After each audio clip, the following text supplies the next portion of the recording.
Mihle. Huh? Mihle. So you must place the sound again. 1 2 1 2. Bandile bankanene. Libel. Speak something. Yeah, that's what I'm trying to do. But I forgot his name. Can you hear me? I'm looking for a speak. Fall off wicket, over remain. Run to win. Rate achieved. I told you just Rate required. Ubuntu guess. I can't pronounce it. That's Ducat. Ducat. Palm Golden. Food Lovers Group. Fall off the wicket. Over remain.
Welcome to World Sports Betting Newlands for this all-important Hollywoodbets Pro50 clash between the home team, World Sports Betting Western Province, and the visitors, Six Gun Grill Garden Route Badgers.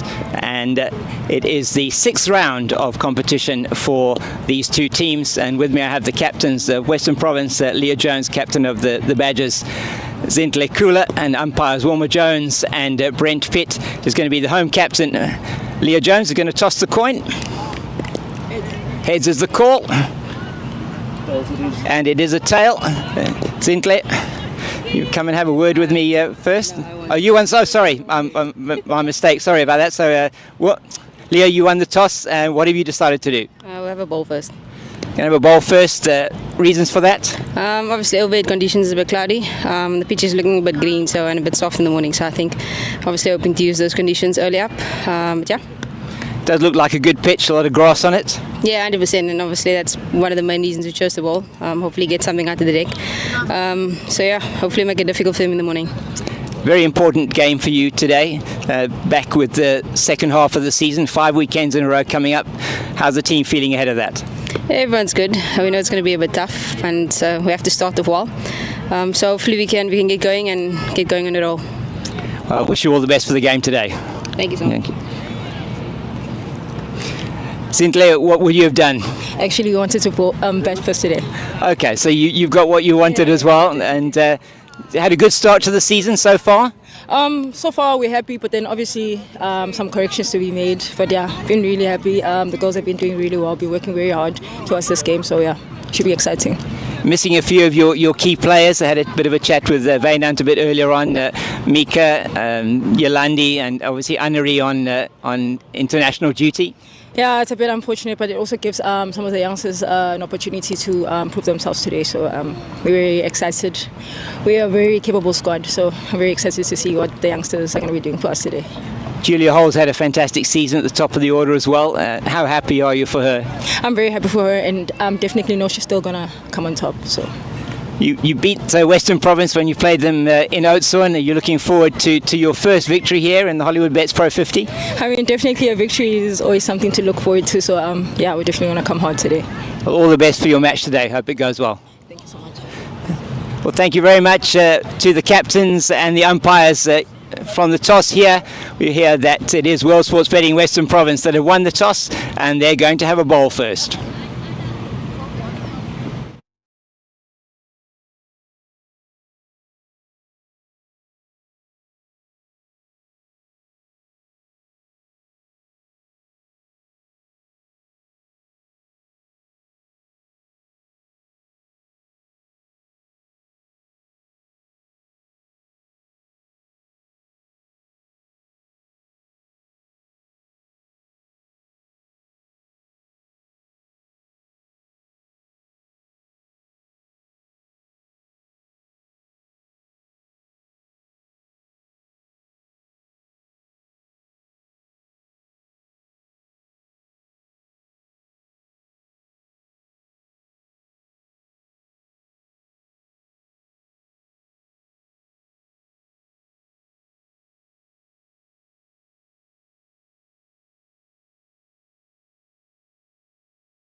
Okay.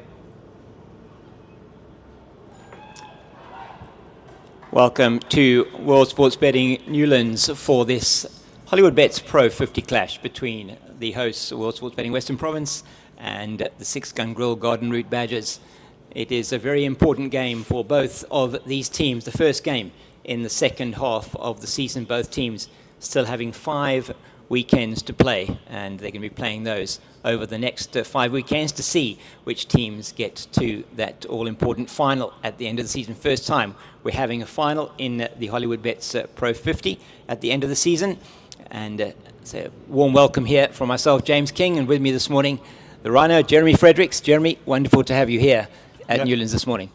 Yeah, good morning, James. Great to be here. Fantastic morning for cricket. Nice and overcast at Newlands. It's one of these great days, I suppose.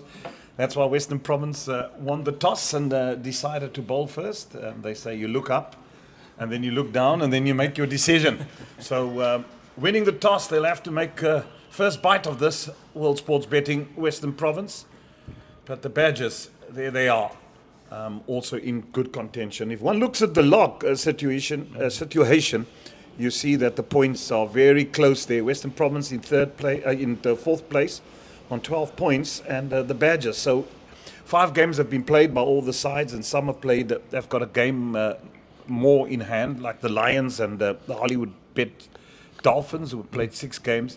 So it's all to play for, as the 2 openers, Abrams and. Is that Hall, it's Julia Hall, yep. Yeah, that opening the batting, and they know they're going to have their work cut out. So I'm looking forward to a very, very good encounter, and lots of prospects here today at Newlands. So we wish the teams all the best of luck, and lovely to be to commentate on ladies cricket, which is indeed growing by stature in South Africa, and wonderful to see. Well, our national teams also, South Africa at the World Cup, the ladies against Pakistan.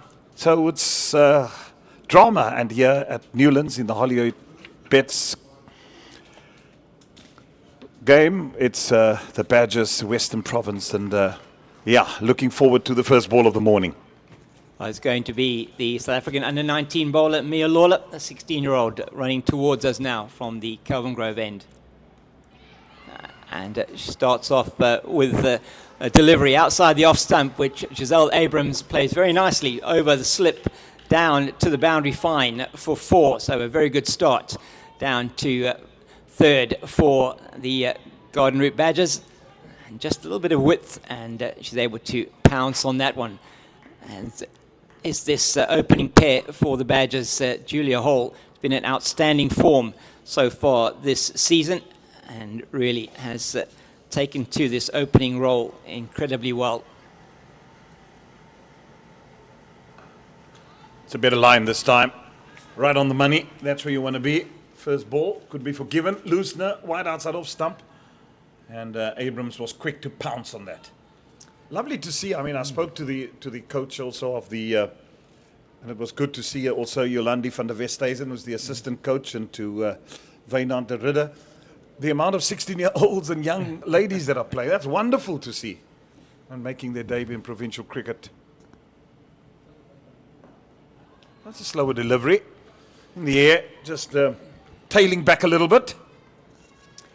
She does have quite a bit of pace for a youngster, Mia Lawler. Very nice action, lovely run-up, and she gets to the crease.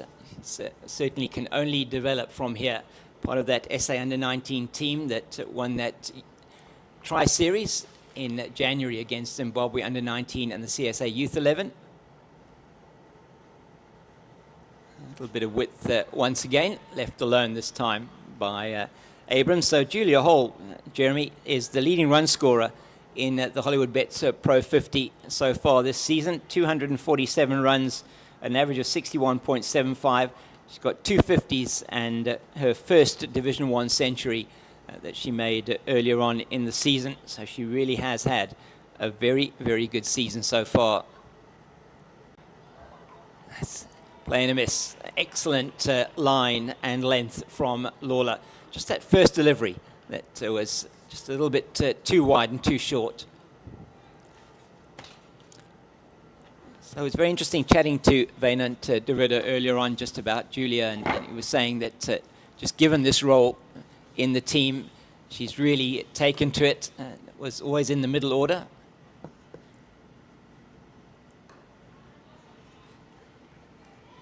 Oh, end of the first over, it's 4 without loss, and recovered well after that first delivery, did Mia Lawler.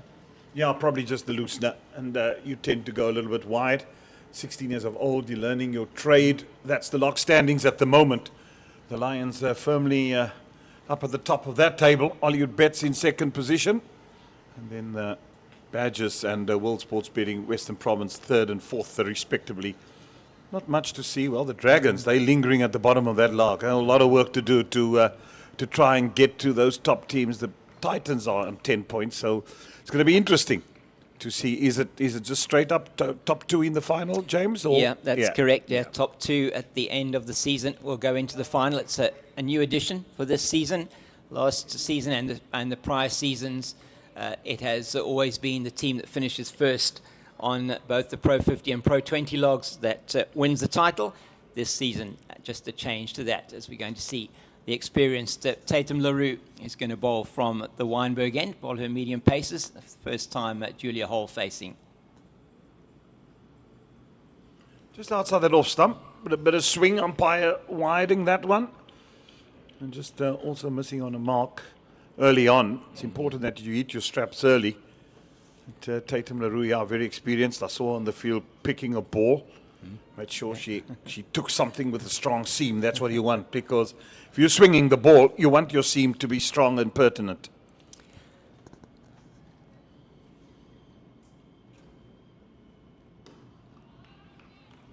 Better second delivery, and she'll be happy that she's been able to rectify that immediately. Such an important bowler for this World Sports Betting Western Province lineup in both of the formats. I say experienced player, originally from Limpopo, and she's been spent a lot of time here down in the Western Cape. They all eventually trekked down here, James, from the Highveld. And Limpopo, lovely part of the world as well. Oh, we've got such beautiful places in this country. It's unbelievable. From Mpumalanga to Limpopo, you name it. Yeah, we do indeed. As you say, it is a beautiful part of the world up there. And they, as we've been struggling with the heat, they've been struggling with the rain and flooding up there. Is it true that it's flooding in Dubai as well at the moment? I believe there was some there was Quite a bit of quite rain. heavy rain forecast in the Emirates. Yeah, so it's very interesting to see that. One's hoping that the rain will stay away for the men's T20 World Cup. I know you're going to be very busy with that as well over the next few weeks, Jeremy. Yeah, and there hasn't been a match played in Colombo yet. Oh, that's short on the leg side. She just swivels around there, Julia Hall. And I think she opens her account with that one. Yes, down to Gemma Buerta at long leg. So we've got a slip. We've got a third. Also backward points, Delmi Tucker. Kelsey Adams at cover, Leah Jones extra cover, a mid-off, a mid-on, mid-wicket, and that long leg. So pretty conventional 6-3 offside leg side field. It's the first delivery now to Abrams. Be wide again. And we'll get a run. That's a good observation from the batsman at the non-striker's end. And she was the one that called Zal Abrams. Yeah, that's it's good to make sure that you get those extra runs when they're on offer. Jaylee Philander, the SA under 19 wicket keeper, just not able to gather that on the bounce. Or driven and well stopped with a foot. It was nicely driven. I think if Tatum LaRue didn't get a foot to that, it would have gone all the way for 4. It was a lovely straight drive. It's straight as a dime. Bang. Yeah, certainly opened up that front foot, didn't she, to the left, and played that one with some force down the ground.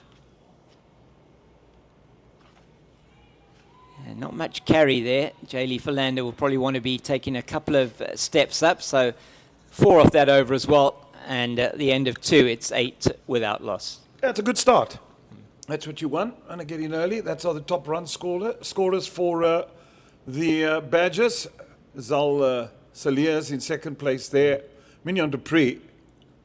She's right on top there. Can never keep. And then Dane van Niekerk, Danae van Niekerk, also right up there in the runs. She's at national duty. Yasmin Khan from the Hollywoodbets Dolphins. It just shows you what the capabilities are in terms. When you inform, you get runs. Yeah, and that's been the reason why the Badgers are off to probably their best start in the last few seasons in this Hollywoodbets Pro50 competition.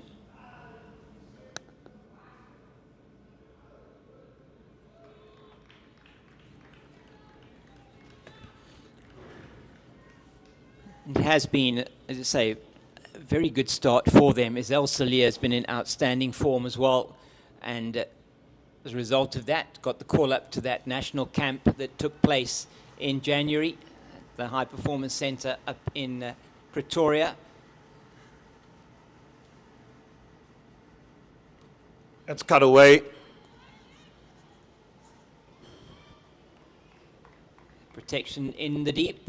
Gemma Botha, also back from her time with the CSA Youth 11 in that tri-series between SA Under-19 and Zimbabwe Under-19 and the CSA Youth 11. And she will be opening the batting for World Sports Betting Western Province later on today. I'm sure we will also see her bowling some of her off-spinners as well. Now she's a very handy cricketer and really maturing nicely.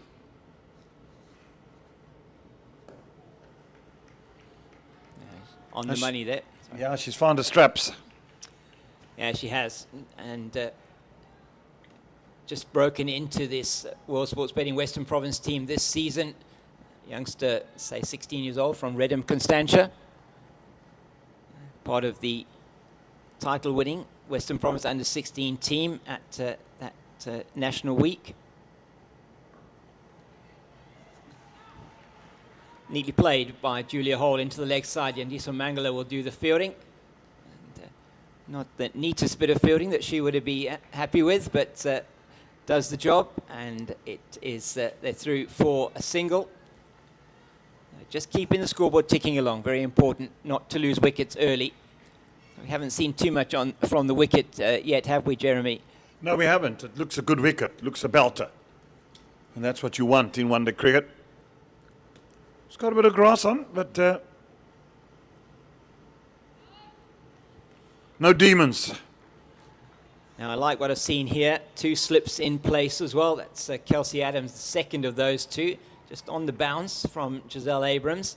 Faye Tunnicliffe, who will also be going off to national duty, been selected for that squad, for the ODI squad. So there are 5 players from these 2 teams on that have been selected for those 2 South African squads.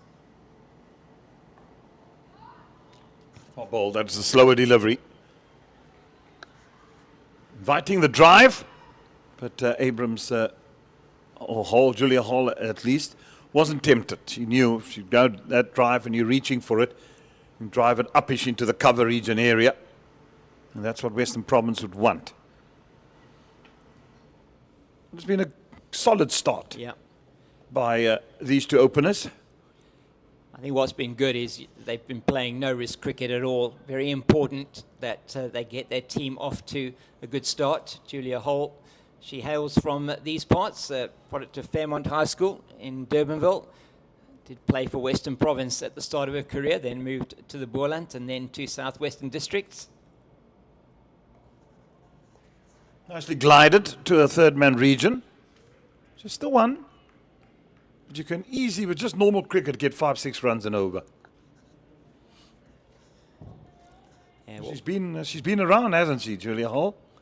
Fairmont High School, yeah, Durbanville.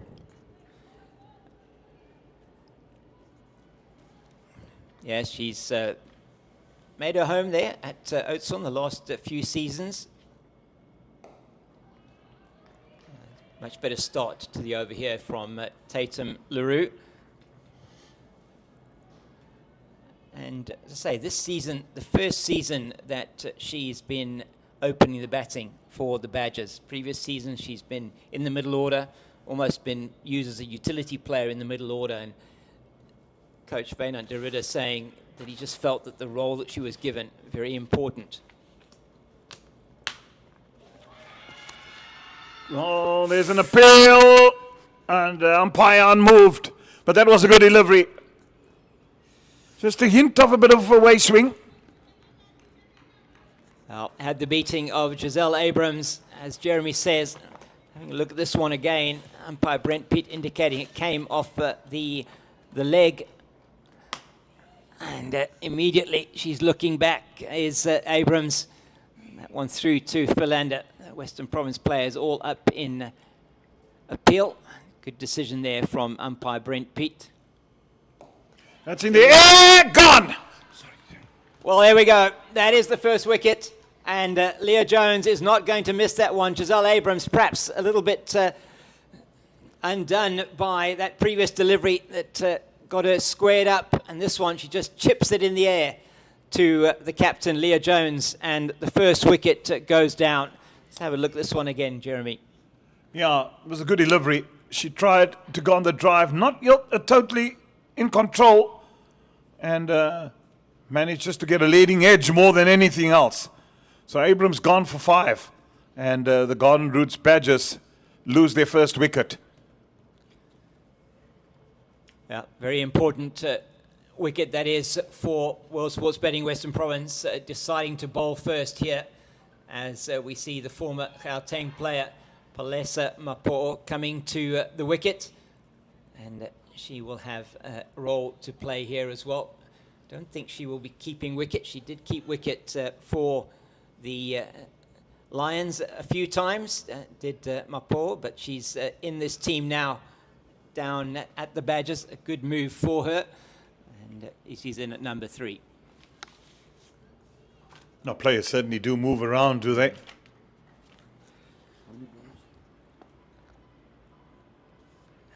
And she's going to be taking strike. And Abrams in just scoring the 5. Yeah, work to do now for Mapu.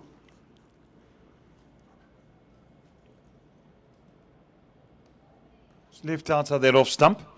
That's the nagging length where you want to be. Top of off stump. It's probably a good length to be, but the ball, she beat the ball before.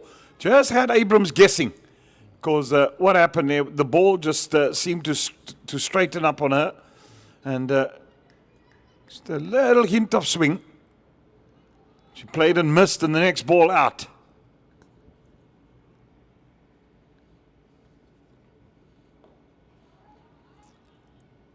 Yes, some good lines and lengths in this over from Tatum LaRue, and it's the end of the over. Just a single off that one, and the wicket, 11 for 1 after 4.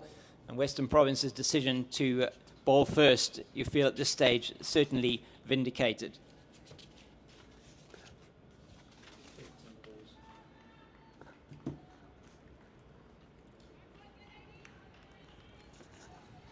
Yeah, see Palesa Mapu born in Soweto. Yep. So many cricketers in the former years that come from Soweto Cricket Club. Wonderful buzz and vibe there was over many years under the tutorship of Kaya Majola.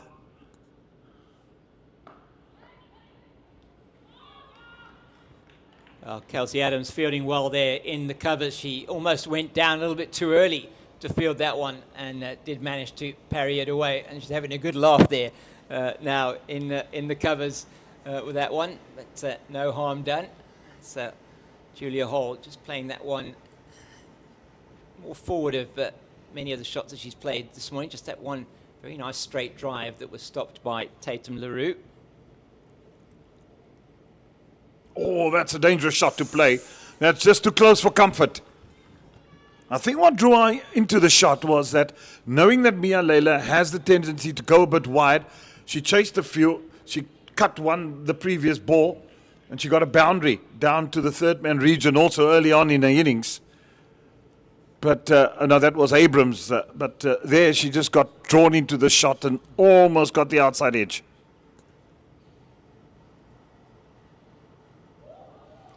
Like that. Yeah. Like that. Teasing, probing length. Yeah, good leave as well from Julia Hole. She knows the previous delivery. She could well have got herself out that one. She just leaves alone outside the off stump. Excellent.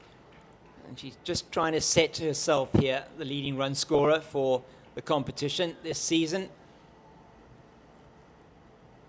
Also a very good hockey player, apparently. So,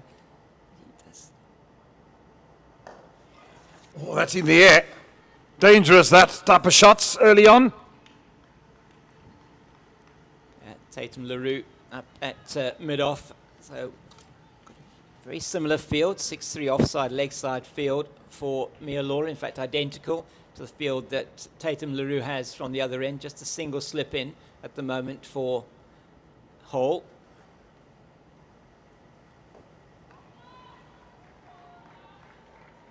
Yeah, I think Julia Hall will do herself well just to calm down a little bit. I think she's just in the last couple of deliveries become a little bit uneasy.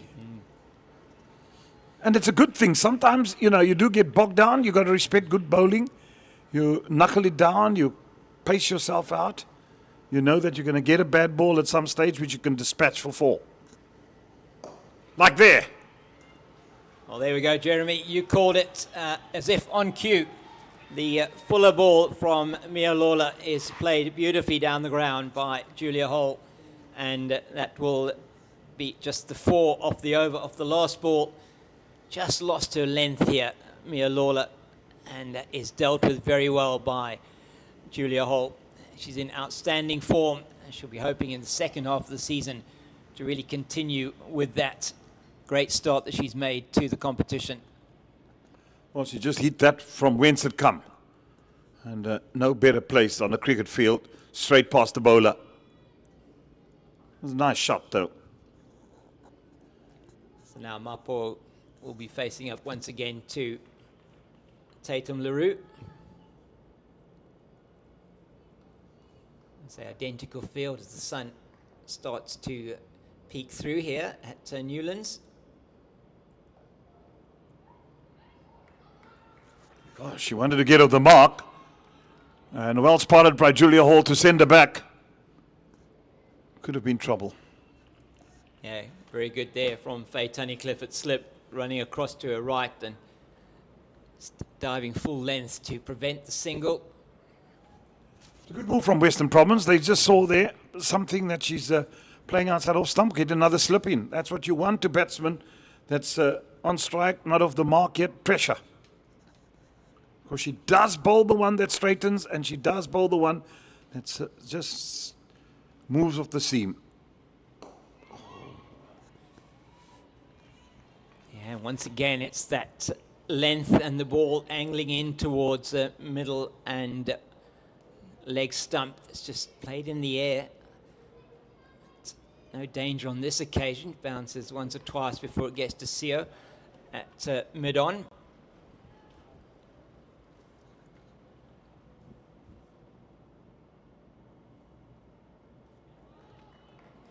Wisely left alone outside the off stump.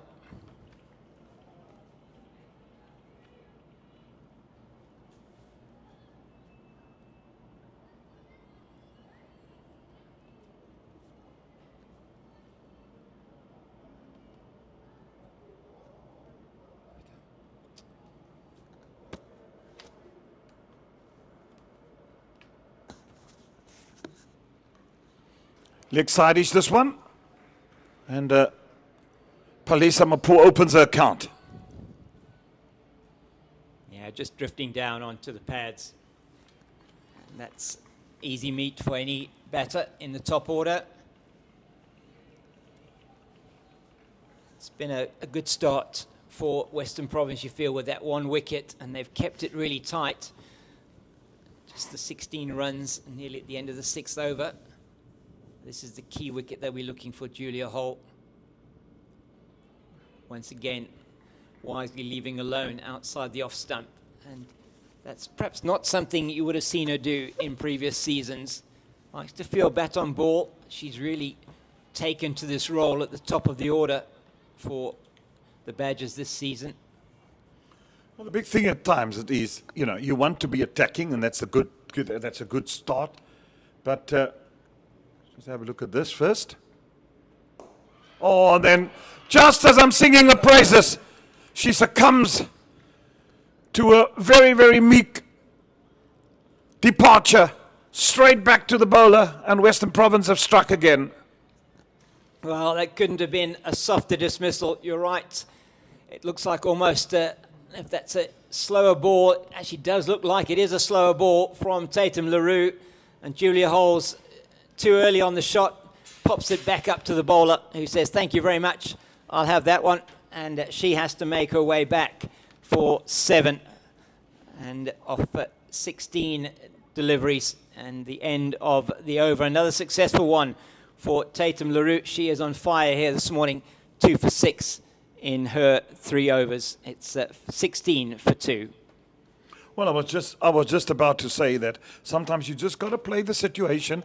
You get bogged down, and then you just got to say, listen, I've got to hang in here, because it will get easier as the day gone. And the wicket has shown no demons. It's just been good line and length bowling, and at times you just got to be patient. And I think sometimes what batsmen do, they do get impatient and do not play the situation sometimes. And at times you just got to absorb the pressure. And it's so important for batsmen to say, right, okay, it's good bowling, I'm going to wait. You're going to get bad deliveries. It does happen.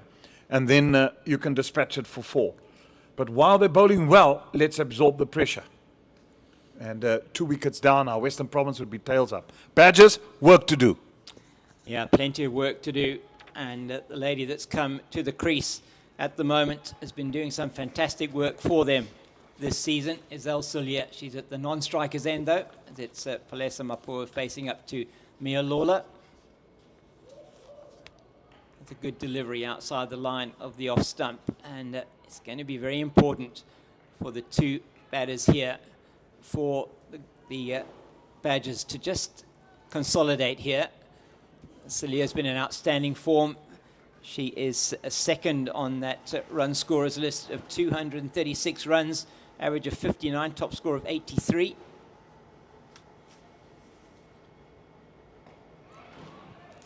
Oh, and they are falling like 9 pins here at World Sports Betting Newlands. It is Palesa Mapo. She just chips that one from outside the off stump straight into the hands of Delmi Tucker at backward point.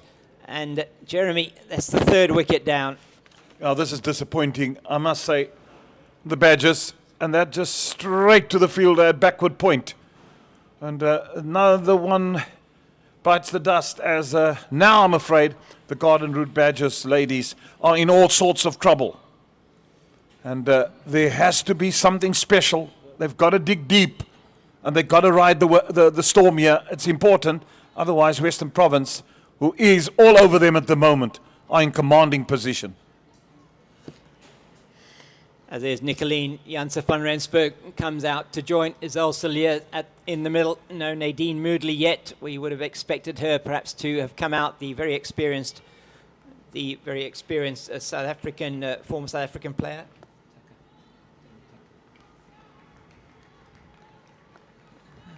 So Janse van Rensburg on strike.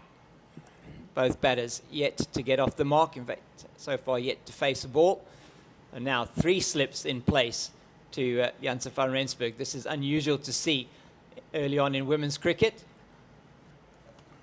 No, but that's the best form of defense is attack. You're in the pound seats. I'd have these boundary riders. What I like about the 3 slips, and this is so good to see in this form of cricket, and thank you ladies for doing it, that there's a 3rd man in position. Because what you're saying, because these modern day cricketers do not field with 3rd man down. And I'm saying if she's got 3 slips in position, she's got backward a point, she's got extra cover, mid-off. So it's a 7-2 offside field, which is great. So if she gets the ball through the gap, it's not going to give 4, it's going to give her 1. And that's even more frustrating. So if you can keep batsmen quiet, to have a 3rd man, it's got a wideish 3rd man. I love this, but what I'm seeing here. It's all out attack, Western Province. The bowlers have delivered this morning, and those 2 quick wickets falling within 3 deliveries of each other have put Western Province firmly in control of the game here. And it will just feel now, a big rebuilding job. Still batting to come, and Nadine Moodley certainly is a very, very capable batter.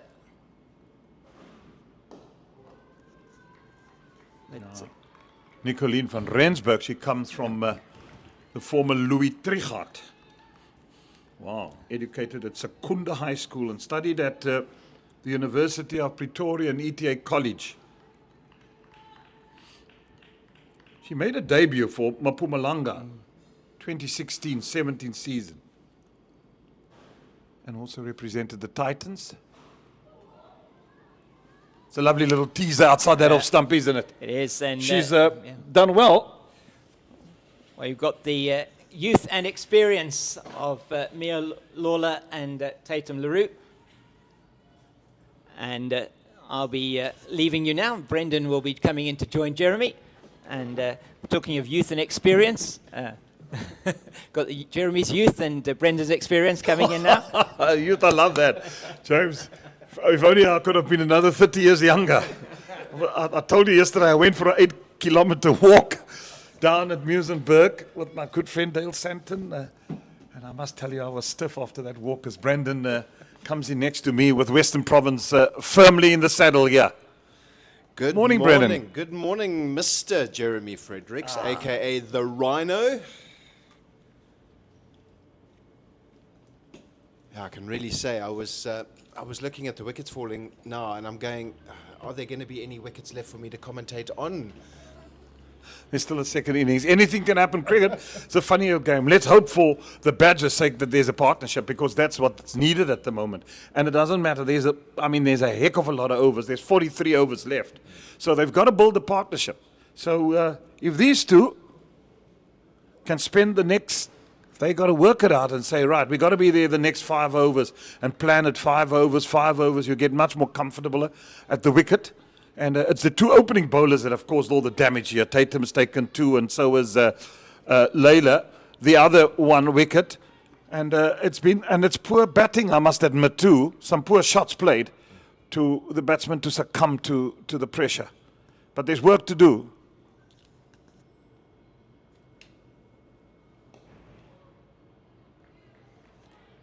Yeah, I think the one thing that that Western Province will be happy with is seeing the back of Julie Hole.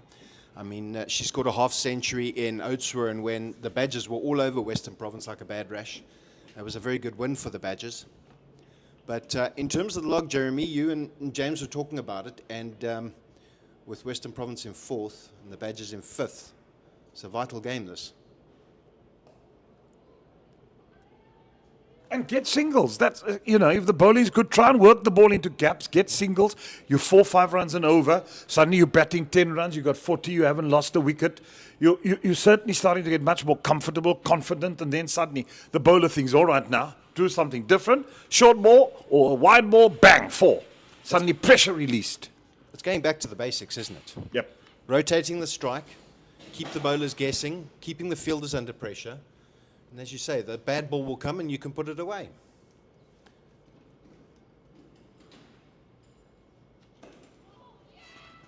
You're going to get more bad balls at this level. I mean, at international level, they give you very little. Yeah. But at this level, learning your trade, bowlers as well as they bowl and as good as they bowl, they'll also bowl you a bad delivery. Yeah. And it's all about patience. Cricket's a game about patience. Sometimes when you're getting edgy, you do get yourself into trouble.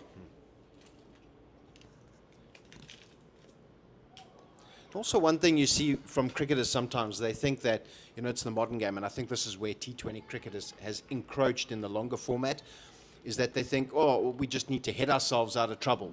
Where, it's going back, it's playing each ball on its merit. You don't need to hit each ball to the boundary.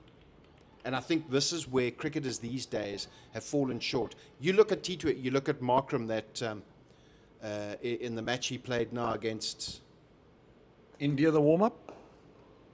Just before that against Sunrisers. in the West Indies. Oh, the West Indies series, yeah. And, I mean, it's proper cricket shots.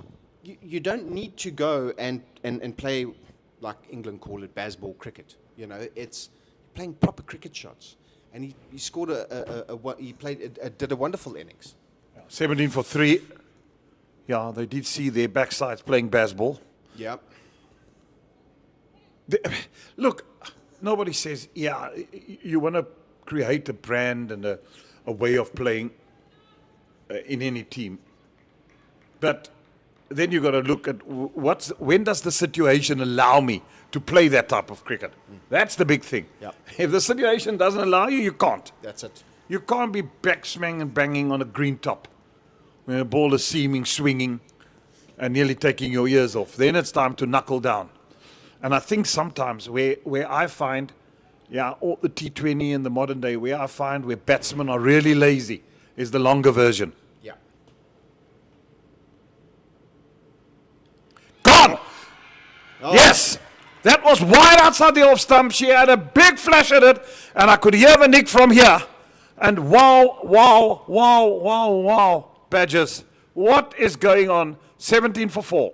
That is what you call throwing your wicket away. That was an unnecessary shot there from Ilse Cilliers. It was not required. Absolutely not required. And just looking at the replay here, and Layla pitching it up outside off stump. And that, left alone, would probably have been called wide. That was really... Reminds me back in the 80s of Peter Kirsten when he didn't really feel like batting. He would just dangle his bat outside off stump so he could go sit in the change room. But wow, the Badgers are in trouble. 17 for 4 in the 9th over. And one of the criminal things we've seen over the recent years, Jeremy, in limited overs cricket is not batting your overs out. Well, that's what I'm saying. The advent of T20 cricket. You look at that shot. That ball was so wide outside that off stump. Leave it alone. Yep. I mean, there's no need to want to play it. It would have been wider. Umpire would have called it. You got to run on the board. Play anything in your half. Yep. I remember Bob Woolmer telling us always, first 15 minutes of your innings, especially the longer version, look to play as straight as possible. Yep. And play in the V. And from there onwards, unless it's a short ball early on, which they do bowl you early on, and you can dispatch it for 4. Now it's Western Province, all-out attack. Third man brought in now. He's in the gully position. 1, 2, 3 slips, gully. Point, extra cover, mid-off. Definitely now a 7-2 off. There's only one solitary fielder in front of square on the onside, and that's the shortage mid-on. Mid-on. And then a fine leg out down at the boundary. Yeah, Western Province certainly going for the juggler here. Oh, it's well bowled. Get a couple here. You see, there's lots of... Oh, that's just lazy running. Yeah. A bit quicker could have brought you 2. And that is the thing, where you got to transfer the pressure that you've now having to absorb back onto the opposition. Those are ways and means of doing it. Run 2. It was in the gap. Yep. Easy 2. They just ambled 1. That shows at the back of their mind, it's the negativity of, whoa, we're in trouble. Yep. So the new batter at the crease is Cynthia Kula, who hails from Elmore College in the Free State. And the Badgers, that's just played down into the slips by Janse van Rensburg. But having made her debut for Free State in the 2015-2016 season, the Badgers will be hoping that her 10-year career in the cricket world will stand them in good stead at this position of 18 for 4. But wow, some poor shots. Yeah, we've seen poor batting. Nicely driven. There we go. There's the full toss. 4. Easy as you like. On the carpet, on the luscious green grass of Newlands. That was a lovely shot. And just looking at the replay, on the pads from Layla and just driven beautifully past the diving mid-on fielder. Down to the fence for 4. Patience. Patience. Bad ball will come. That's what you got to say to yourself. In between, we look for singles. Run hard. What is this over? 5 runs. With ease, eh?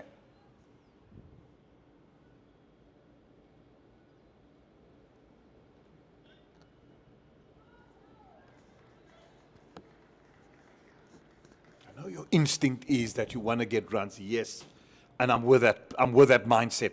I'm with that mindset of being positive. I love a positive approach. But at times, you just got to say, whoa. But positive within reason. Yeah. Well, a positive forward defense is not a bad shot either. No. Or a positive leave is not a bad shot either. Yeah. We've seen some confident leaves cannon into the stumps at times. But that can be the mastery of the swing bowler. Yeah, if you're not reading it, though. Yep. If you're leaving an in-swinging ball and you're going, bang. So, Tatum LaRue now starting her 5th over. She's currently 2 for 7. And the Western Province opening bowlers have really torn the Badgers apart here. Oh, that's a great delivery in the block hole from LaRue. And Kula just confidently defends that out. But it'll be interesting to see how the next 10 overs are handled by the Badgers. It needs to be a calm, measured approach. They can't afford to lose another wicket. They cannot. Absolutely not. Here we go. Confidently played. And that's ball on merit, because that's a good delivery again. She's been right on the money. She's one of the mainstay bowlers of Western Province. Yep. Tatum LaRue. And what a career she's had. Up to now. Strong lady. A strong presence at the crease. Yeah. Another good defensive shot there.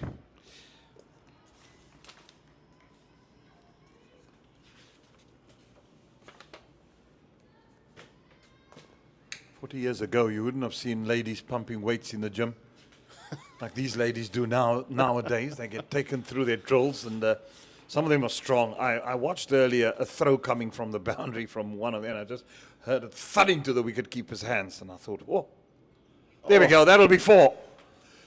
Just straying down leg side and just helping it on its way. Any batsman worth a salt will dispatch that for 4. Yep. Probably the easiest shot in cricket to play, the leg glance. The leg glance. Very true, Jeremy. But you were saying with the ball coming in from the boundary and thudding into the gloves. I mean, there are some female players who put their male counterparts to shame in the disciplines of the game. No, there's some athletes here. I mean, true athletes in every sense of the word.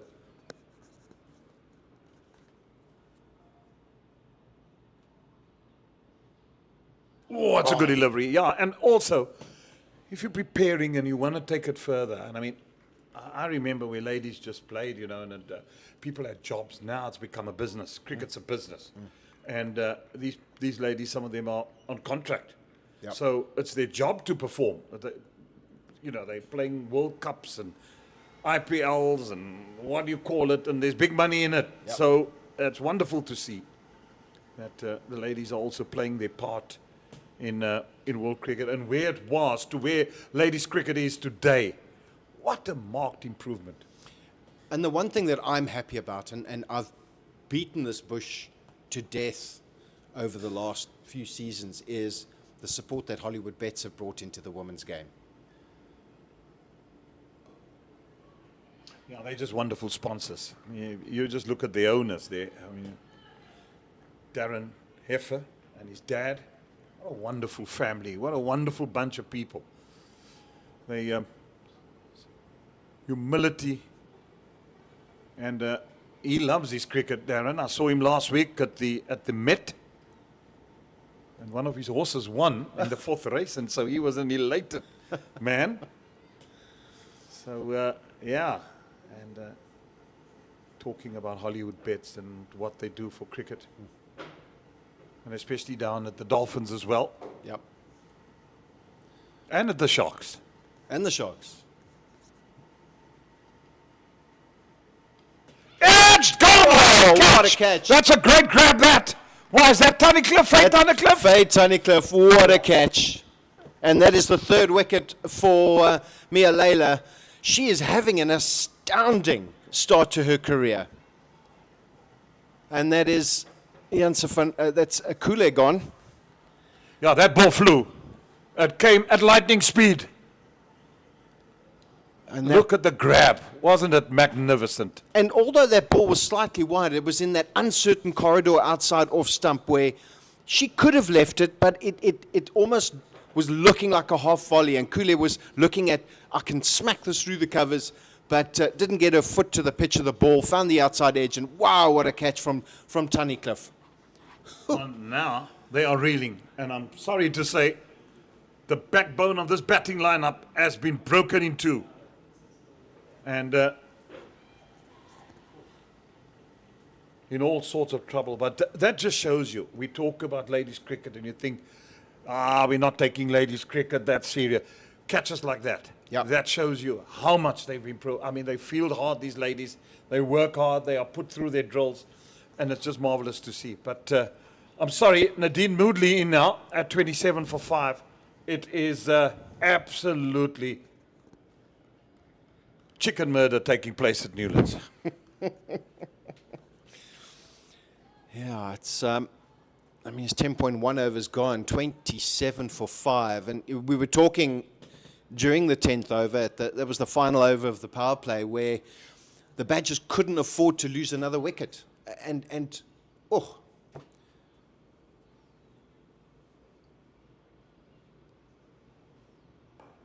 that's on the legs from Layla, pushed into the covers. And again, lazy running. Moodley just jogged through there, and that was an easy two. Absolute easy two. Intensity, lacking big time.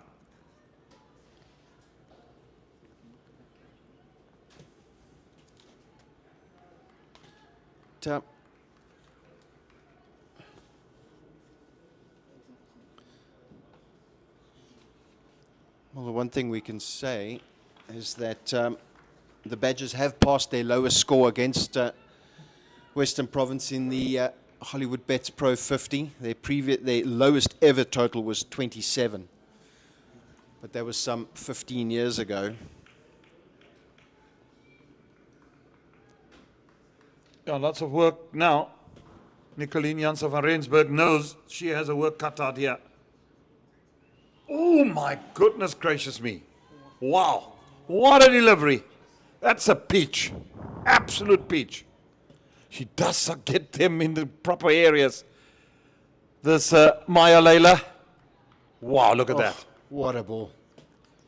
What a ball. That is such a perfect delivery from a seamer. That is joy. Your eyes light up when you see that. So Nicoline Janssen van Rensburg just pulls away as Layla comes running in.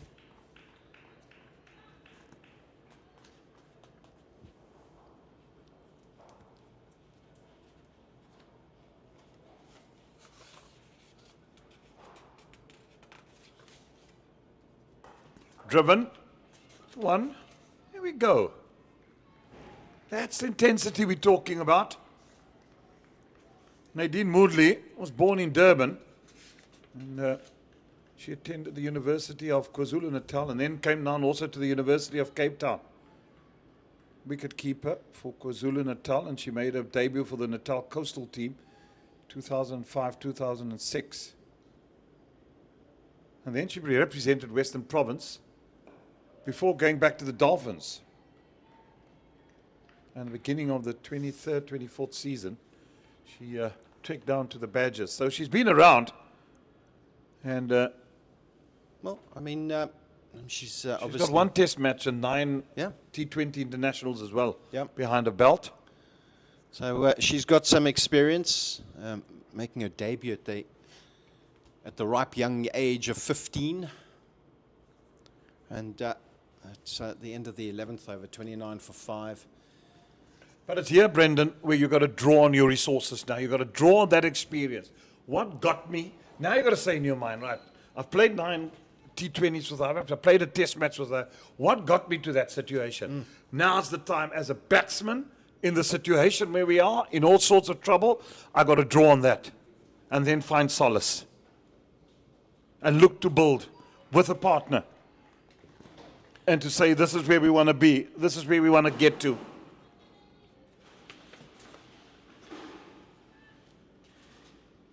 Was looking at the first few overs from LaRue, and she was getting some nice away swing. I was just watching now this last ball, just going straight on, and whether she's bowling it a bit cross seam. That one comes in to But Van difficult Rensburg. to gauge from here if it's ease because you're not that close up in the arm.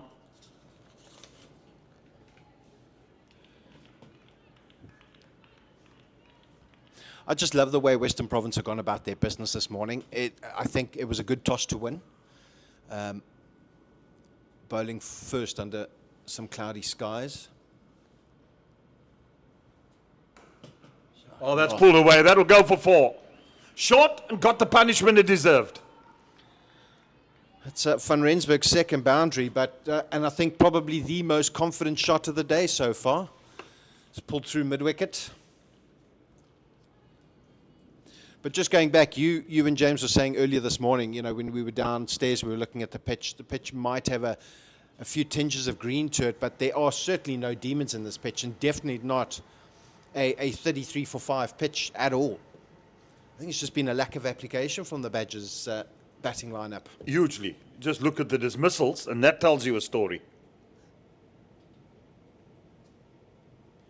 You were talking earlier about Peter Kirsten and what a joy it was as a youngster to watch him play here in the 80s and 90s, and late 70s. Probably one of the greatest fielders South Africa has produced as well in the covers, Peter Kirsten. A nasty injury playing fly-off at Ellis Park, which curtailed his rugby career at fly-off.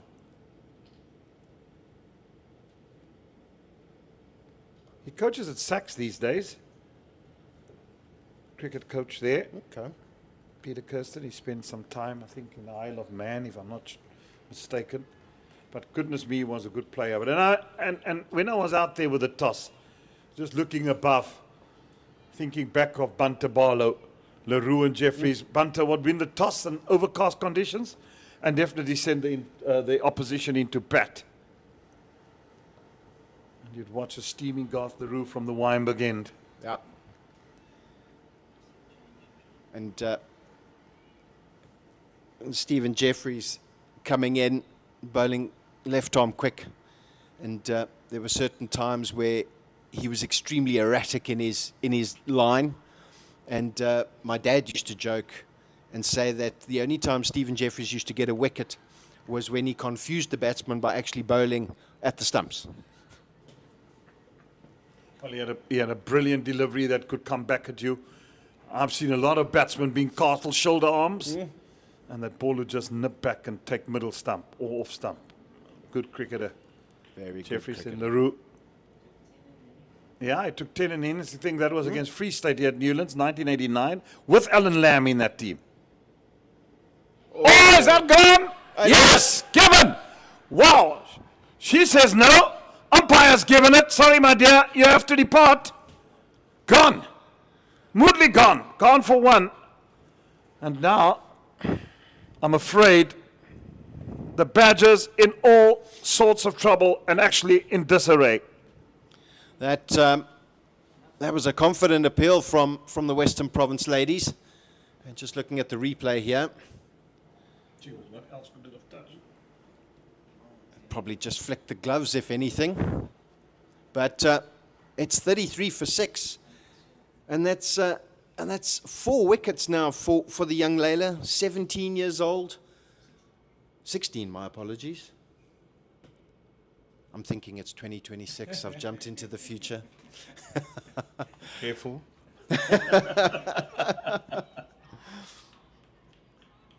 Let's deal with it now. Yeah. The now is the Badgers in all sorts of trouble. Yes. Annika Swart is the new batter to the crease.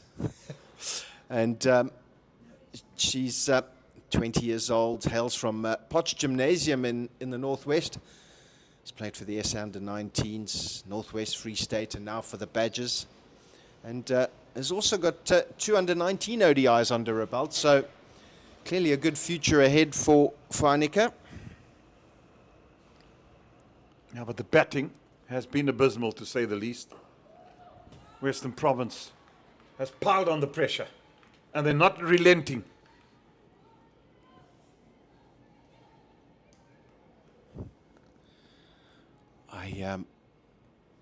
I really thought that the Badgers would really be looking to do a double over Western Province this season after their good victory in Oudtshoorn earlier.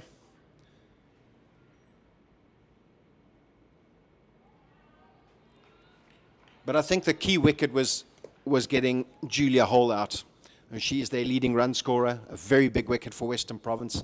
The fact that no batter has reached double figures, and I'm shocked. I think that is the only term I can use. I'm shocked to see the Badgers at 33 for 6. Yeah, on their better side than that. That's down the leg side from Layla. And Swart is off the mark.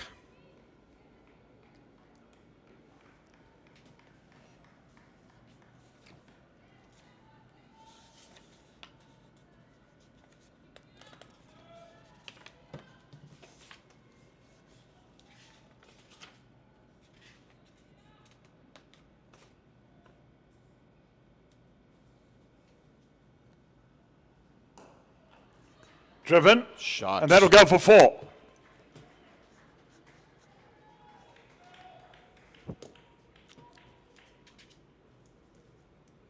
And that moves Van Rensburg into double figures. That's her 3rd boundary. She's now on 13.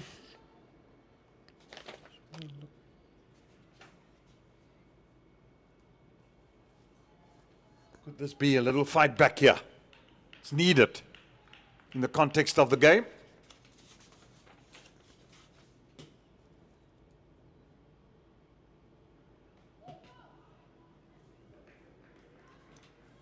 End of the over, 13 gone, 38 for 6. With Layla now on 4 for 22, I wonder if she could be eyeing Appel's best bowling of 6 for 41, which was for Western Province against the Northwest some 5 years ago. And Tunnicliffe herself has got a 5 for here, 5 for 30, which she scored 2 seasons back against the Lions here at Newlands. There seems to be a bowling change now for Western Province. Would that be the off-spinner? Medium pace? CEO, yeah, medium pacer. She'll be replacing Tatum LaRue. Watching CEO before, Jeremy, she does have some deception to her bowling. And she looks slower than what she actually is. Oh! Can you believe it? What a catch! Great grab that was indeed. And Mangala taking that catch, and nothing more to report about that. Annika Swart in 3rd ball, 1st wicket for CEO. And I'm afraid the Badgers are crumbling to new heights here at Newlands. And here I was just saying she was a bit more deceptive in her pace, and Swart goes and pulls that short ball straight into Mangala's hands at mid-wicket. Wow. Look at that. That was pulled but snapped out of the air. And we can't even say that the Badgers are in all sorts of trouble, because that was a long time ago. 38 for 7 now. And this is really not a good effort from the visiting team. Jean Boertje now for the Badgers. And yeah, they've just fallen apart.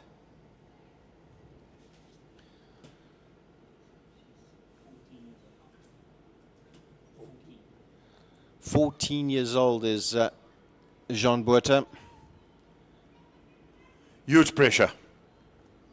This is not the type of pressure that as a 14-year-old you want to come, but I mean, we've seen that yesterday in Zimbabwe, the Indian batsman making 170 off 80 balls.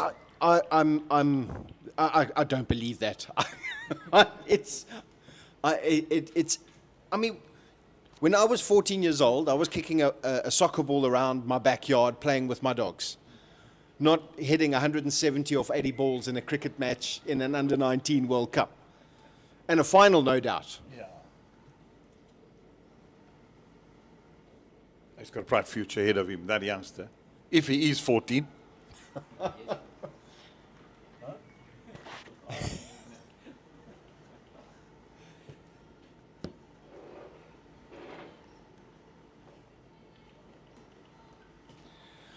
Yeah, the youngsters these days and the way they apply themselves is really something to behold.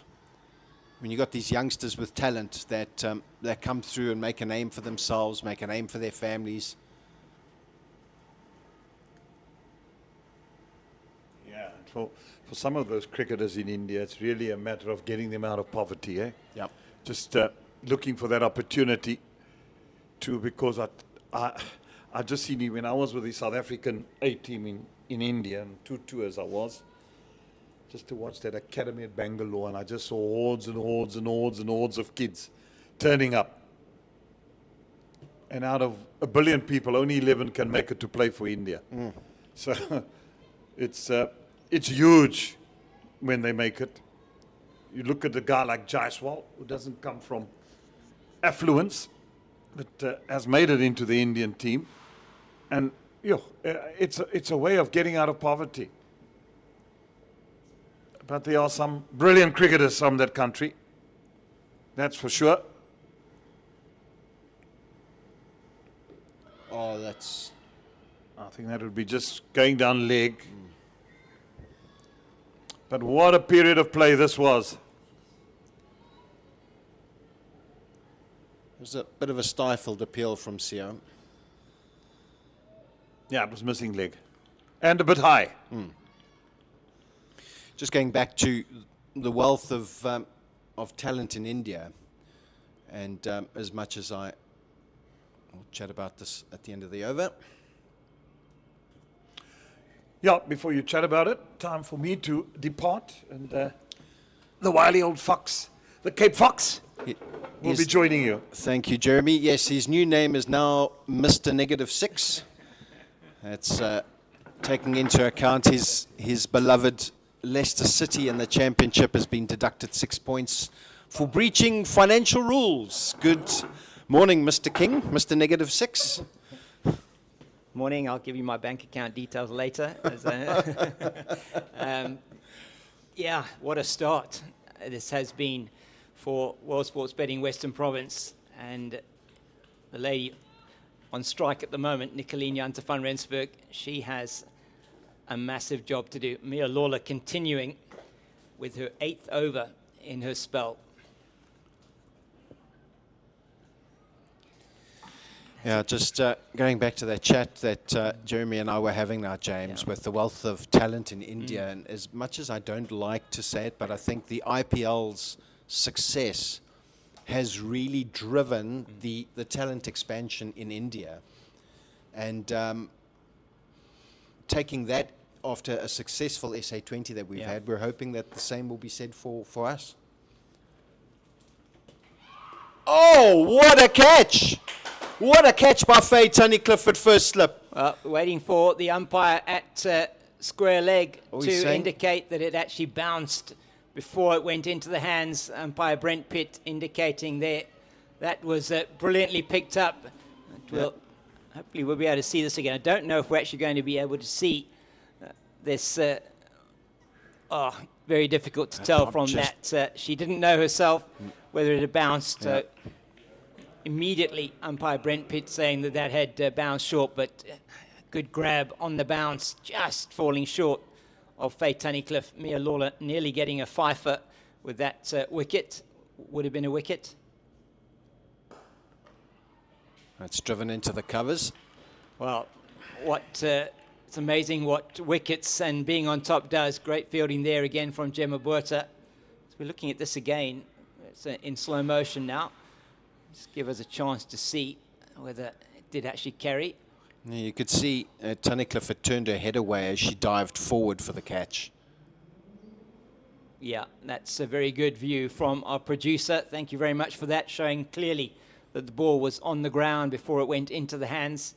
It's a great decision from umpire Brent Pitt. Van Rensburg just turns that down to fine leg, but it's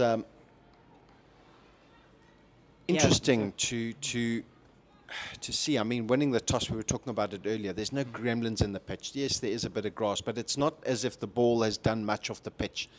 It has just been absolutely disastrous decision-making with the strokes that have been played. Yeah. And not to take away some of the good catching from the Western Province ladies. Two outstanding grabs, one from Tunnicliffe, one from Mangala. And Mijan Botha's in nicely behind that. So, seen a little bit of Mijan Botha. Brendan, I was at the Switch Schools SA20 regional finals a couple of weekends ago, and Mijan Botha playing for the Bridgeton Hub out of Southwestern Districts, and really was their key run maker in that particular tournament. And she does play, she's got a very good technique. She plays the ball, she's very good straight, and she's going to know that she's got to build an innings here. There's another Mia Lawler over comes to an end, just a single off that one, 39 for 7 after 15. And Lawler, as I say, bowled 8 overs on the trot here, and she's got 4 for 23. Just the one wicket. So we're looking at this again, just to try and give you a view of that, and just falling short of the first slip fielder. Still a brilliant reaction, though, from Tunnicliffe. She really has brilliant hands in that slip cordon. And we've seen her take some excellent catches, both in the Pro50 and the Pro20 games last season and this season. And she works very hard on her fielding. It's got her approaches call up again now for the ODI series against Pakistan. We're focusing on, well, yes, no, maybe. Just got to be careful. They cannot afford a run out now, the Badgers. This partnership, absolutely crucial for them. Kaya Kazemate, she can certainly bat. Just looking at Nicoline Janse van Rensburg's numbers, she averages 21.4, just close to 21.4, 791 runs in 43 innings. She's a better batter than that suggests. And she's been hitting the ball really well today, hasn't she? Lovely down the ground, nice and crisp off the bat. They're going to need her and Mijan Botha to bat for a long period of time here. The important thing for them is just bat. Well, it comes down to application, doesn't it? Yep. I mean, having a look at the other Badgers lineup, there's been no application to their efforts. And that's pulled away through mid-wicket. They should be 2 runs here. At least it might go for 4. And it does. Yeah, not able to get around Yandisa Mangala from square leg. And that's another very good shot from Nicoline Janse van Rensburg. Too short once again from Oluhle Sio. And she's onto that really quickly.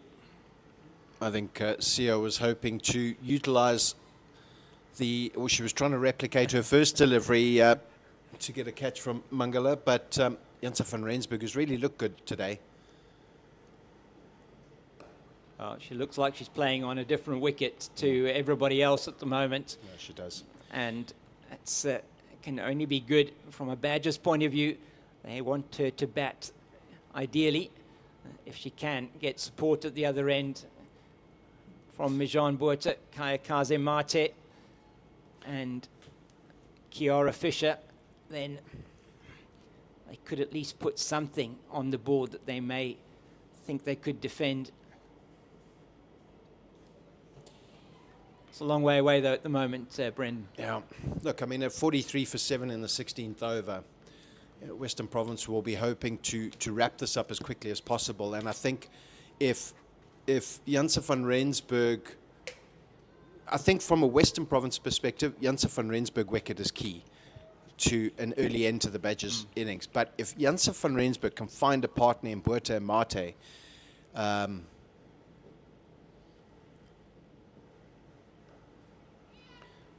the final ball of the 16th over, and it's 43 for 7.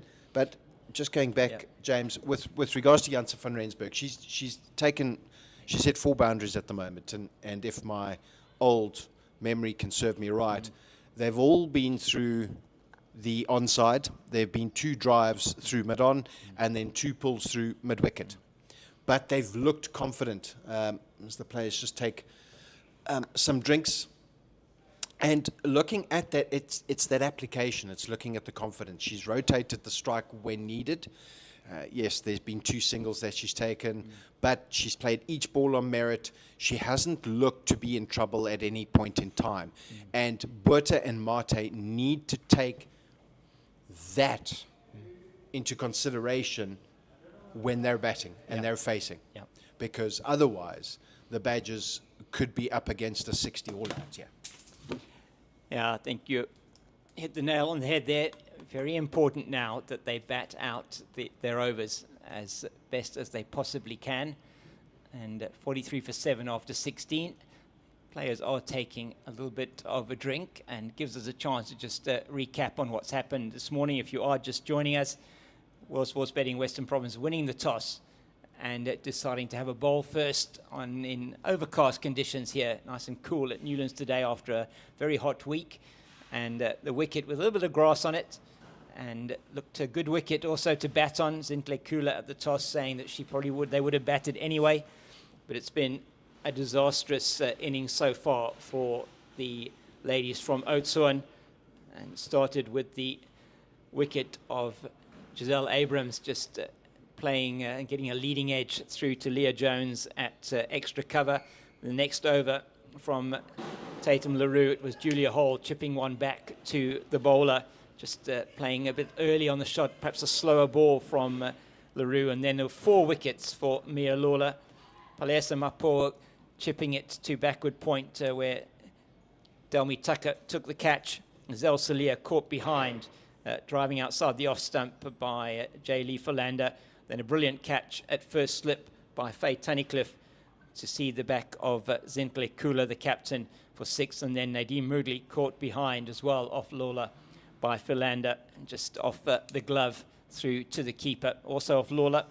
And then Yandiswa Mangala taking a brilliant catch at mid-wicket off Lutlesio's first ball to send Annika Swart back to the pavilion. It's 43 for 7.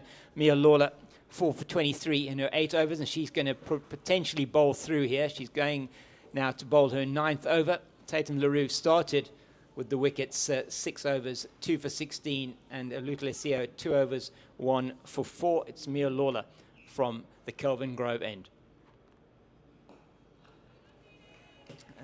Nicely in behind it, playing with a beautiful straight bat, Mijan Botha. It's a great opportunity here for the 14-year-old to show exactly what she's made of. She spends a lot of time working on her game, works with Andrea Agathangelo, the former first-class cricketer in George at an academy there. So really an opportunity.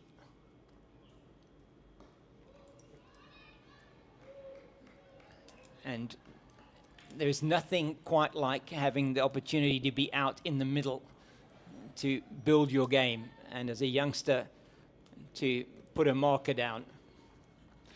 Well, you know, they always say when players are struggling for form, the only way to get back into form is spending time in the middle. And just watch this Leila delivery.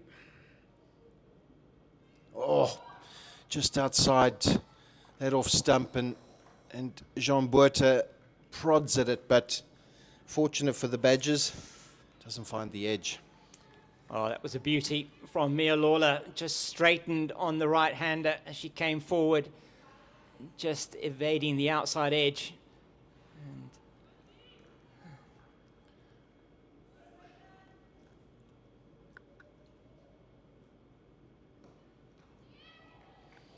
And she's bowling to a 7-2 offside leg side field. There's 3 slips, a gully, a backward point, an extra cover, a mid-off, and a shortish mid-on. and a long leg. So she can't bowl too straight. She wants to be looking in that channel outside the off stump.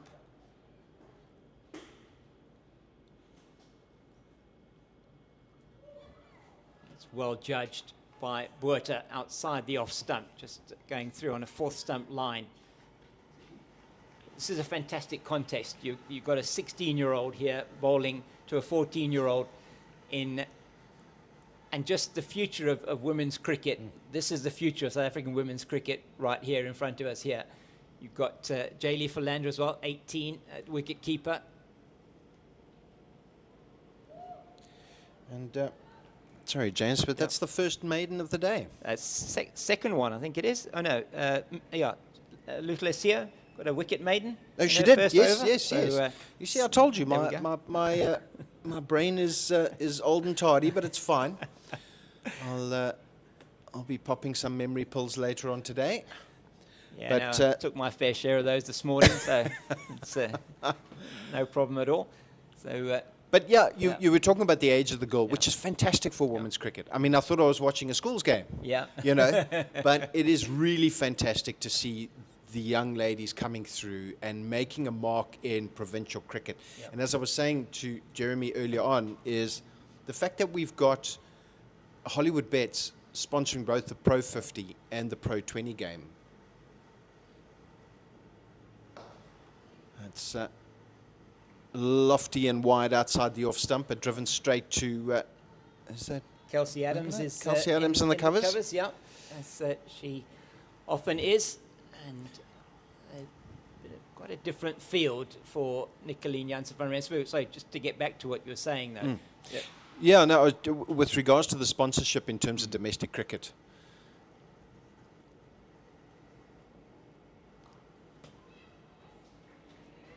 And it's fantastic that Hollywoodbets have come on board for domestic women's cricket. I think it's absolutely fantastic. And it would be nice if we could see the same in the men's cricket to drive. But I really would love to see more fans coming in to watch women's cricket. Yeah. You know? Well, free entry here to Newlands on every Saturday, Sunday for the women's games. And really, it's fantastic because if you look at the level of the cricket, I mean, yeah, we've been hammering on that, or should we say we've been badgering the Badgers about how poor their batting has been today. But, I mean, we've seen the Proteas in similar positions before. We've seen Australia in similar positions before, in a test match, no doubt. Yeah. But the one thing I would love to see is more first-class cricket in women's. Yes, in the women's red game. ball cricket. There is really no red ball cricket. South Africa play the odd test match from time to time. And interestingly enough, I was doing some research or just browsing, you should probably call it, but having a look. And South Africa played 2 women's test matches at Newlands, but that was in the 70s. Really? Yeah, 1970, I think it was, and 1972 was Wow. the last time they played a test match at Newlands. So some 50-odd years ago, South Africa played 2 test matches at Newlands. She thought about that, Mejan Buerta, and decided wisely not to go through with the shot. Just one off the over from Sio. It's 18 gone, 44 for the loss of 7. And it will...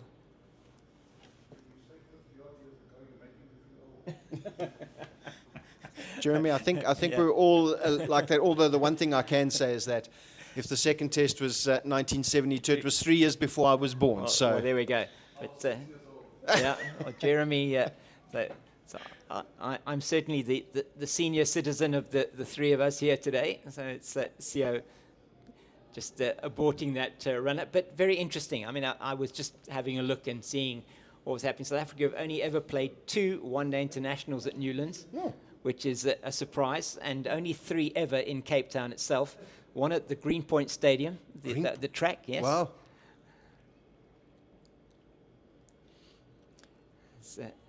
Sio is That's now the end of the over. finishing the over, and 44 for the loss of 7. So I thought it was the end of the over prior to that, but Mijan Buerta is just still to get off the mark. She faced a number of deliveries so far. As we talk there about the Black Day, we're talking about the Proteas. They've got 3 T20Is starting on Tuesday, and then the 3 one-day internationals finishing with that very important Black Day in aid of the fight against gender-based violence. And the Black Day kit, always something that is wonderful to see, and see the ladies playing there in Kingsmead, as Mia Lawler is going to finish her spell. She's going to bowl her 10 overs on the trot. Short and wide and not dealt with properly. Hit straight to point. So Rivka Esau is on the field. Not sure who she's on the field for. We'll have to try and have a look. She's there at backward point. So in the slips, we've got Tunnicliffe Adams and Tucker at gully. It's Adams Jones, the captain. A bit of a change now. Esau's being moved to mid-off. And I can guarantee you now the ball will follow her there. And it's Andisa Mangala coming into backward point. Gemma Buerta extra cover. Lukla Siwa mid-on, and Nasipo Verzi at long leg. And So James, Janse van Rensburg, she's really looked like a completely different player to her colleagues. She's playing in a different pitch, she's playing in a different town, she's playing in a different match. She's made batting look so easy, but looking at the pitch, there are no demons in. No. It's certainly not a 44 for 7 pitch.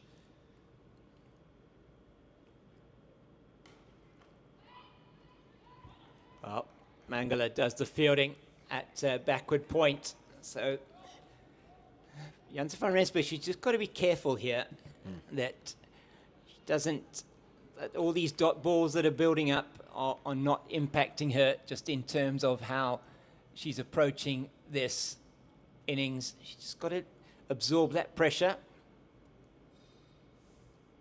But it's patience. Yeah.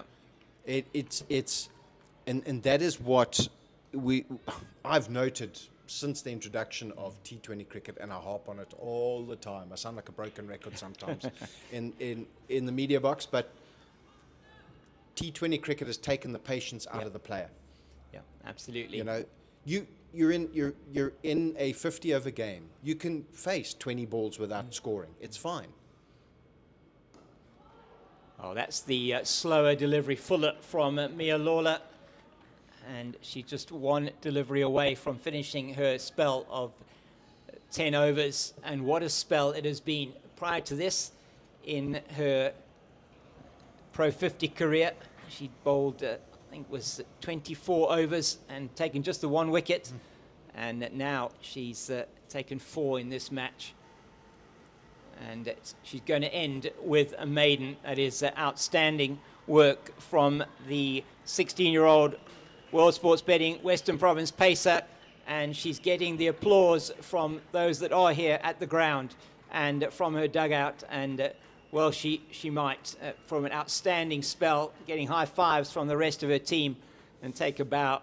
Young Mia Lawler, the 16-year-old, part of that SA under-19 team. She's got one of her teammates here with her, Jaylee Philander, in the World Sports Betting Western Province setup, and really is good to see. So Mijan Buerta still looking for her first run in women's representative cricket.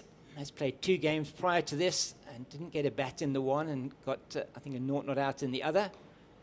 And she's faced now, that's her 18th delivery. Yeah. Look, I mean, and this is where I think that Nicoline Janse van Rensburg needs to guide the youngster. I mean, she is 14. But, you know, just even if it's after every 2 or 3 balls, walk up to her, just say, look, don't stress. You know, yes, you faced 18 balls, you haven't scored. But those 18 balls meant that it's 18 balls that Western Province haven't taken a wicket. Well, there is her first run in representative cricket, and that is a huge weight off her shoulders. You almost see her just looking to the sky there, and she's happy that she's got that one down to Nasipo Verzi at 3rd, and come through for the single. And she's underway in what one would hope would be a very, very long and prosperous career for the young lady. She looks the part there from a batting point of view. She certainly learnt some of the lessons, I think, from those that have gone before her in this innings. Oh, that is such a great ball from Sio, but yeah, Van Rensburg looking to drive that straight back past her. But I just need to see if there was any slight movement off the pitch. Well, this is a good delivery. She just tossed it up there, didn't she? She did. Outside the line of the off stump for her to have a go. Seeing how good she has been driving, Nicoline Janse van Rensburg. What she doesn't want to do is just get a little bit loose here.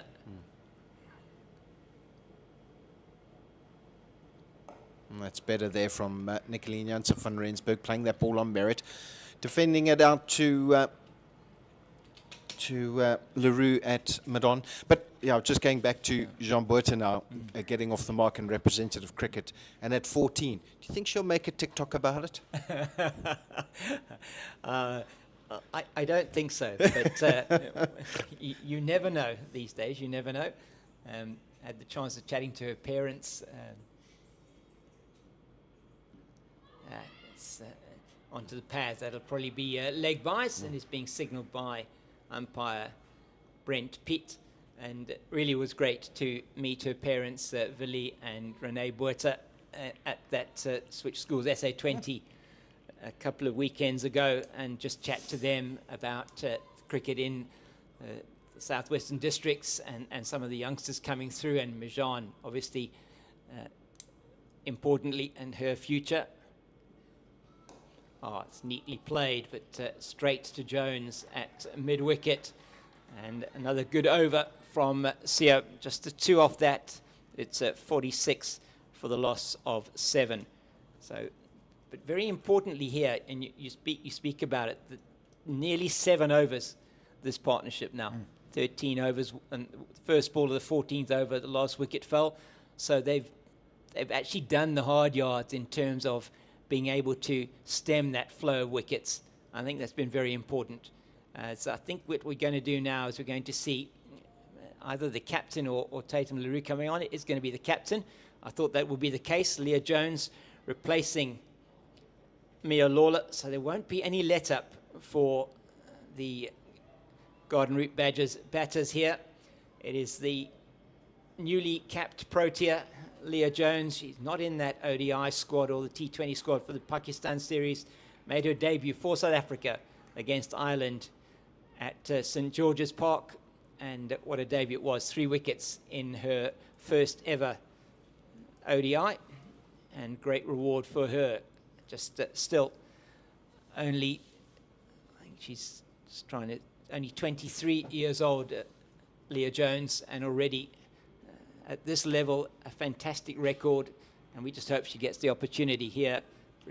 Biased Western Province person talking here, that, that she gets the opportunity to play more at senior level. I've really been impressed with Jones's captaincy this season.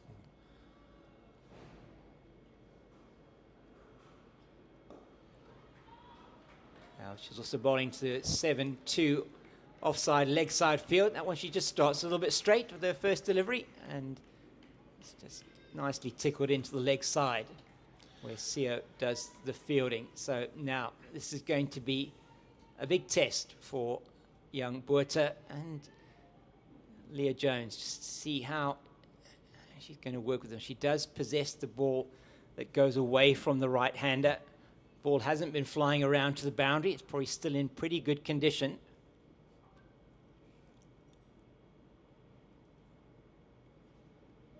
Well, that's what I was going to say. With her first ball that started on the legs was, I think she was trying to see if she was going to get any swing. Yeah. As we saw, the second ball now is pitched more just outside off stump, and not a bad ploy. That bowling on that 4th stump line, inviting the drive, and trying to see. I mean, Faye Tunnicliffe is still standing at a slightly wideish first slip there. Yeah. As a fielder in the gully, point, cover, short extra cover. Well, she's going to pitch it up here to Mijan Botha, and it's 2 straight once again, and she'll go through for the single.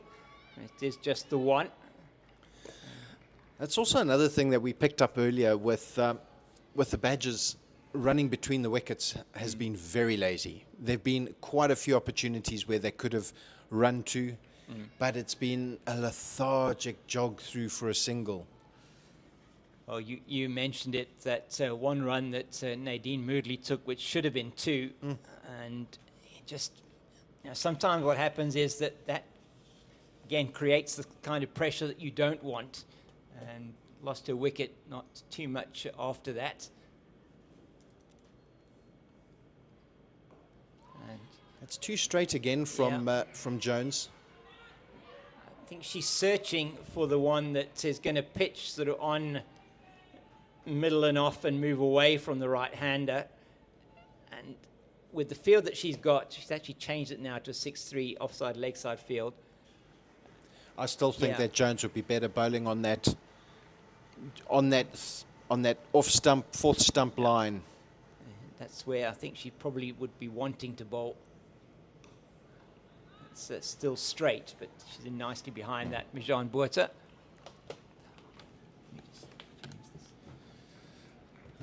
There's one ball left to the 21st over.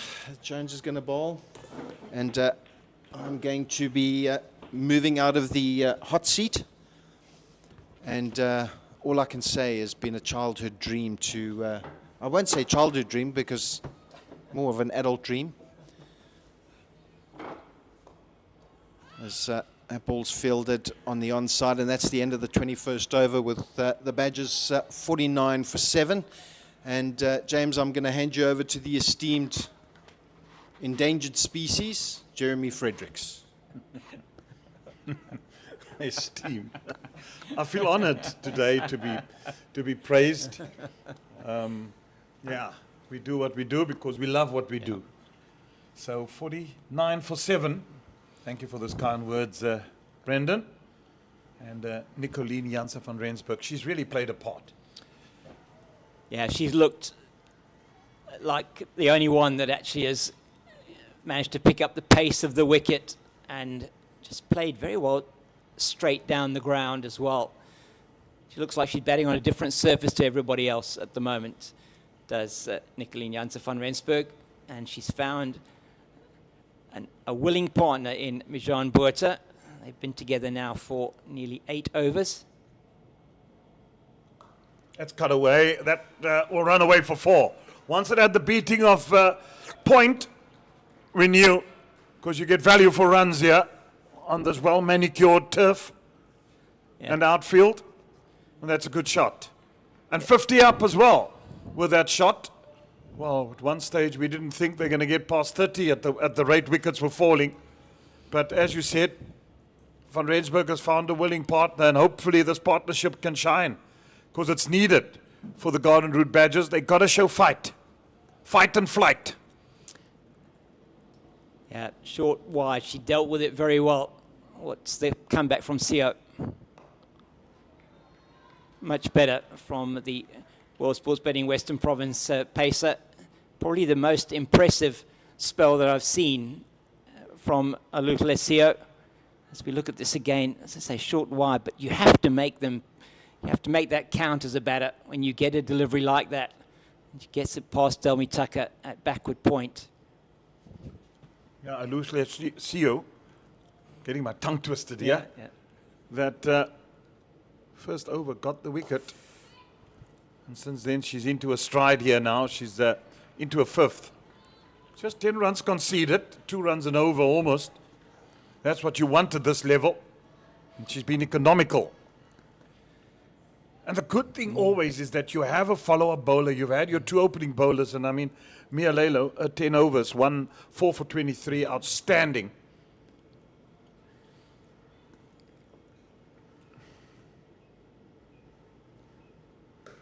Wide again, cut away again. This time, just a little bit of a fumble in the covers. No, I think she's in. Yeah. Umpire unmoved. Well, that was could have been close. Had that throw from Kelsey Adams been a bit closer. Mijan Botha, that was a risky run with the misfield. She does get in, as you say, safely there. Jeremy, and that would have been a terrible way to lose the 8th wicket for the Badgers. These two. I think a direct run out, James, would have been, been. But the fact of the matter that they're showing that intent to look for the runs, trying to place it in gaps, it's admirable because it wasn't done earlier. And had the Badgers, if they go back and have a little video clip of how they had played earlier on, they would have probably approached this whole game in a different manner. Yeah.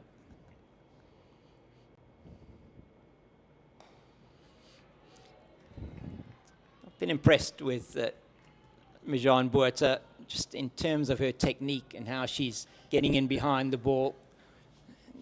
Very important. She's got the chance here to bat for a long time, and she needs to do that for her team. Well, it's all just about finding a way. What a great debut, wouldn't it be, at just 14 and say, right, I've did this for my team. Try and say, right, where are we going to get to? We need to get to 150, 170. And then I think we'll be game on here. Have they got enough in the tank to actually carry them that far? Yeah, I think they do very well if they can get, as you say, around that 150 level. They'll feel with the weakened batting lineup that World Sports Betting Western Province have. Just a reminder that there are a number of players missing from both of these two teams in terms of the lineups that we have today. And Western Province missing Dane van Niekerk, Laura Goodall, and Kayla Reinecker, who are with the Proteas team. Annery Dirksen out for the Proteas for the Garden Route Badgers, and a couple of players out for injury as well for the Badgers. Yolandi Potgieter with a longer-term injury. Mika de Ridder, the wicketkeeper, also out with an injury. She's been too straight as Leah Jones. She hasn't got a line right today, Jeremy. Yeah, she struggled thus far, Leah Jones. Conceding just 3, but it's important that you get your line right. You've got to strive to it. And don't let your team down, because you've had the lady, Mia Leila, bowling from that Calvin Grove end and bagging 4. So you've got to continue the good work that she had done. She bowls with natural outswing, does Leah Jones. So that's in a better position for her. Lawler down there at 3rd, does the fielding. So now, if Jones does get her radar right here, could make it quite difficult for Botha outside that off stump. Yeah, sometimes bowlers just take over a 2 to get into a rhythm. It's all about rhythm, isn't it? You know, you get into your straps early on. If your rhythm is awry, you don't feel right. You turn up one day. Yeah, that one again, outside leg stump. You turn up on a day, and everything just feels right. From the delivery stride to the follow-through, everything. And then you also rock up on a day when you see, oh, my line is off. Yeah. So the problem is what you do as a bowler, you're now trying to overcompensate, and you say, right, I've got to get it right. You try and bowl quicker, or you try different variations, and it's just not working. Better. And that's when you've got to draw on your experience and just say to yourself, it's such a mind game as well, cricket. You say to yourself, okay, what has worked for me? What can I draw back to? So you then go back to when you took a 5 or took a 4 and you had a magnificent spell.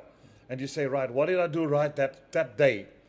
And just then play it as a recorder in your mind and try and work it out. Because coaches can't do that for you. No. Absolutely not. They're not there on the field with you to say what you're doing. Maybe sometimes it's just the head dropping a little bit, shoulder falling away, the arm falling away. And, you know, those are things that you just don't sometimes immediately pick up. But just draw back onto the resources you had, how you'd perform.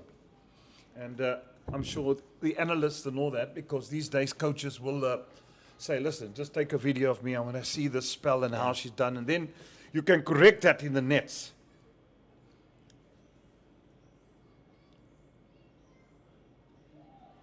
Well, she got away with that one, probably. as I just think that the wrist, when the balls were going down the leg side, it looked like the wrist was breaking a little bit Yeah, as she just came pushing over. the ball instead Yeah. of bowling it, and that's Yeah. where the wrist sometimes snaps, and and it just doesn't. It's like the ball's coming out in a manner Yeah. instead of coming out nice strong wrists behind the ball. Yeah, that's exactly what it looks like. So she's maybe trying a little bit too hard at the moment, Leah Jones. And she gets away with that as well onto the pads. Well, I think at times, we can sit up here, and these girls are still very young, some of them, that being overcritical is not the way. You're just trying to help. And we call it as we see it as broadcasters up here. But there are times that you've got to feel what goes through the mind of young people. There we go. The Black Day, Proteas against Pakistan at Kingsmead. Yeah, and the Black Day is all for gender-based violence, violence against women, which should not be tolerated at all, and not even been talked about. But awareness is there, and it does happen, and as far as possible, we need to protect our valuable ladies. And and that's what cricket does. They have the Pink Day for Cancer. It's such wonderful innovations that to have always been part of the Pink Day at the Wanderers, and what happens there on the day and the activities. Great to have a Black Day for the ladies as well. That's innovative things that enhances our society, our community, and us as South Africans. So we're going to see a change from the Weinberg end. Delmi Tucker with her off breaks. And tosses that one up straight away. And it's going to be a different challenge here for Nicoline Janse van Rensburg and Mijan Botha, an experienced Proteas player. Tucker. Got a 5-4, 5 on the leg side, and 4 on the offside. So it's a 5-4 field placing here to the leg spinner. So you've got your 2 boundary riders out there for the short ball that you might want to pull for 6. It's flighted, given lots of air and good running. Yeah.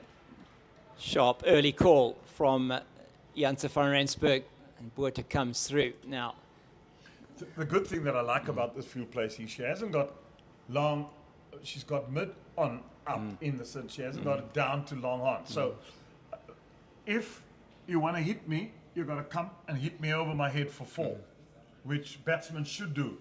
But it's the drag down sometimes with the bat, where the bat just turns in the hand. And that's why you got your square leg and your deep cow on the boundary for the boundary riders. Because that's what you want to do, is to drag the batsman across. Because remember, the ball's turning from off to leg. That's just nicely played. It should come back for a second. Yes, that's good running.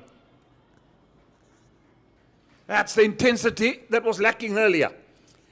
yeah, very good from these two. Their partnership grows now to 21, by far the best of the innings so far. Exactly what the Badgers have needed, just to get some respectability into the score and to try and build it. And the longer they can stay together, then the more they'll feel that they could get to that total somewhere around the 150 maybe. Yeah, last time she pitches it. That's nicely played, just with a spin. That's good, intelligent cricket by the youngster. She just waited for it. It bounced, turned, and she said, all right, I'll work it around the leg side for 1. She knows a role. This 14-year-old, Jean Botha, she knows what a role is, and that she's got to stay and partner Nicoline Janse van Rensburg for as long as possible, because she's looked like the mainstay here for the Badgers thus far. Yeah, and I think what you say there, Jeremy, so important is the role that you have to play, and that's where, when that role is a little bit ambiguous, or you don't understand what it is, that's when teams can get themselves into a whole lot of trouble. And here the role is clear in terms of support that young Mijan Botha has to give to her more senior partner, Nicoline Janse van Rensburg. By no means is She might be the senior partner here, but very young in terms of her career as well. She's just 24 years old. Wide again. Yeah, she's just not hit her straps, Lee Jones. But I mean, just look at the stance of the young Maijin Botha. She reminds me a bit of Graham Pollock. Very wide stance. She's working so hard. And so I was chatting to her parents a couple of weekends ago, and she does a lot of work in terms of her batting, just in terms of her setup and how correctly she plays. And you can see that from a technique point of view. She's clearly sound. Yeah. Absolutely. Absolutely, you can see that. And that's so important early on in your career. And this opportunity to bat here for a period of time. She's already been at the crease now for 11 overs, faced 34 deliveries. It's just absolutely incredibly valuable for her. Nicely driven. Yeah, and for her growth. Yeah. It's good running. Good fielding too. Good cricket all round. Faye Tunnicliffe here at that wideish sort of gully position. She's throwing herself around today. Took an excellent catch earlier on today to dismiss Zintle Kula off the bowling of Mia Lawler. And how impressed were you with Mia Lawler, Jeremy? For a 16-year-old, the control she had was impeccable. Nicely driven again. Now, that was just brilliant control. Yeah. And, you know, she bowled proper length. She hit her straps. Lovely action, too. Love the action. And at 16, and if you're that good at 16, to show that you've got that BMT. Because cricket's a mind game. Most of all, you can have all the talent in the world, but sure, it plays on your mind. And if you can do that already at a young age by showing that maturity, you're on the right road as a cricketer. Well, this time she can't come around and cut that one off. Tunnicliffe down to Lawler at third. And we're seeing here very good rear guard action from the Badgers. They had descended into the depths of despair at 38 for 7, 63 for 7. Still isn't a good score, but it's a whole lot better than 38 for 7.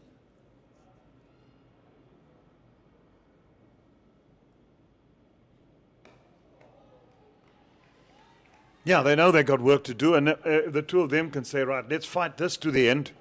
What an effort that would be. Then you'll get to about 150 if they, and then they'll say, right, we got something to bowl at. Yeah.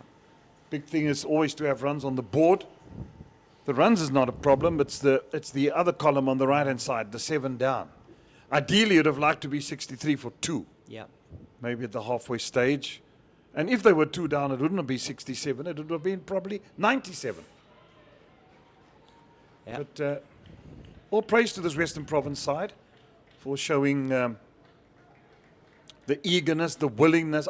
They've just been brilliant in the field as well.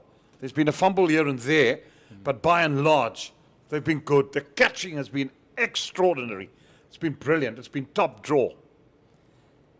Yeah, I must say, as we look at those fixtures, we were talking about earlier on, we were talking about the matches against Pakistan. This is a huge series for South African women ahead of that T20 World Cup later this year in England. They're playing 5 T20 internationals against India in April.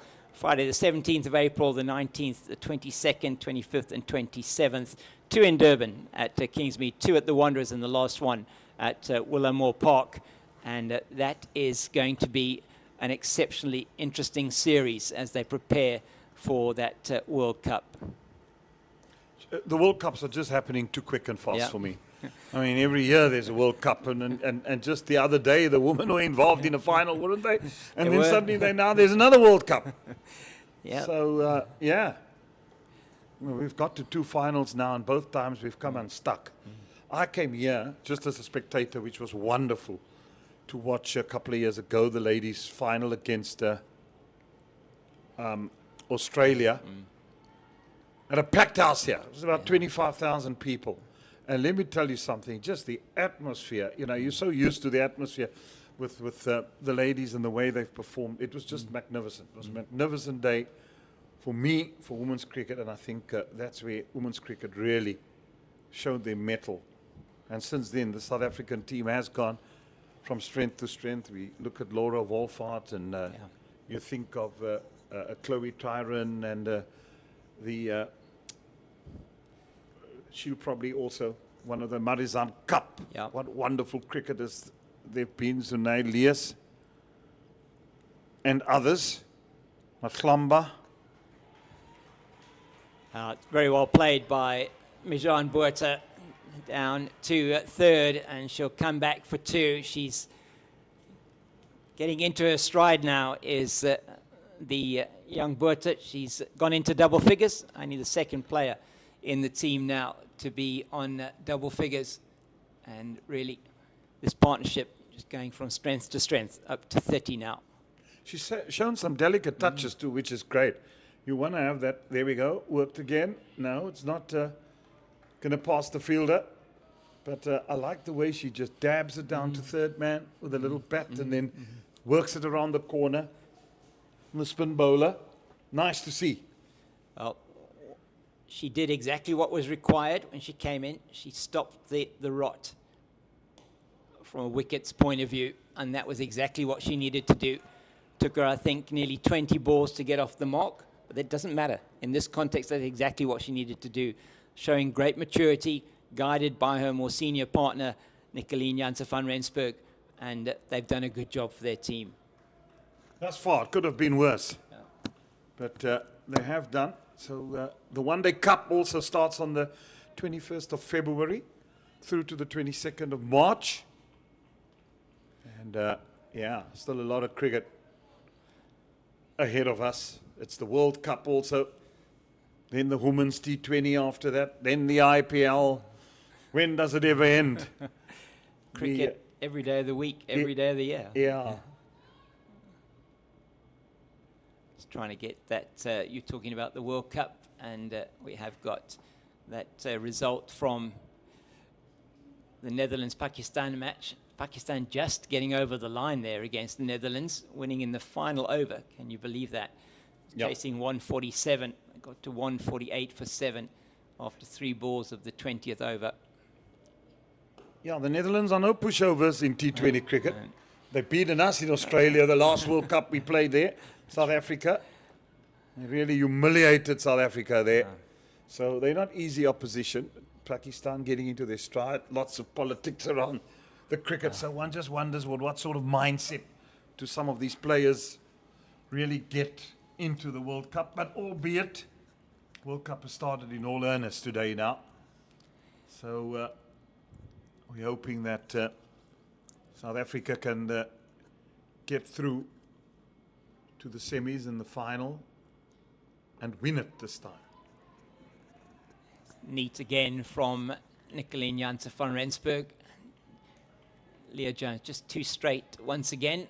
Just to give you some information about the other women's Hollywoodbets Pro50 match taking place today. The Titans women up against the Dragons women in Pretoria at Centurion, and it is the Titans that are in at bat. They're 113 for 3 after 29 overs and 3 balls.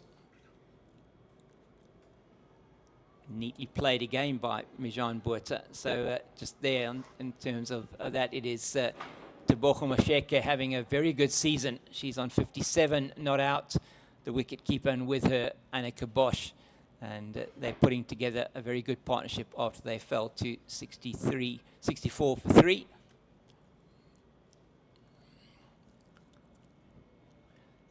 Scotland are playing the West Indies. That should be an interesting one. Yeah, it should be very interesting. West Indies batting first in that game are 30 without loss into the 5th over. But right here we're watching potentially a star in the making here. We hope for young Mijan Buerta.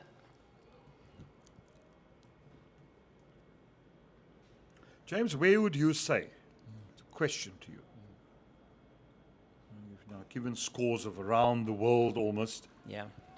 and around the globe, speaking about the World Cup, where do you say, if South Africa is to win it, what part of their game needs to be on song? Is it batting, bowling, fielding? I'll give you my thoughts afterwards. I've got. I tell you what. I should tell you now after this delivery, where I feel South Africa are probably where they, what I would say, maybe their Achilles heel is. That's the end of the over. Just a single off that, 69 for 7. So, Jeremy, I feel that it could be one of our strengths, but it also perhaps is our biggest weakness is our pace bowlers at the moment. So I feel that we're conceding way too many runs from our key bowlers like Rabada, Nokia. We saw it in the SA20. Perhaps weren't.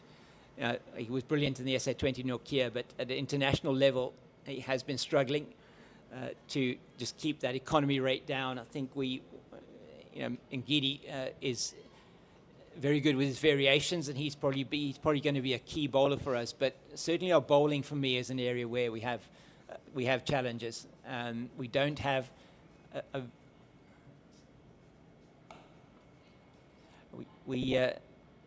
think from a spin point of view, I mean, a lot of reliance on Keshav Maharaj, and George Linder will do a job, but our pace bowlers are what concerns me. Okay, for once we agree. How many Ds? Got you. Yeah, no, I'm with you on that. Yeah, I think we've got the batting power to chase any score and whatever. But that's where I feel our bowling is a bit of a... I don't think also that Rabada's in top song yet either. So I'm just wondering, looking at the squad that was selected, and you talk about our pace bowler, and Nokia, as good as he is, he has been woeful, to say the least. He's leaked a hell of a lot of runs. Now you've got Rabada, you've got Nokia. Ngidi, I'm happy in T20 cricket. Yeah, he can do a job for you because he has got so much variations, and he's been to India, lots of success. So between Nokia and Rabada, the two of them, if they leak runs, lots of it, South Africa's in trouble. Yeah. So why wouldn't you have said, right, in your selection process and thinking that, all right, we've got two quick bowlers, which one am I going to leave at home of the two in order to have taken Bartman if they already taken single? Because why did you invest taking Bartman then to Pakistan and to India and he's not being paid, and the most wickets in the SAT20? And I mean, that was Dale Stein's point as well. Looking from a skills level, what he can do. Yeah, I must agree with you. Otnil Bartman, for me, should have been on the plane to India and Sri Lanka. And he offers you something different there. I mean, certainly feel that, yes, you've got the youth there, Mapaka as well, but I'm not sure that he's going to play a game in this T20 World Cup, Kwena Mapaka. Yeah. And, just looking at the attack, I think Janssen, I think you're going to pick him anyway, definitely. And for me, he's brilliant. He's got variation. He's also got that just steepling bounce, and certainly his control seems to be absolutely brilliant at the moment. So don't have a problem with that. But we'll see how that all works out, as it's going to be a change, as I'm going to be moving out and Brendan's going to be joining you. Yeah, thank you, James. Yeah, the other thought, I hear you. I think Mapaka, you get World Cups to come. Don't know, he's also a quick seamer. Can also be erratic because he's young and he's quick and he wants pace. So at a World Cup, is that going to work on those surfaces in India? Well, I'm not too sure. And then I also think, as Brendan works in here, and we'll probably continue this conversation in terms of the cricket and the World Cup, 77 is the score. I mean, 71 for 7. And been a bowling change, I think, has there from the Calvin Grove end. Here's he into the attack.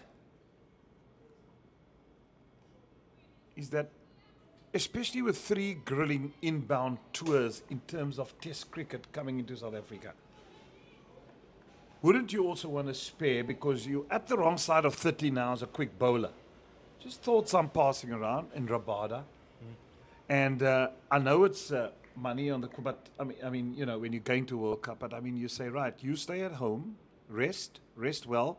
We're going to need you for all 3 tours. It's big tours coming up. Yep.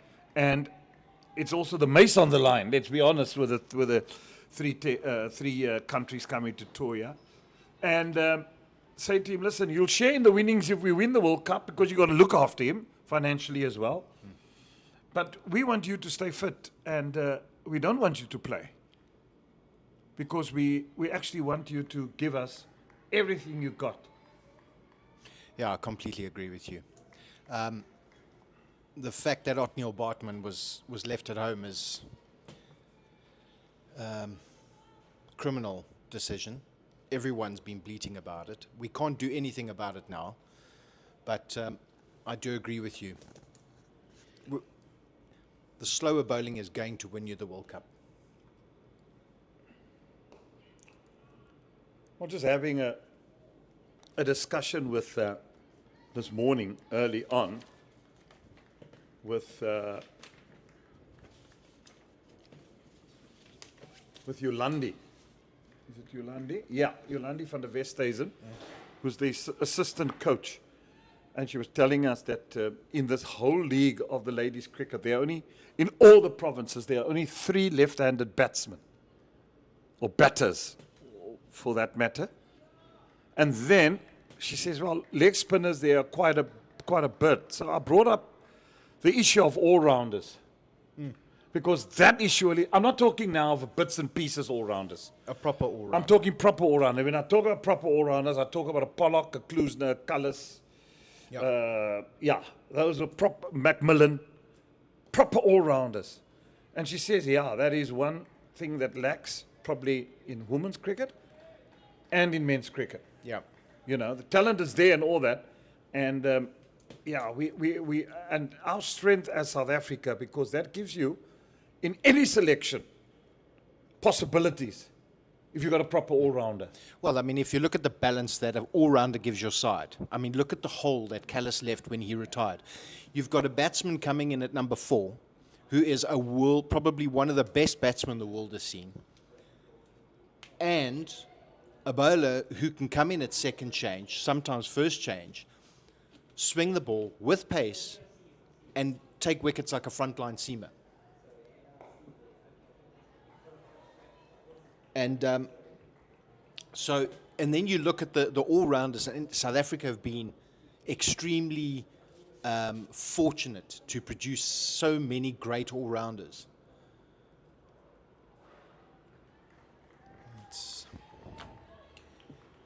But surprised to see in the women's game that we don't have that many all-rounders and only 3 left-handers? Batters, eh? Wow. She was saying in all provinces. I mean, I didn't even look at it that way until until Yolandi, oh, now that was going to miss leg. Oh, that had to hurry there. It was hurry scurry. That's safely in the end. Almost falling all over each other there. But with the World Cup that's starting now today, and obviously the Netherlands going down to Pakistan, and the West Indies playing Scotland, and India taking on the might of the USA later, with 2 South Africans in their side, Andries Gous and Shadley van Schalkwyk, playing for the USA. But I don't recognize one American name in that squad. It's mostly a Asian, South African flavor team that the USA has put out. Well, you must look at the Canada team. Have you seen that squad? No, I haven't looked at that squad yet. Keith Lane, our stats guy, I mean, because Monday we busy with the cricket, sent the stats, and I went through the teams of Canada. I don't know if they're Canadian or all, but they all seem to me of Asian descent there. That's in the Canadian team. Well, I know there's a lot of expats that live there, but if USA and whatever, how do you grow the game? And I know a lot of experts, if you're not going to sell the game to the American people, and also because at the end of the day, you want to truly team representative, and nobody says expats mustn't play, but just with these teams and these minnows that we see too much Yep.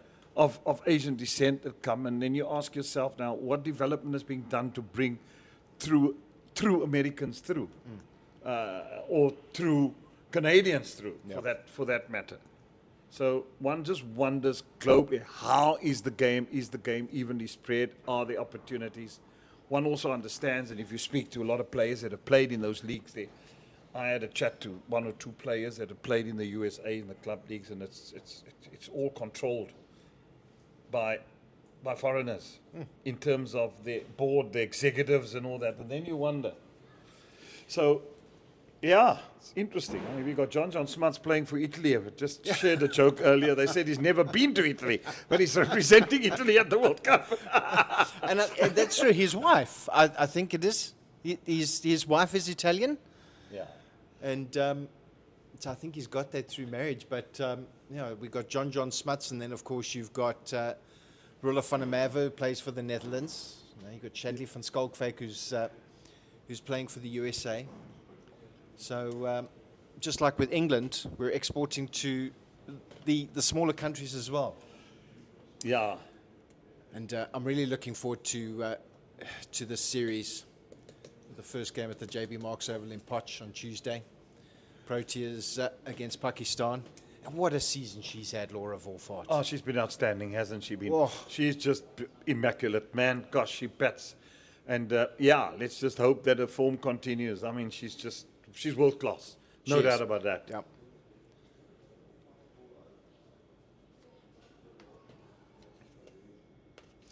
So we just got a bit of a break in the game as players take a few drinks. And just a quick refresh. The Badgers 73 for 7. This is a fantastic partnership between Nicoline Janssen van Rensburg and Marie-Jean Botha. And the partnership now with 35 after the Badgers found themselves at 38 for 7. And, we had Mia Leila taking 4 for 23 in her 10 overs. Tatum LaRue 2 for 16 in 6. And then we had Oluhlesio taking a wicket with her first ball. And she's taken 1 for 11 in her 5 overs. But Janssen van Rensburg's been the rock for the Badgers now. I mean, she's currently on 32 of 60 balls. She struck 5 fours so far. And Jean Botha's has faced 46 balls for her 10, but a valuable 10 runs, Jeremy. She came in, she's applied herself, 14 years old, and people will look at her strike rate and go, well, it's 21.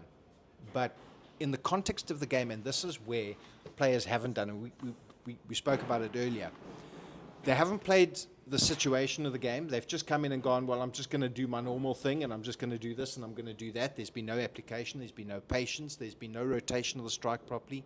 There's been lazy running, poor shot selection, and that's why the Badgers found themselves at 38 for 7.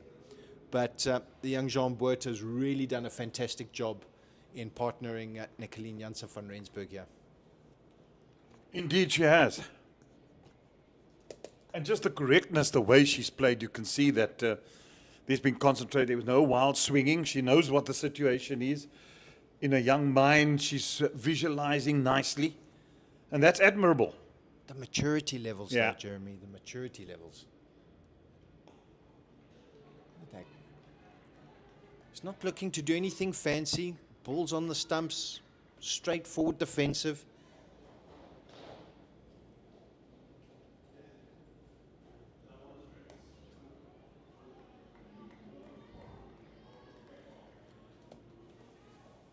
The sun's trying to break through here at Newlands. No, it will eventually. It's a cool 24 today. Oh, there's a mix-up in the shy. And is Jean Botha safe? Just about. Just about. I think if the throw had been more direct at the stumps, I think she could have been found wanting.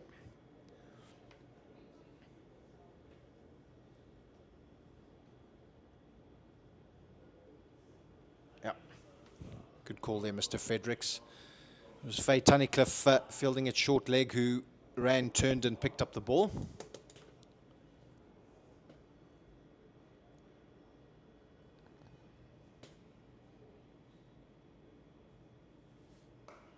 Cut away through the gap.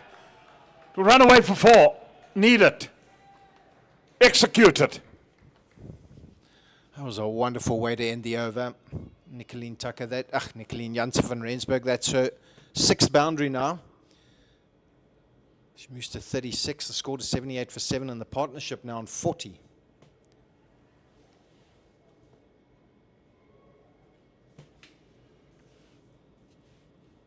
So, where would you think the Badgers would be happy with being at 38 for 7 if they could bat through their 50 overs? What do you think they'd be happy with? 160, 170, I would say, to get to. Still a long way off the pace, but I mean, there's 20 overs left, so you're talking about another 100 runs, 5 and over.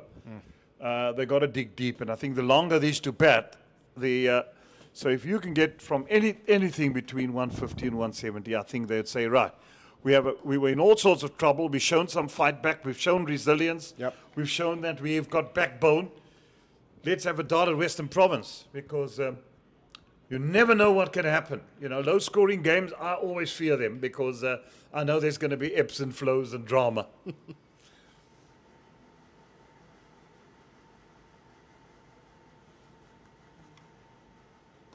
And the good words of Edgar John Bunter Barlow always used to say, runs on the board, it's valuable. We got them, they got to make it. Yep. And then don't forget that we've got KK Mate still to come, and she's no mug with a bat either.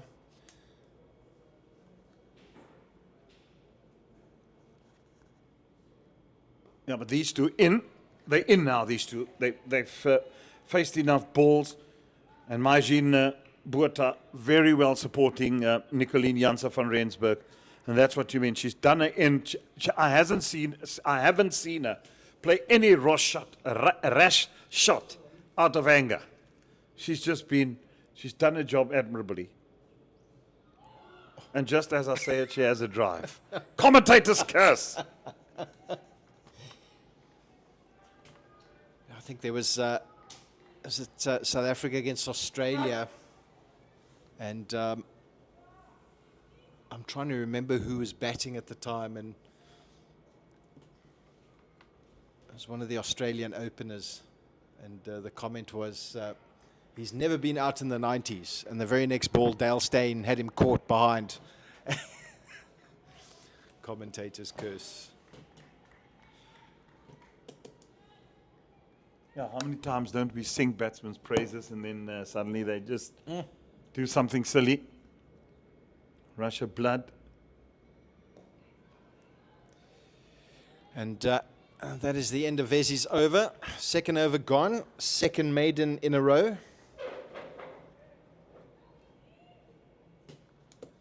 Just 31 overs gone. 78 for 7. Also looking forward to tomorrow for the Hollywoodbets Pro20 match between these two sides. Yeah, it's a good way of doing it also. You know, teams, you talk about costs and how they play it. Saturday 50 overs, Sunday T20. I think it's good. It is. I think we have a bowling change. Is that Jenna Botha? Yeah. Yep. She'll be replacing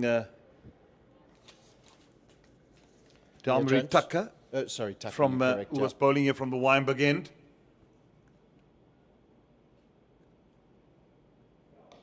Starts with a full toss. He's coming around the wicket. Yeah. I know this is a good ploy because number one, you've got a team on the back foot. You're coming around the wicket, bowling off spin. And that's a wicket. Just as I say it, it's a catch. Low down. What's that? Lee Jones with a catch. That's the captain, Leah Jones, in the covers.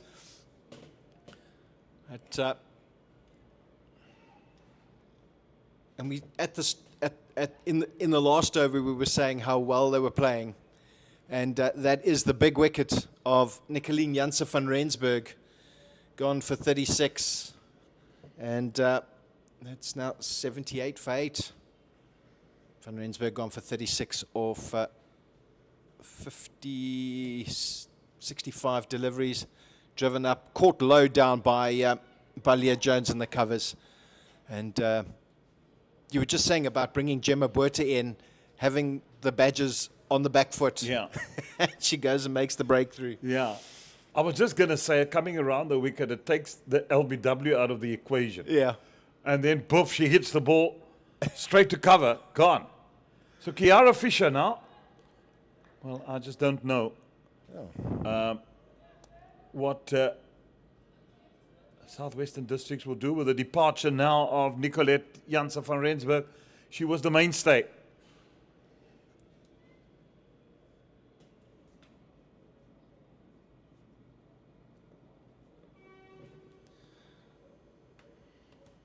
She continues around the wicket.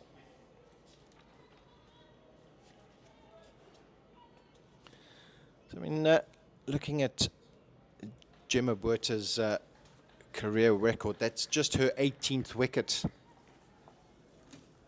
in her career. She does have a best of 4 for 35 against Free State in Bloemfontein 2 seasons back. Okay, Kiara Fisher, she hails from Durban. Right and bat, orthodox spinner. Went to Durban Girls High School and ETA College. And beginning of the 24-25 cricket season, she moved to Oudtshoorn to join the Garden Route Badgers. Oh, that just dropped short. That was nearly gone. Gone for an early lunch if that had found the paws of Faye Tunnicliffe.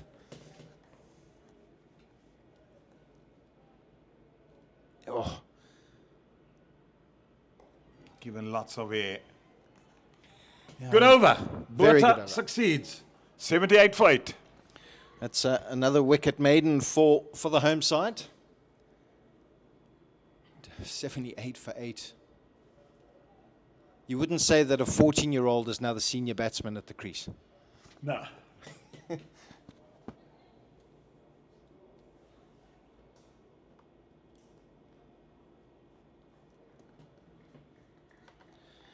And they've really got their backs up against it. Janse van Rensburg, who was really the rock, Buerta providing the mortar. But yeah, now that van Rensburg's gone.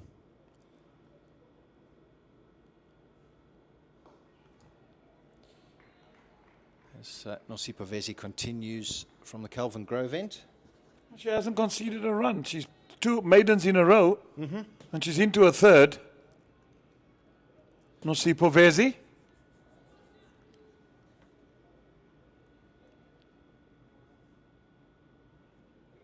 So I said to James earlier, I've really been impressed with Leah Jones's captaincy this season for Western Province. She's moved her bowlers around well, and with Vezi's back-to-back maidens, I wonder if that just creates a little bit of pressure. And then, Oh, that's well placed, isn't it? She had 2 short covers, and the placing was good. She's obviously got them in catching positions, but again, I just feel that the running there, that should have been an easy 2. yeah, I agree with you.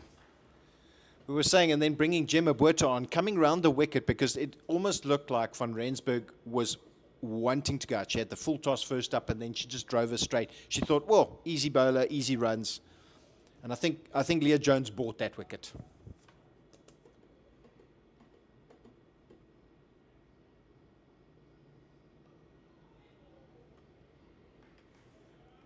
She's inviting her to drive.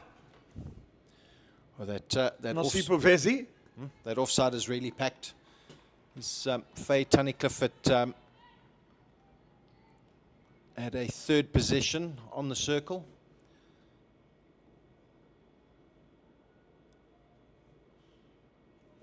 It's a backward point to point. Short cover, short extra cover. Mid off, mid on. mid-wicket, and short fine. Yeah, she's been innovative, the captain, Lee Jones. That's good to see. You want innovative captains that take the bulls by the horns.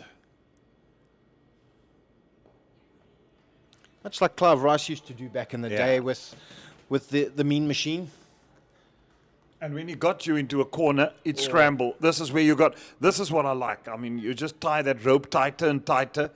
And that's fine what Vezi's doing. We're not getting maiden after maiden after maiden and one run over. Somehow, batsmen do get frustrated. It's good bowling, good field placing by Western Province. Very good. They've been right on the money, and you can't fault them. Nope.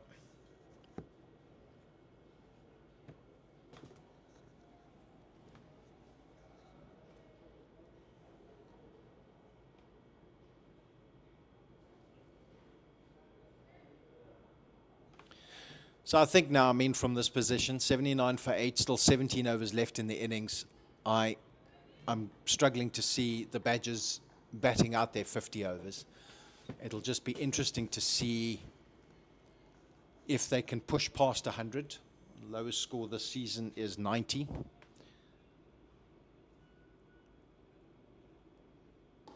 Psychologically, just getting to that three figures, it does mean something. You're absolutely right. Yeah. So I'm just saying with 8 down, they look to get to 150, 160. But, they've been well within their time too, Western Province. Gone through their overs quickly. They've shown the extra spring in the step. They know that loss in Oudtshoorn would have hurt them immensely.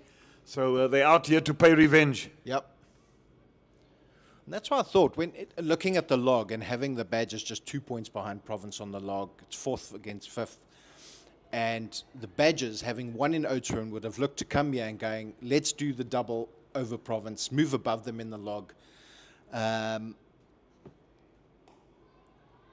Western Province have literally said, you're going to come into our fortress, we're going to show you how to play some cricket.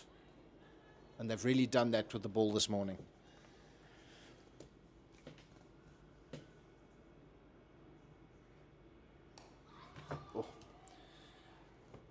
And Jean Botha coming down the track to Gemma Botha, 2 JBs.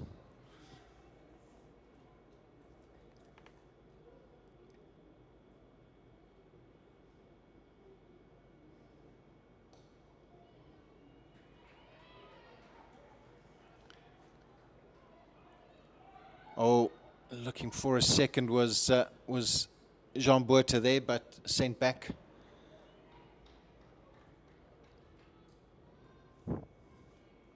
Looking at the good old days, Jeremy, when you had Northern Transvaal against Western Province, and you had Dave Rundle trundling up to Dave Rundle. Curry and Rice, and that's lofted over mid-wicket by Fisher, and it trickles down to the boundary, and that's 4 runs to the Badgers. That moves them on to 80. 84, apologies, 84 for 8 now. Oh, that was just the full toss, dealt with decisively.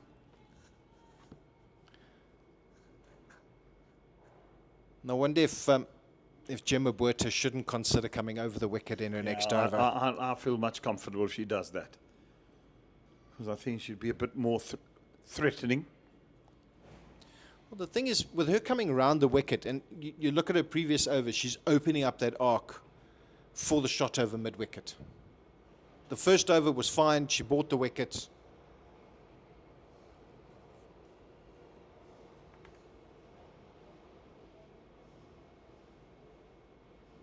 Oh, nice little floater. Had a bit of a wobble in the air. Vezi just saying to Botha there, come and fetch me.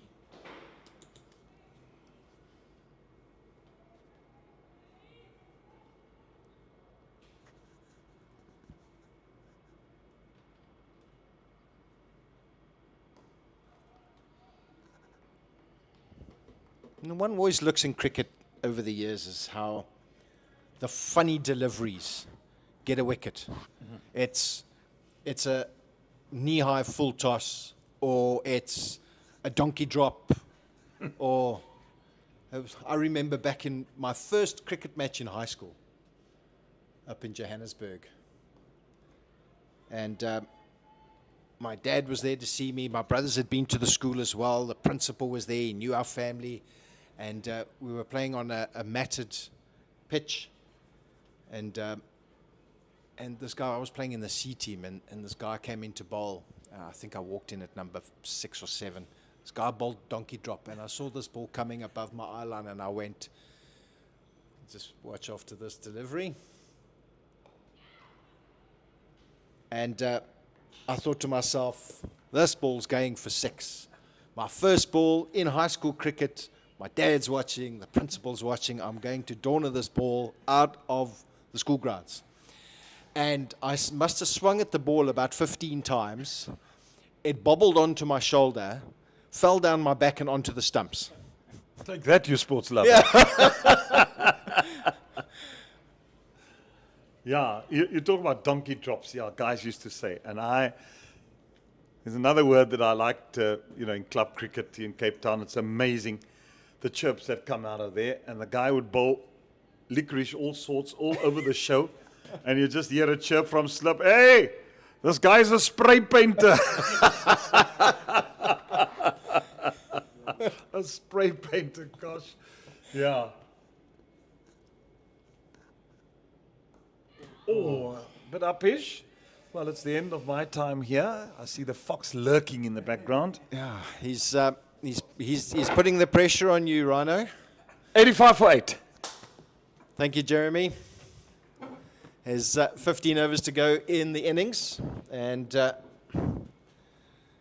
it's the Badgers having lost the toss and being put into bat by Leah Jones. This is 85 for 8, with Nicoline Janse van Rensburg by far the top scorer in the Badgers innings with 36. Next is the mature and what seems to be cautious and well-playing 14-year-old Milia Jean Botha, and with her is Kiara Fisher.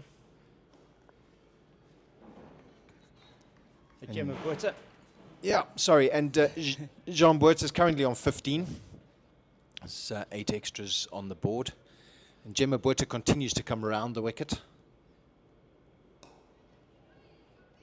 Well, it's a sharp single, and they should get home easily. It's good running from Mijan Botha and Kiara Fisher. And as you said, Brendan, she has shown a maturity beyond her years in this innings. 77 balls, yes, for her 16, but a very important 16 to give them something, at least. Oh! That just bouncing short once again of Faye Tunnicliffe, played with soft hands by Kiara Fisher. What was Fisher thinking? She was trying to, I don't know if she was trying to guide that. It didn't look like it. And we did actually play it with the open face. Knowing that you got a first slip there. Well, I like the fact now they got the slip in. I think it's very important. I think I would probably put a slip into Vezi as well. The way that she's bowling, just wicket to wicket and maybe just outside that off-stump line. Well, I think, and as we said earlier, Jeremy and I were talking about the captaincy of Leah Jones and the way she's being inventive, and we were looking at the field placings that she had for Vezi, and having the short cover and short extra cover in.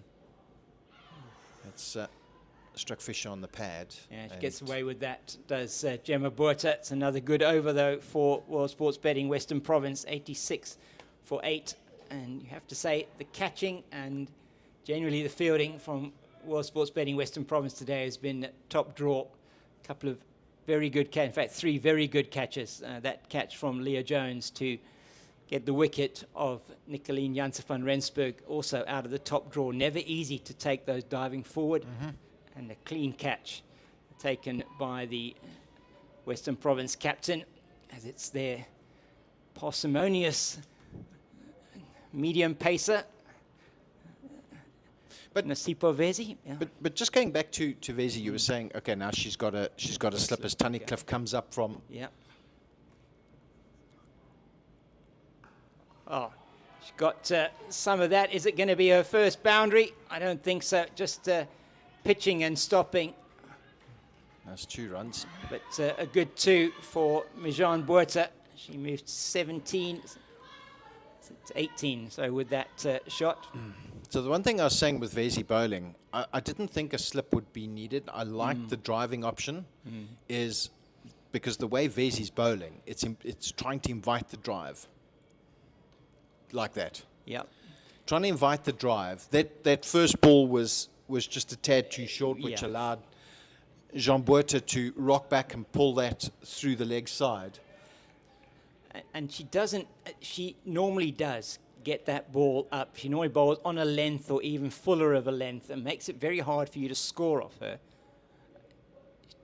Doing that again, she just bails out of the shot. I think that was very good decision making from Buerta there. So I think the slip here, we saw in the previous over, she edged it past Philander down Yes. for 2.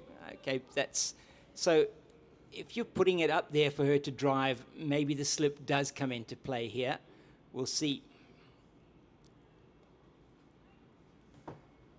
So plays nicely off the back foot as well, does Mijan Buerta. And just during my break, ran across to chat to her parents, who are sitting just to the on the left-hand side of the Oaks there, under the North Pavilion. Parents and her brother are here from Mossel Bay. It's a good shot. Oh, she can't get it through. Kelsey Adams doing good work in the field. And just having a chat with them. They drove through from Mossel Bay yesterday. And enjoying seeing their daughter out at bats on this amazing field. I think that is absolutely fantastic as Mvezi finishes the 37th over. And just a quick one, it's 88 for 8. And but that is nice to see. I mean, yes, we know in, let's call it school cricket, Yep. you know, parents, if they are able to, Yes. you know, will go with their kids, whether it is a Wednesday afternoon or it's a Saturday or Sunday, will go with their kids, they'll go and watch that. It's brilliant. But to see that in domestic ladies cricket, for her parents to come down from Mossel Bay, spend the weekend in Cape Town and go, we're going to watch our daughter play against Western Province at Newlands, I think is lovely. Just a bit short. Kiara Fisher made her pay in the previous over with a short one. This time she can't get it past Alutlesio at mid-wicket. But Kiara Fisher showing some intent here. Oh, it's been good from Buerta. Probably one of the best spells I've seen her bowl this season. I really, and like I said to Jeremy, I can understand the first over when, you know, she got the wicket of Janse van Rensburg. But I don't know if this coming round the wicket, especially to Kiara Fisher, is the right idea. I really don't think it is. Yeah, I'm just wondering if it's not a confidence thing for her, that she's trying to angle it across and then get it to straighten. She's bowling to her field at the moment. It's Vezi at backward of square on the leg side. So I'm thinking for me, I mean, I don't think there's much turn out there. No, there certainly doesn't seem like there's any turn. That's in the air. Has she got it? She has, yes, she has. So there we go. That is the end of Mijan Buerta. She just closes the face on the bat too early, and she has gone for a very well played 18 of 85 deliveries. Gemma Buerta gets her second wicket, and the end of Mijan Buerta's first run-scoring innings in her representative career comes to an end. Just as you see there, just closing the face too early on that, and trying to play it into the leg side. She's played that shot so often today and done very well with it. And the 9th wicket goes down with the score on 89 for 9 as Kaya Kazemate makes her way out to join Kiara Fisher in the middle. What do commentators know? Here I'm saying I don't think coming around the wicket is the right thing for Botha. And the next ball, she closes the face. Caught and bowled, thank you very much. Well, there was a commentator's curse on that one. Yeah, but as you say, just that's all it was. It's just not patient enough to perhaps wait for it long enough that time, and just closing the face too early, and the ninth wicket goes down. So you can expect a little bit of fun here, potentially from Kaya Kazemate. She can hit the ball a long way, and certainly is not somebody that doesn't know how to hold a bat, if that's the double negative works. Well, I was just going to say, maybe it should be Kamikaze Mate, the way she hits the ball sometimes. Yeah, well, we'll see. Average of just over 7, but I think she's a better batter than that. As she takes her guard in a very interesting way. And Gemma Botha, she'll be feeling very happy with her work today. Important wicket of Nicoline Janse van Rensburg, now the Mijan Botha wicket. Well, Botha's now currently got 2 for 7 with 1 ball to go in her 4th over. And I must say, the decision to bowl first by Leah Jones, the bowlers have really backed up Jones's decision to bowl first. It's 89 for 9. And Kaya Kazemate, they're going for a big heave-ho outside the off stump. There was appeal from Philander behind the stumps, but no interest. And that is the end of the 38th over. So 89 for 9 now, and still a job to do for Mate and Fisher. Any runs that they can get on the board here will be very important for the Garden Route Badgers, just to see if they can get over 100. And so elsewhere, the Titans are doing very well. They actually just lost their 4th wicket against the Dragons, 188 for 4 now after 40 overs. I'll try and give you some of the more information around that when we can get that for you. But it is now going to be Tatum LaRue that's coming back into the attack, replacing Nosipo Vezi. So, James, just having a look. So, I think with Jones bringing Tatum LaRue back into the attack, 1 wicket to get, the Badgers are 1 run away from equaling this season's lowest score of 90, which was made by the Dolphins against the Lions in Durban. And that was in 29.5 overs. Yeah, I think this is, as you say, that was really actually quite a surprising score. That was actually in the last game that took place, in the beginning of December, the 6th round for both of those 2 teams. Hence, they're not playing this weekend. And a very big win for the Lions in Durban, and against a very strong Dolphins batting lineup. Alex Candler's been in excellent form again this season, and justifiably got a call up to that camp that took place in January for the Proteas women and some of the players that were on the fringes. Teboho Masheke, who once again today has made good on her form this season. It's neat from Fisher, comes through for the single. And the obligatory knocking over at the stumps from J.D. Philander. Well, it's just to give the umpire something to do. Very busy behind the stumps always, J.D. Philander.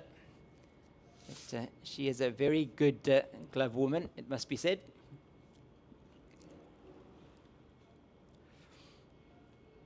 So 90 for 9 equaled the lowest score of the season so far.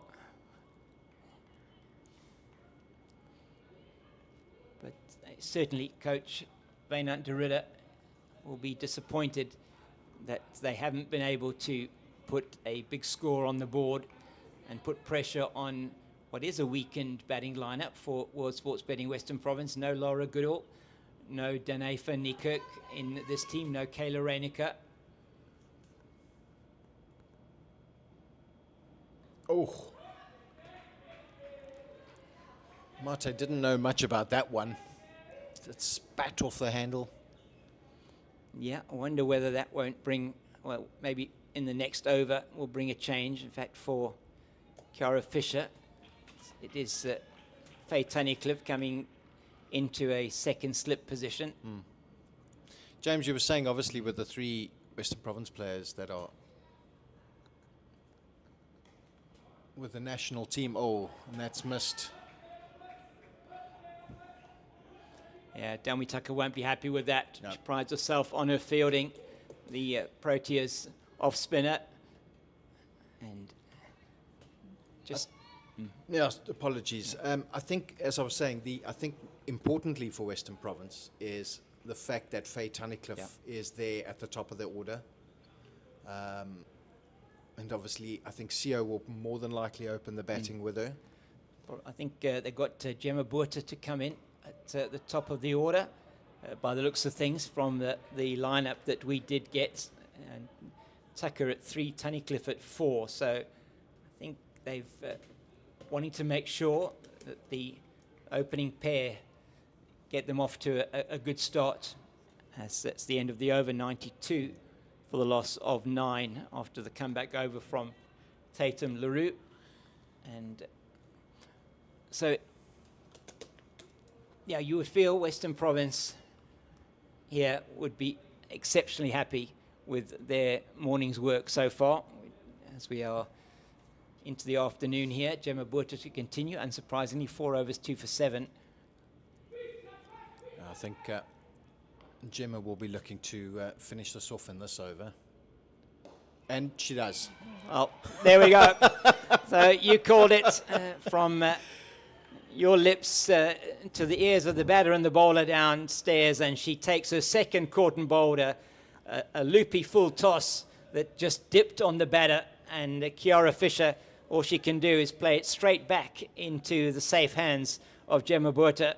As we look at it again, she just she gets her third, and that is a sad end, you'd have to say, to the innings of the Badgers. They are 92 all out after 39.1 overs, and the first ball of an over does it once again for the ladies from World Sports Betting Western Province. It's the 5th wicket that's fallen off the first ball of an over in this innings.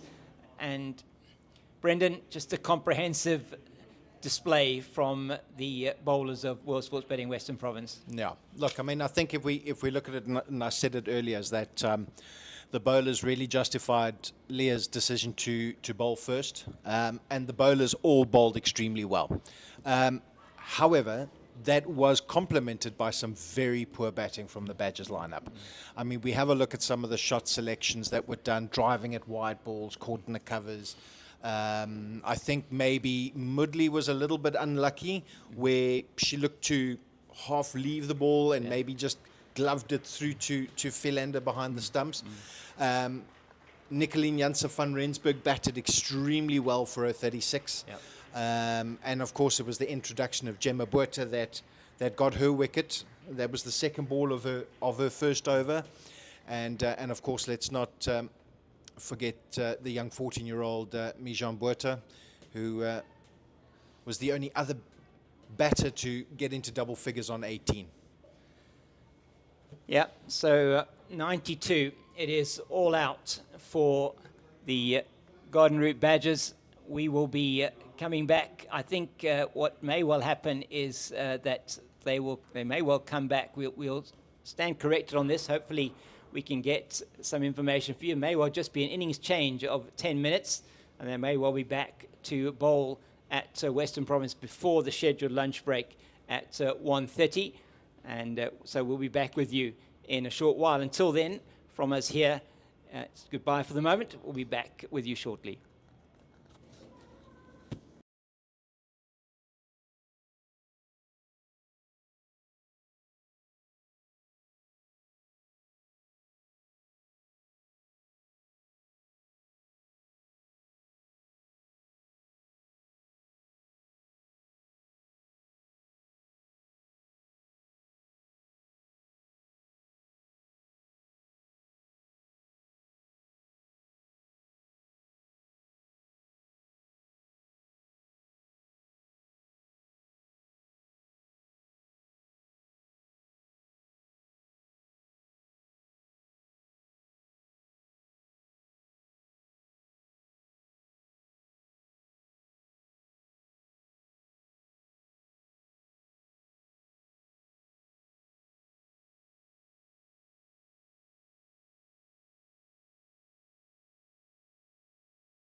Well, good afternoon, ladies and gentlemen. Welcome back to WSB Newlands in Cape Town. It's a beautiful day here in Cape Town, even though there are some clouds around still. It was a cloudy morning, and Leah Jones used the clouds to her benefit as she won the toss and elected to bowl, and her bowlers did extremely well, bowling out the 6-gun grill Garden Route Badgers for 92. Nicoline van Rensburg top scoring with 36, and it was Mialelo 3 for 23 and Gemma Buerta 3 for 7 that were the chief destroyers. And we have a 10-minute changeover as Western Province are coming into bat. Lunch will be taken at 1:30, so we've got 40 minutes of play. And Western Province will require 93 to win, James. Yeah, 93 to win and to put themselves into a position where after 6 rounds they will be right up there. Should they get over the line here within 40 overs, then they will be on 17 points on the log and be right up in contention once again for this Hollywoodbets Pro 50 competition, with the 2 top teams, the Dolphins and the Lions, both having played 6 games, as Janse van Rensburg's in to the attack from the Wynberg end to start off, and it starts off with a good delivery on the line of middle and leg. Luke Lesio and Gemma Buerta are opening the batting for World Sports Betting Western Province. Umpires at this end, at the Wynberg end, Brent Pitt and Wilma Jones. At the northern end, the Kelvin Grove end, and it is Western Province will be looking to knock these runs off as quickly as possible without taking any risks, as that one just swings away from the right hand. Nadine Moodley is in at wicket keeper, a lady who has played for South Africa as well in that position. And it's interesting to see how Nicoline Janse van Rensburg is getting the ball to move away from Sio, who bowled very well for Western Province. And she's trying to entice Sio to drive there. So we look at the field, there's a 7-2 split. We've got 1 slip in place, and there's a short third, point cover, short extra cover, mid off, mid on, and a fielder on the circle at mid wicket.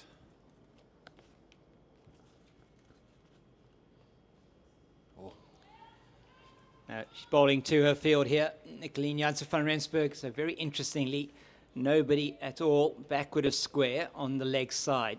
So she has to bowl this delivery, every delivery outside the off stump, giving the batter no chance to play it into that leg side. She cannot afford to be straight here. One of the things Western Province might be cognizant of as we watch Van Rensburg is they do currently, after the Lions, have the second best net run rate. Although the Lions have played 6 games to Western Province's 5, but with a .71 net run rate, they could be looking to increase that as much as possible today. It'll be a big jump for them.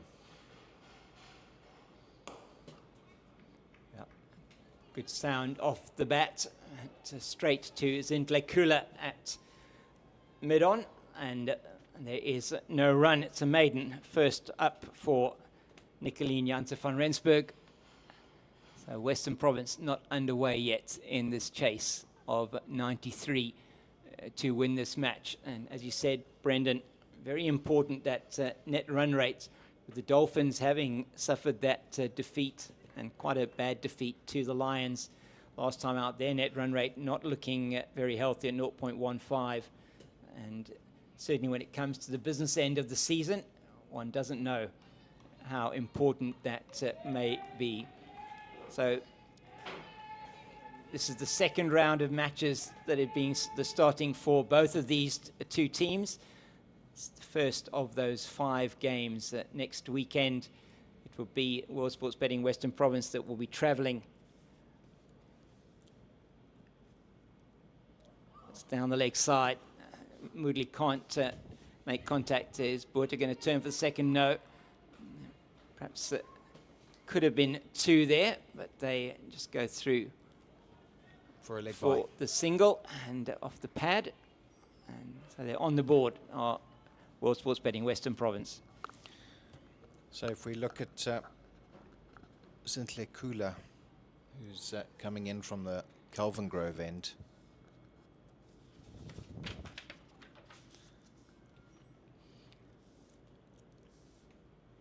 Down the leg side will be wide. She just got to get her radar right here. Zintle Kula has got a good turn of pace on her. Lady who hails from the Eastern Cape. Played for Border and now at, played for Border. She was in the Border, played for Free State, and now she is at the Southwestern Districts. She's got 76 wickets to her name in her career. And she's the best bowling of 4 for 18, and she's done 4 in innings 4 times.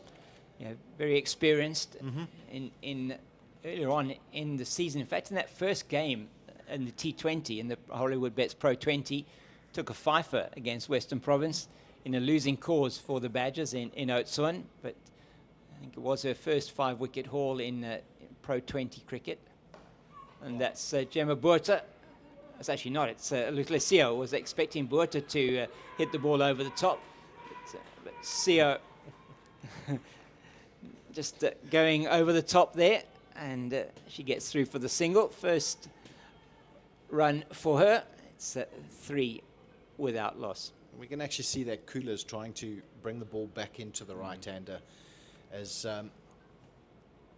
she started the ball out wide and it came in a bit, and Sia was looking at going, and that's why she played that ball over extra cover. The ball just plugging on the surface a little bit there. She's getting too much. It's almost like a 9-9. Yeah. There's too much elevation. This time Gemma Botha playing it in the air down to Julia Hall at mid-on. So let's go through that field, Brendan. Again, we've got a slip. That's Annika Swart at slip. We've got Palesa Mapo at third. You have, see who's that at backward point, looks like Kiara Fisher. Mijan Botha in the covers, Kaikazi Mate and Isel Cilia at mid-off. Mid-on, Julia Hall, mid-wicket, Nicoline Janssen van Rensburg, and then Giselle Abrams down here at long leg. So for Zintle Kula, she's going to be attacking the stumps, as you said, getting the ball to move into the right-hander. Expect perhaps a little bit of innovation from Gemma Botha, just standing outside her crease. She goes over the top, and that should be a wicket, and it is. And that is Gemma Botha's batting season summed up in that shot completely. She is trying to go over the top, as she has done in a number of her innings, and she perishes once again. And this time, she perishes without troubling the scorers from a runs point of view. And so, yes, the innovation there, but this is a low total. Mijan Botha takes the catch. What you don't want to do is give your opposition a sniff early on in the innings.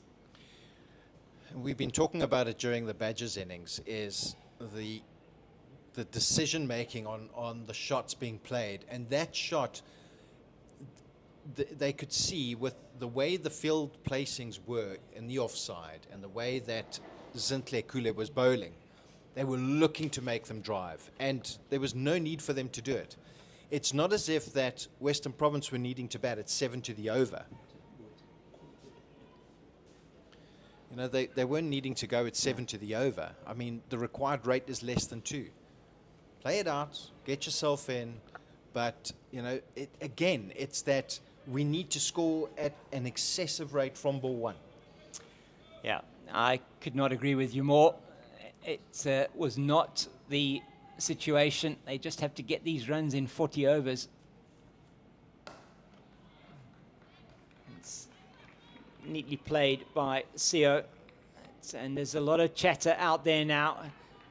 The Badgers know if they can get into this batting order of World Sports Betting Western Province, they can take another wicket or two now, that it's not as strong as it would normally be, missing two of their key batters in Van Niekerk and Goodall.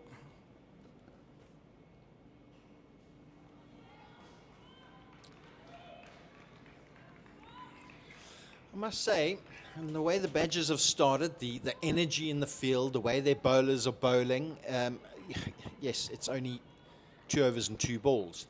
But the energy is there. They know, they've got 92 runs on the board that they're defending, but they're not going, oh, well, it's game over. Yeah. They're fighting. And that's nice to see. And that is something we expect to see from a Badgers team. I must say, just kudos to Albertus Kennedy, the CEO down there at the Badgers at Southwestern Districts of the Union. They put in a huge amount of work. This team, they've put a lot of work into this team. They've really signed a number of players to strengthen their squad this season, and we've seen the results in terms of particularly the Pro50. Again, looking to drive. The ball was pitched up. And the way that Janse van Rensburg is swinging the ball or moving the ball away, you're inviting the drive. And sorry, Seo fell for that one, hook, line, and sinker. And she was just fortunate enough not to find the edge of her bat. Well, it's exactly what Nicoline Janse van Rensburg wants her to do. She's got 2 slips now in place, a gully and a third. But that is too short, and it is pulled away with disdain by Oluhle Seo. You cannot bowl short on this wicket. We've seen it throughout the game, and that is a big confidence boost for the World Sports Betting Western Province opener. Just way too short, and even though it was just outside the off stump, she's not going to miss out. Olu Seo. Oh, that was very confident from Seo, the way she just stood up to that ball. And again, Janse van Rensburg pitching it short, not giving it time to move. As she does, edged, just past the second slip. And I was just saying now that Janse van Rensburg on that previous ball, she's been swinging it nicely. She's been missing the outside edge. She pitches it short, no movement on the ball. Seo stands up, pulls it away through mid-wicket for 4. The very next ball, she pitches it up, gets the edge, and it's just over second slip. Yeah, Kiara Fisher would have needed to be as tall as Marco Jansen to take that, but it was certainly a false shot from Seo. It's 2 full this time. KK Mate does very, very well there on the edge of the square to cut that one off. It would have gone down, you feel, for at least a couple of runs. And so an interesting over comes to the end from Nicoline Janse van Rensburg. 7 off that one. It's 9 for 1 after 3. But wickets are the currency that the Badgers want to be working in here. So just to get back to that, I mean, the Badgers, as I say, they signed well in the off-season. A number of players that have come down from the Free State, the team that was relegated at the end of last season, and they have certainly made an impact for them. They had signed Nicoline Janse van Rensburg the previous season. She was the captain for that 24-25 season, did exceptionally well. A couple of established players have left them. Michaela Andrews has gone to the Dolphins. Janae Winster has gone to Northwest. Zintle Kula towards us again here. That's a good delivery into Delmi Tucker. Tucker will be looking here at this as an opportunity for her to build an innings.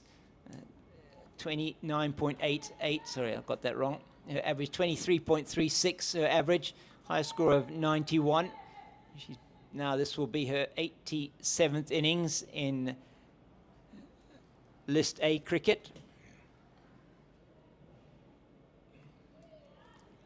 Kula, as you said, Brendan, getting that ball to move in to the right-hander, and there's no need for Tucker to take any risks here at all. No, that was well watched by Tucker as she back and across and bat up in the air and just keeping an eye on the ball all the way through into Mudley's gloves. But I'm going to chat after this ball. Easy single into the leg side. It's fun. Janse van Rensburg does the fielding. So You were talking about the Badgers and the signings they've made, and also we forget to mention that Annerie Dirksen Yes. is part of the Badgers setup as well. Some experience there, and she broke into the Proteas. I know she had a difficult season, but you know there's also that international experience that the Badgers have got too. she did score 100 for them earlier in the season, did Annerie Dirksen for the Badgers, and looking through the other day, just and a reminder in terms of the Hollywoodbets Pro50 and the 20-over game, and was looking at Annerie Dirksen's numbers, and I had the privilege of being in Oudtshoorn to witness probably one of the best T20 innings I've ever seen. Well, Luclesio can only get herself into trouble there, and this was in the it was in the 23-24 season. Annerie Dirksen playing against World Sports Betting. Well, those days it wasn't that. They weren't the sponsor, but playing against Western Province, and they were chasing 100 and 130 to win the game in the T20 game. This is excellent bowling. Sorry, James. This is excellent bowling from Zintle Kula. She is asking the questions of Sia. She almost fell for it the previous ball. And that final ball of the fourth over, and Sia was just prodding outside the off stump going, oh, oh. And there's some excellent bowling from the Badgers at the moment. Western Province, 10 for 1 after 4. And in that particular match, Annerie Dirksen stood alone. She scored 106 not out of a score of 123. The next highest score was 5. They lost by 6 runs in the end, but an innings of rare quality of, I think, 50-odd balls. So incredible from her. Sounds like me when I play Cricket 24 on Xbox, James. Oh, there we go. That sounds about right, yeah. I score all the runs, and if I get out early, my team loses big time. You know. I love that. Yeah. So I was enjoying your chat earlier on about your experience, your first ball at high school, and just Jeremy chatting about some of the chirps that you get as well on the field. That's neat from Tucker. She played that nice and late. She waited for that ball. And not just going on a big booming drive, but she just waited for that ball and guided it to point. She didn't get any runs, but it was well played. It was measured. She played that ball on its merit. And that is what's been lacking in this game. And you're right, from both sets of batters, it's just been the perhaps one exception or 2 exceptions for the Badgers. This lady who's bowling now, Nicoline Janse van Rensburg and Mijan Botha. Well, that was, you can see by the body language there, that one just swinging away and going past that wide line. But you're talking about the chirps, and I was reminiscing about my first ball faced in high school. But I remember I was... we had travelled down to Potch, and we were playing against a high school there, and I remember my first 2 overs had gone for 16 runs.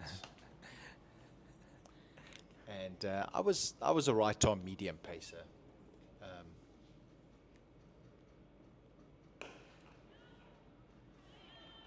Straight to Mate at extra cover, and hit coming nicely off the bat of Delmi Tucker. She can't pierce the field.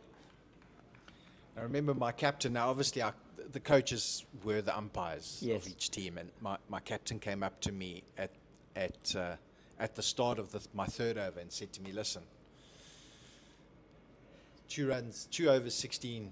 You know, I'm going to have to take you off after this over if you don't tighten things up." And I said, "Okay." Let's just say I finished the match with 4 overs, 1 maiden, 5 for 17. Wow.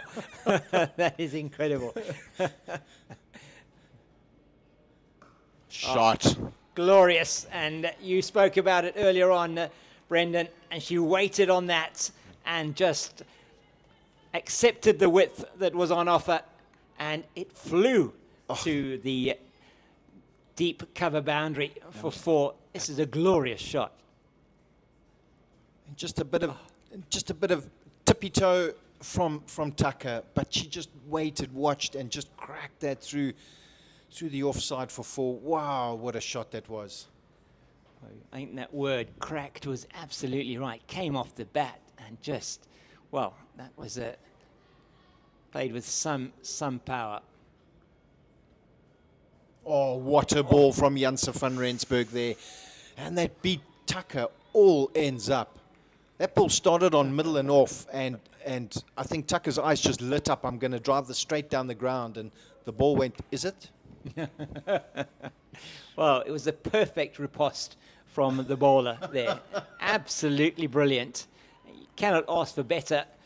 Perhaps the only thing that she would have liked to have got was either the edge or the top of off stump, just getting pegged back. But she has to keep it up. Yeah. She has to pitch this ball up. And she does. And Tucker's in behind that very well, driving down to Azal Salia at mid-off. And at the end of the 5th over, it's 15 for 1, with Tucker now moving to 6, as well as Seo also on 6, and that will be lunch. So taking lunch at 10 past 1 by the looks of things, and there will be a half an hour lunch break, and we will be back with you then in approximately half an hour's time. And it is 15 for 1. Funnily enough, that was exactly the same score that the Badgers were on after 5 overs. Yeah. 15 for 1. It was only after that the carnage started to happen. So 3 overs for Nicoline Janse van Rensburg for 0 for 11, and Zinta Kula 1 for 3 off her 2. We'll be back with you in about half an hour, and we hope you go and enjoy your lunch, and we're going to go off and enjoy ours. And myself and Brendan, it's goodbye for the moment.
Welcome back to Newlands after lunch. And yeah, this is the situation. Western Province still batting in pursuit of 93 for victory. They're 15 for 1 after 5 overs. And earlier on, the Southwestern District's badges, or the Garden Route badges rather, was skittled out for 92.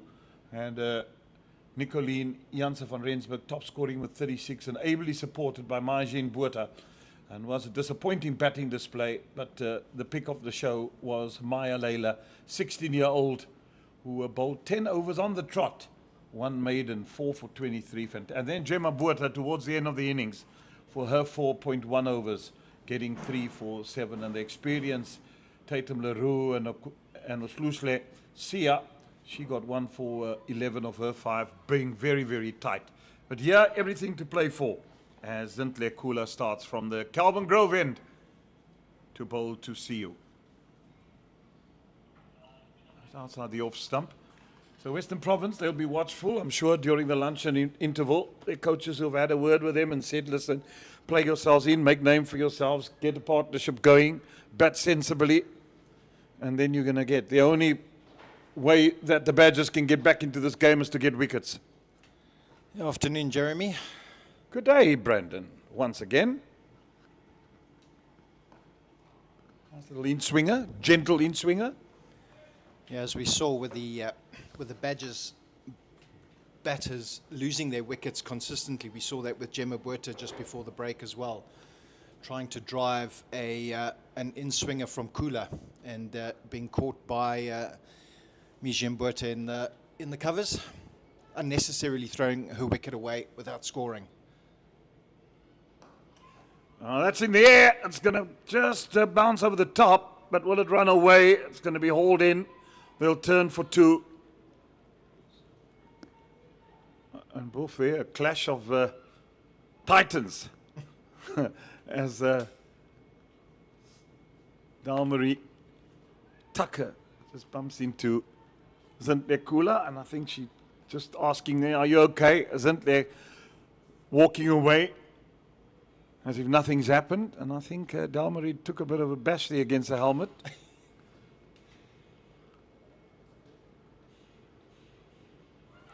Oh, that's hit outside the line. Yeah. Just move that ball. Sorry. Thanks. But it's interesting, that previous ball where Sia went over extra cover. There was a similar shot that Gemma Botha played, although she didn't time it as well as Sia did.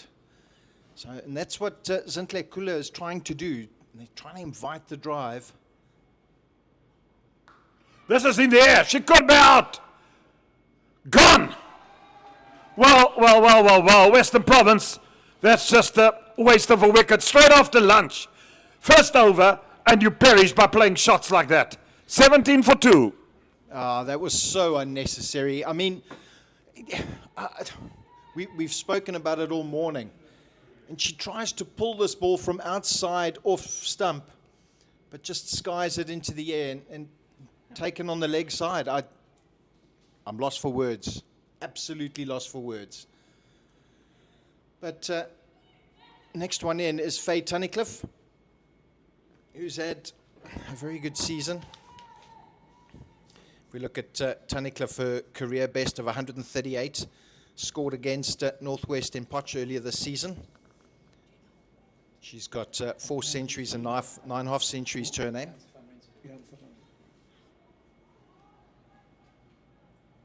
James, you can see 4.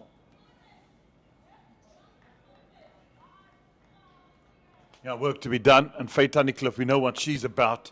Very, very good player. Made packets of runs for Western Province. And now, in a situation where she's got to make sure that she helps the team to victory. What would the Badgers not do if they can get her early? And they'll feel they're right back into this business. Wide outside the off stump. She nearly had a dabble at that.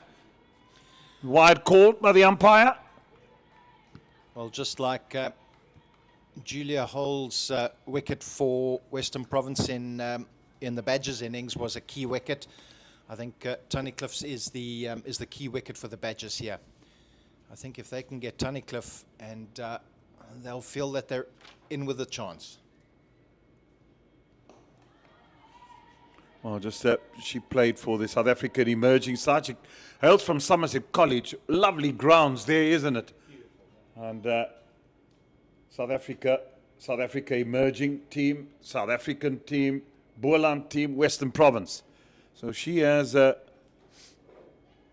wealth of experience. And she's second on the all-time list of runs at domestic T20. She was at the National Academy, 24-25. So, yeah, all know what she's about, what she can do, and the damage she can make. So that would be a prize wicket if they can get her out. But these two will have to resurrect things and make sure that they play Western Province into a commanding position here. Another wicket or two, and we could have the cat amongst the pigeons.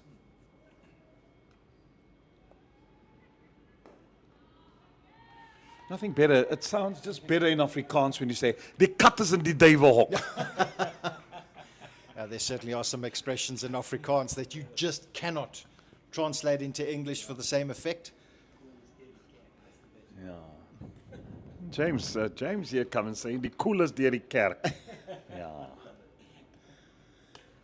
Well, if we look at Tunnicliffe's 138 that she scored against Northwest earlier this season,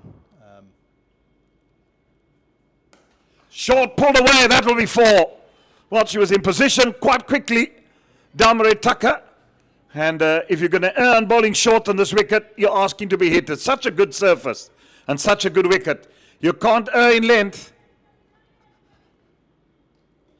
it was just so well picked up by Tucker. Rocking onto the back foot and pulling that through the leg side.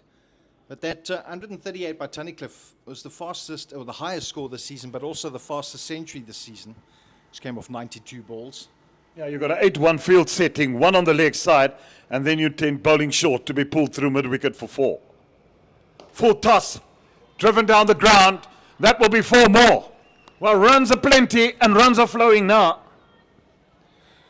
Well, I mean, that was a half-dished up piece of milk tart, and Dalmarie Tucker just said, thank you very much. Beautiful show of the face of the bat there. She drove that down past long on for 4. Jeremy? Yeah, hopefully the milk tart wasn't moldy.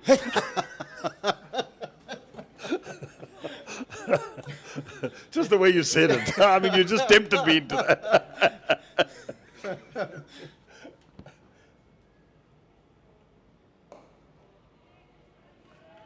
That was nicely played again. Tucker showing the full face of the bat there. But yeah, let's not talk about moldy milk tart. We once bought one for nice cook and tea on a Sunday afternoon from a particular shop. I won't mention names. As we normally do. Yes, and got home and opened it up, and I don't know, it almost looked like a quiche. Spinach quiche. Nicely bowled in the block hole there by Janse van Rensburg. After those back-to-back boundaries, she's Always came check back well. before you buy. Oh no, it was perfect when we bought it. And by the time we got home, put it in the kitchen, set everything up. My mother came over, my niece came over with her husband, and we took the cake and we took the milk tart, and as we opened it up, and we cut it, and then we just started seeing this mold all around. We were like, Oh, dearie me. No, Did you take it back? no, we did. We got it all. They gave us a new one. Should have given you 2. Well, they did. That is the end of the over. That's the end of the 7th over. And I'm going to carry on with my story of the milk tart. As Western Province are currently 26 for 2, with still 67 shy of victory, at a very challenging rate of 1.6 to the over. We're going to 14. Okay. And then you. Yeah. So it was. Yeah, we did. They gave it back to. They were very kind and they very apologetic, and they gave us and gave it credit and said, whatever. That's nice. Yeah, as long as they do that, because Yep. I mean, things like that do happen. It's I find it the cheek afterwards, and they tell you, nah, that is where I find it. It's how you transported it. It's how you stored it. It's Yeah, no. you did something to it to get a free one. Yeah. You can't change mold in a couple of hours. Nicely tucked around. One more to the total. Coolers bowled very well today for the Badgers. Yeah, she's been outstanding. And that's why she's been rewarded with the 2 wickets. She's got a line, length, exemplary. She's bowled in right areas. Sorry. Well, she has bowled in the right areas. But again, it's been the shot selection from the 2 ladies that have lost their wickets. 2 unnecessary shots. But that's what pressure does, you know. And we were talking earlier, and even during, you just clapped that from outside off. Dalmarie Tucker, she's quite forceful and strong in that area. So we were talking before lunch about patience, patience at the crease, occupying the crease, playing from a certain base. So important. If you want to be a good cricketer and you want to be top of the pops, you got to do the hard work. Get not outs. Yep. Play long innings. But it's almost like as generations have, as we've moved on in generations, I mean, we're now in the instant generation. Oh. You know, everything must happen now. I want it now. I want this now. It's not I want to work for it. I'm going to work and save up to get this. It's not I must get it now. And it's the same with cricket. If we look, it needs I must hit a boundary now. I must do this now. It's not I'm prepared to work for and go and face 100 balls and score 40. Yeah, you're so right. Everything is instant. It's almost like a dot ball these days is seen as a virus. Yeah, and the reluctancy to bowl Yorker deliveries, that gets to me. Because they're so scared to be hit. You're going to be hit in any way if you bowl rubbish. So why not try and work at bowling dot balls and bowling Yorkers? I still think it's the effect, because if you miss, I hit. Yep. I just spoke to a gentleman who overheard our conversation, an ardent cricket man, and also just said, he said, you know what, I'm still from the old school. I'm not saying that I don't agree with it, but you've got to work hard. You've got to protect your wicket. It means so much. And I mean the good words of the late Hilton Ackerman, when he always used to say, you weather the storm in the morning and you cash in the afternoon. Yep.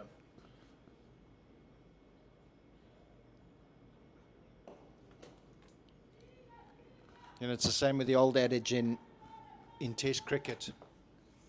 You know, it's getting the openers, it's getting through that first hour, seeing off the new ball, seeing off the opening bowlers.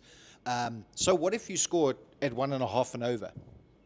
It's working, it's taking that patience, it's building up the mental fortitude to be able to cash in later on. Yeah, because then you score later on in the day, bowlers are tired, they're weary, the pitch starts to get better. Normally, and then when you're scoring, well, you were scoring at 1.5, 2 in the morning, you're scoring at 4, 5. Yeah. End of the day, you've made up for the sacrifices you made in the morning. There seems to be a bowling change now. Yeah. KK Mate coming on from the Weinberg end, and this could be very interesting.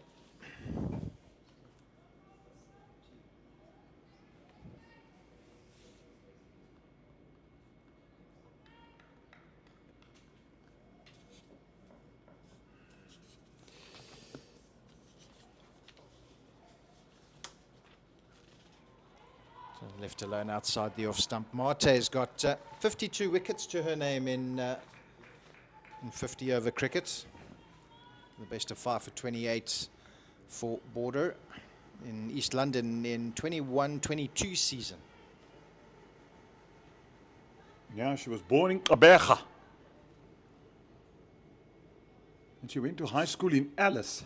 Oh. Yeah, a lot of great scouts were there. Gondi Balfour hails from Alice. Cutaway, and so many people were at that college at Fort Hare. What a place, an institutional place of history for people from the Eastern Cape. Yeah. Nelson Mandela was there, the great Nelson Mandela. Kaya Majola went to, there was a college also called Lovedale College for educators. And Kaya Majola, the late Kaya Majola, was at school there. Went to college at Lovedale, and so many from the Eastern Cape. Yeah, such a rich history in that area. And also a very beautiful part of the country as well. Very, very beautiful part. Spent a lot of time, you know, in the early, just after Unity. Oh, that's a glorious stroke. It was 4, and she got to the pitch of it, and she drove that magnificently. That is Faye Tunnicliffe. We all know what she can do. Have a look at this again. That looped outside off stump, a bit of a way swing, but Tunnicliffe just moved across, getting that left foot to the pitch of the ball and just driving that gloriously through the covers. Oh, there's nothing nicer than a cover drive like that. Yeah, especially when you hit it on the carpet. Oh. And then she works it for 1. That's good batting. It's good cricket. Very good. And that was such a glorious shot. And then next one, calmly turned away, leg side, trundled through for a single. Happy days. Yeah, I went, you know, after the 90s, I was just saying after unification of cricket, Ali Bacher always made sure that touring teams would play in the townships. And we would go and commentate. We'd stay over in East London and then drive to Alice early in the morning to go and commentate cricket. And those grounds used to be filled. And they had a beautiful facility there in the time of Steve Twete and all that. And I went a couple of years there to go and do an interview with Gonde Balfour. And my. He took me to what that field once looked like when he was Minister of Sport and how proud they were of the achievements.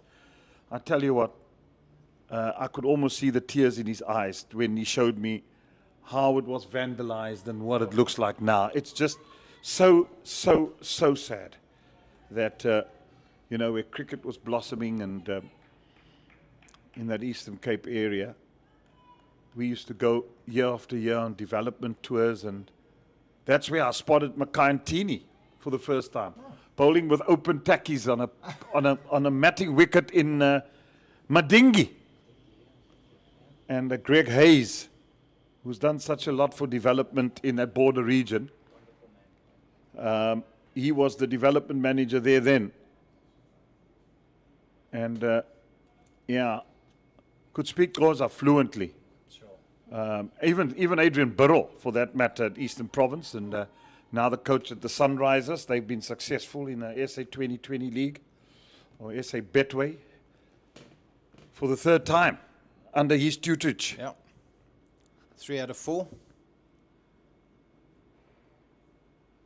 It's like MI Cape Town's victory the previous season was just a flash in the pan. It was just a blip on the Sunrisers' horizon. Yeah, you know? we're just loaning you the trophy for 1 year. Yeah. Just make sure you polish it up before you give it back to us. Yeah, they were mightily disappointed this season, my Cape Town. Yeah. But just talking of the Sunrisers and going to the Betway SA 20, it was amazing that with Aidan Markram's departure, because obviously they won the first 2 seasons under his guidance as captain. Short again, pulled away through mid-wicket, and that'll be 4 more. Lovely shot. Well, if you're going to err in length that way, you're going to be punished there all day, man. But when Markram left to go to the Durban Super Giants. Durban Super Giants, you know, one thought with the captaincy now going to Tristan Stubbs that the Sunrisers would now struggle. And my word, did he really surprised me as captain. He really did. Yeah, and I tell you what, if there's one guy there that to me has come of age and really batting beautifully, it's a youngster by the name of Matthew Bretsky. Yeah. What a player. Well, I think he can play. And then Jordan Herman. Oh, we've got some good batsmen in the lining up of South African cricket, and the future looks bright. Glad also that as of next season, at provincial cricket, there'll be more 4-day games. Very happy to hear that. Yes.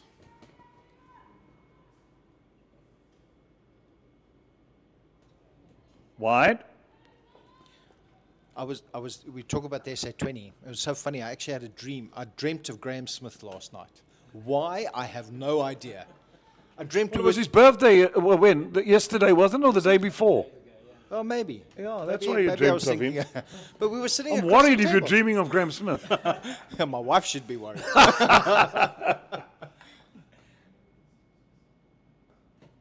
played. Yeah, what a character. Biff. Great captain South Africa had Very. in him. But he was asking me. He was asking my opinion on the success of the SA20. And I said to him, well, no, it's getting better. And he's like, really? I said, yeah, but there's one thing you could do. And he said, what's that? I said, could we see a RCB in the SA20? Because, everyone's been going on about the Royal Challengers Bloemfontein now to come in. I don't know why that was in my mind last night. Well, that guy was also haunting you as that's cut away through the Shots. gap. Between point and extra cover, and it's gone for 4. It was just a good shot. The placing, the timing, everything exquisite. That's a textbook shot from Tucker. Up on her toes, keeping the ball down, rolling her wrists as she played that cut shot past point.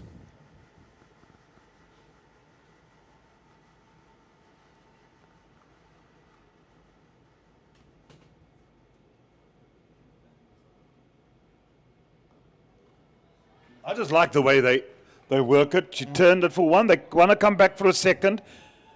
Wisely sent back, but the intent is clear. Yep. I mean, if we look, when they came back after lunch, it was 15 for 1. Yes, CEO did give a wicket away with that pull shot. But the way that Tucker and Tunnicliffe have gone on with their partnership of 27 currently, there's been very little risk in it. They've knocked the boundaries around, they've rotated the strike, and they've quickly got up to 44 for 2.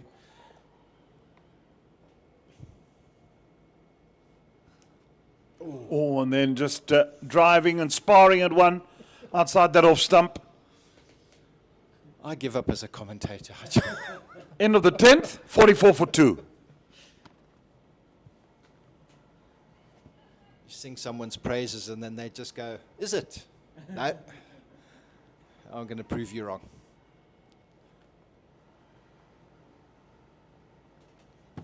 Don't worry, it won't be the last time. I've heard many a times with you and Mike Hazeman, Pommy Mbangwa, even my dear old friend Manners, getting their tongue tied on commentary at times and calling things incorrectly. Or should we say that the batsman or the bowlers proving the commentators wrong? So when you sit in an esteemed group like that, you feel good. Yeah. Must tell you the story about manners, though. I just, now that, I know I'm going to be a bit naughty, but anyway, I'm going to tell it. It's all edge down to third man. So manners never shy of wanting to scoop a story if there's anything in cricket to be written and said.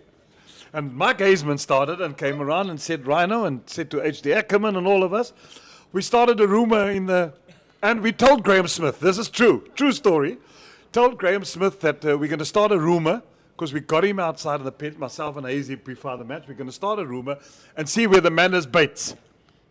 Start the rumor that he's now going to his resignation as captain of South Africa with immediate effect. And there we were, having coffee. Oh, that's dropped. That was straight back. That's a very, very expensive drop, that. It's not easy to take them following through as a bowler. Yeah, Marte was just going down towards her toes there. Oh, I wonder if it just dropped a little bit short there, Jeremy. But she looked a bit disappointed, did Marte, that she wasn't able to get her fingers under that. Yeah, I think that carried. We just don't have the luxury of the other side to see it again. Dead ball. And while the ball's dead, eventually we started the conversation, saying, yes, did you hear? Hazy start. I said, gosh, that's shocking. I believe that Graham Smith has resigned with immediate effect as captain. Well, our words were scarcely cold, and social media was full of it, manners. We let it ride for about 2 hours and then went to manners and said we were just joking. Oh, gosh, yeah. Things that broadcasters do. Sure. That's cruel. That's like putting a bowl of porridge in front of a hungry child and then just pulling it away from him just as he's about to eat, Jeremy. What else is... We just thought a bit of fun. Yep. Shot. Always make sure of the facts, though. Yes. That's the big thing. That's the big lesson. Especially when you're in media.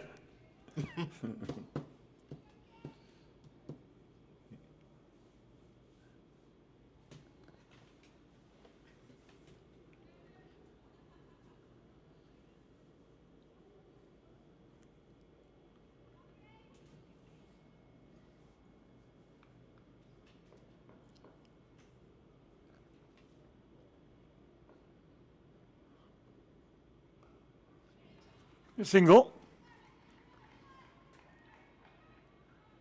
It was nice to see Tunnicliffe running that first one hard and turning and looking for any opportunity to turn that into two.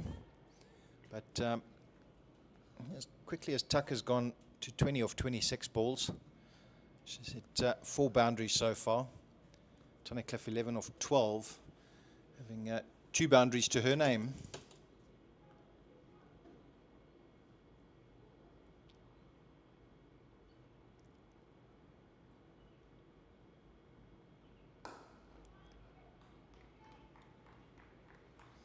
I like it that the Badgers bowlers are still, I won't say looping the ball, but trying to give the ball enough time to move through the air, because they are certainly getting movement through the air. Yeah, and we've seen some miscalculated drives. That's what they want to do. So you drive in the air. That's what the Western Province bowlers also did earlier on and got success. And batsmen playing in the air, trying to go over the top. That's short. Oh, she was in position so quickly. Dalmarie Tucker. And that brings up the 50 for Western Province. That was a glorious shot.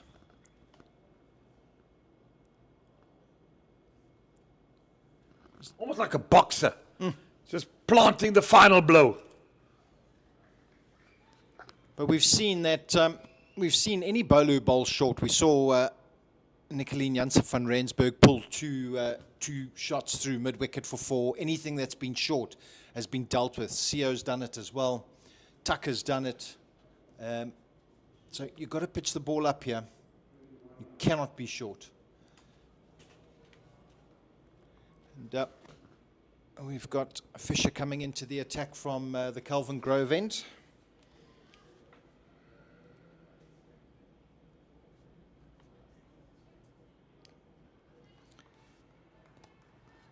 Zintlek Kula's 5 overs, costing 2 for 18, but Kiara Fisher now into the attack.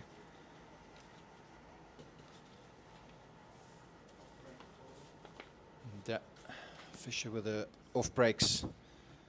So 57 wickets under her belt. She's got a best of 6 for 19 for the Dolphins against the Titans 2 seasons back, I think. How much wouldn't she love to do that now? Yeah.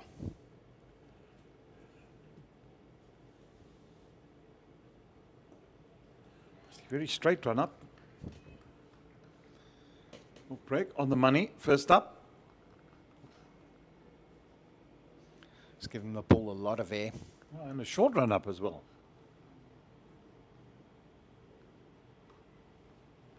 Cut away, straight to point. Just 4 steps before she delivers the ball.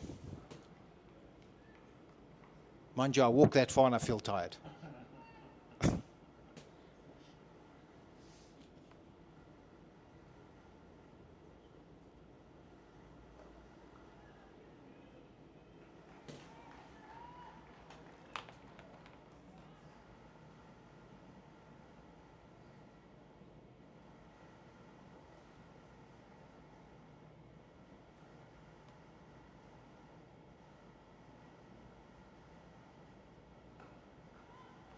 On the back foot, they'll get a single. It's good running, good awareness. That's quick calling from Tucker. This Tunnicliffe set off very quickly.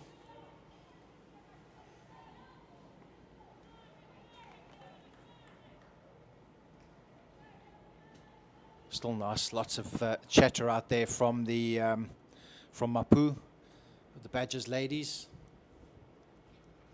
They haven't given up yet. Anything can still happen. It's a funny old game, cricket.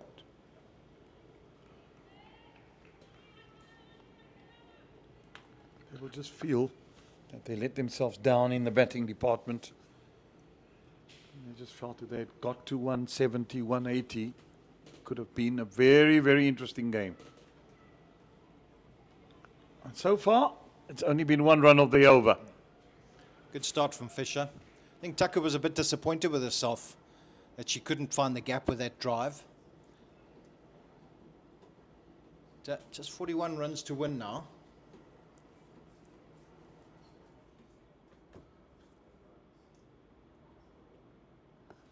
Well, seems like the 14-year-old. Yeah, Marjan Botha. She was impressive with bat in hand. Earlier on, can she wave her magic for the Badgers?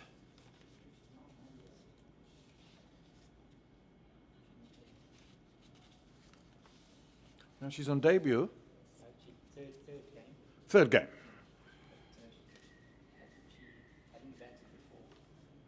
Wow.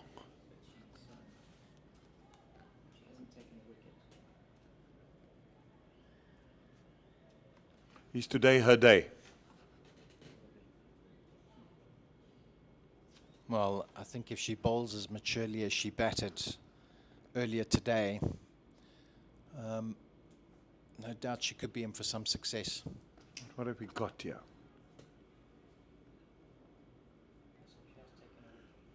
A 4-5, or what's it? Yeah. 5-4. Yep. Field setting.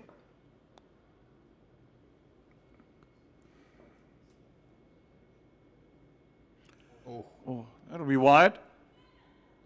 Extra for the bye. So it's 2 runs. Nerves. Now, 14 playing at this level, you will have nerves, that's for sure. Warm-up delivery. Warm up.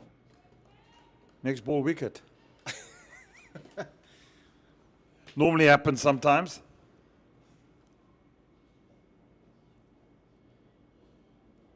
Wide again, that will run away. Very difficult to cut that off. Oh, she does. Oh, but shame. She tries to parry it back. Oh, it's given us runs. Oh, it's off the bat. Yeah. I must have got a little tickle on the leg side to it, Tucker. Yeah, they're not going to play around with my Jane. They want to take advantage and make sure that they put her under pressure. And what a good learning lesson it is when you a youngster. Got to be patient with young players, as you said earlier. It's a patient game, this. Yep. And you've got to allow players to err. Because it's the only way they're going to learn. Correct. Oh, it's a better delivery.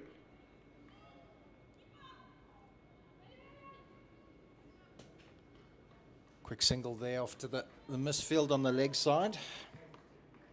I just like, if you just see the running between the wickets of Western Province compared to earlier, the intent is so clear. So misfield, 1. They see it already. They know where they... You also got to know to which hand, right hand, left hand, know the fielders, know where the weak point is. And if you play it there, you know it's going to be a single. Look at that. In the gap, 1. And it's also being alert to the fact. Yeah.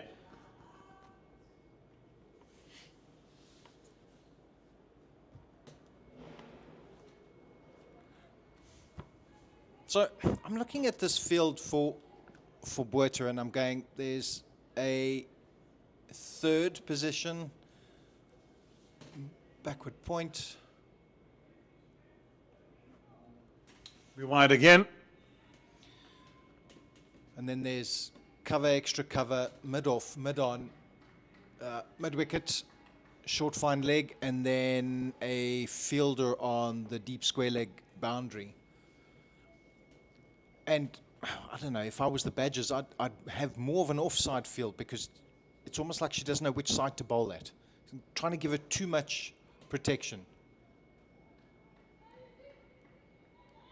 Yeah, and at this stage, with the runs on the board, wickets in hand, it's a very difficult thing to do. To try and give protection both sides. You've got to concentrate, as I agree with you. Say, right, this is where we're going to go, and this is the field I'm setting. If they play it through mid-wicket, they've got to force the shot, or you know you've bowled badly.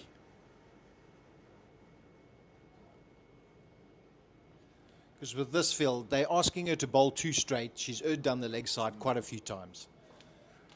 Okay, they take two fielders from the leg side, move it onto the offside, and ask her to bowl outside off stump.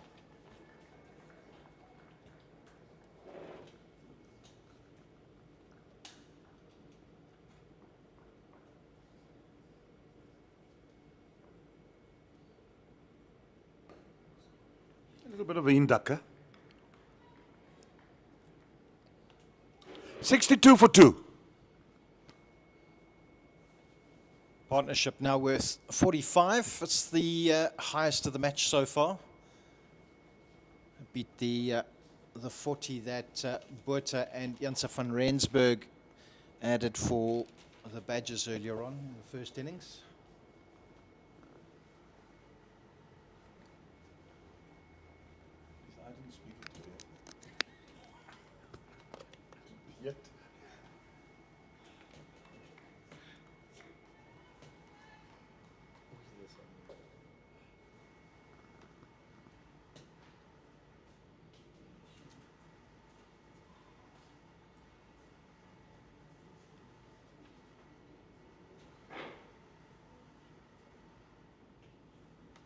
Botha continues. Just a little dab for 1. Lots of flight given.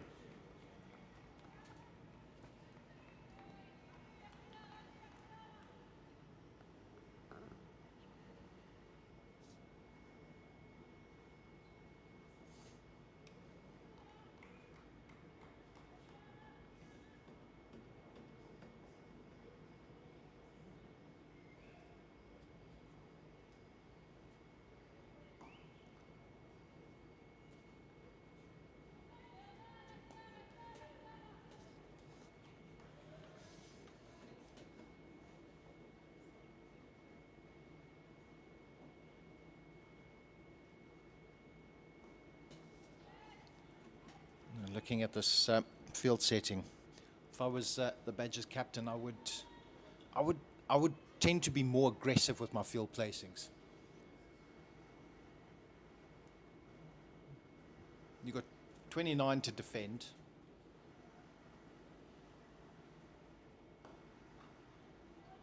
I would try and buy myself as many wickets as possible.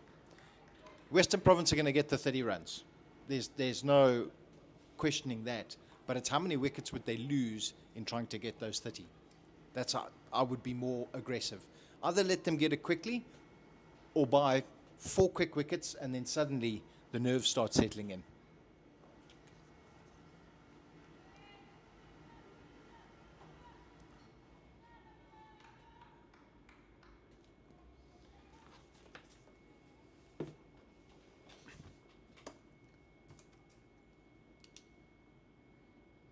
Ken Flighter, driven straight to the bowler.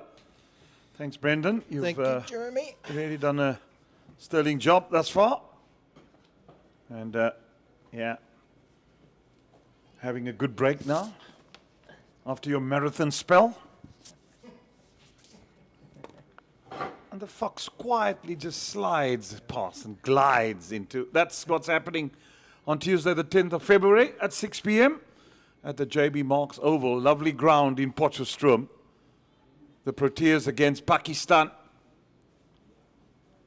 And in the T20 series. How many are there? About 5 of them, are there?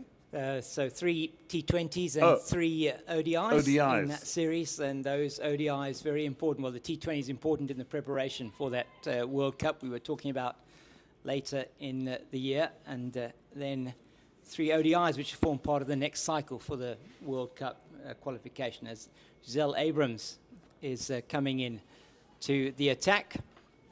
Giselle Augusta Abrams. Yeah, Giselle Augusta Abrams, yes. Hails from these parts, from Kyle Moore area, Languedoc there near Peniel in the Boerland area. Yeah, the same area as Herschel Yankees comes from, Yeah. Kyle Moore. Kyle Moore, exactly. Went to Kyle Moore High School. Yes, that's where he comes from. Right. Peniel. She's short to begin with. And it's just a single for Delmy Tucker. She's been good today, Delmy Tucker, at bat. Most of it coming out the middle of that bat of hers. And any nerves that might have been there when they were 17 for 2, she's put paid to those.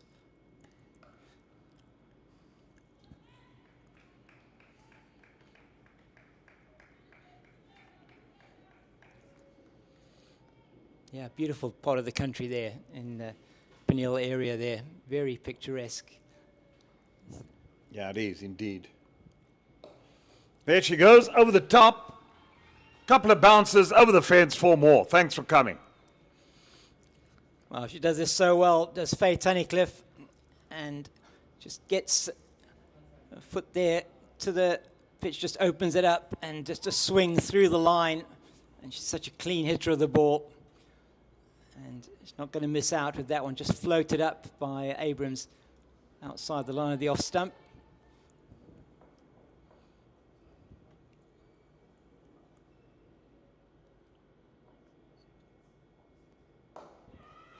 Shots of catch it. The only catch she's going to get there is a cold, and that's gone for 4 more. Well, it's all happening very quickly in this over. The previous over went for just a single, but the one before that, 10-9 already off this first over from Abrams with her wrist spin. Just gets again to the pitch of it and hits it beautifully over and wide of the mid-off fielder, Zintle Kula, the captain, and it's brought an immediate change. Long off coming into play. 21 needed now, Jeremy, and they're getting to these quickly. That's 50 partnership came up with the first of those boundaries. Yeah, it's all looking too easy for Western Province now.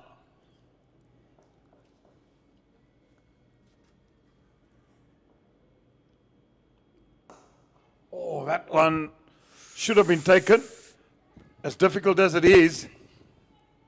Now that came back very hard. It was certainly there for the bowler. She got both hands to it. Faye Tunnicliffe hitting it hard, but Giselle Abrams, she'll be upset with herself that she didn't hold on to that. Seen a couple of those go down. Oh, that's straight through. 4 more. Wow, what a fruitful over is this not for Western Province? And they're piling on the runs here with relative ease. Yeah, 14 off that, 77 for the loss of 2, just 16 needed now for the victory. That's short and wide. Delmy Tucker, she's been hitting those to the boundary all day. It was a buffet ball, wasn't it, Jeremy? Yeah, as Jeffrey Boycott had said, buffet.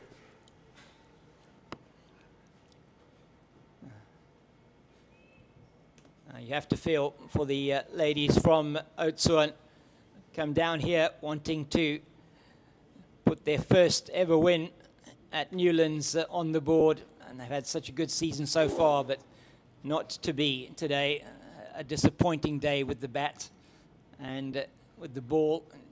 Started off well, but these two have really put paid to any hopes they might have had of putting Western Province under pressure. No, you indeed, James, and they've just been in a commanding position. They've come in, batted well, good partnership thus far, over 50, and they're busy seeing Western Province home now.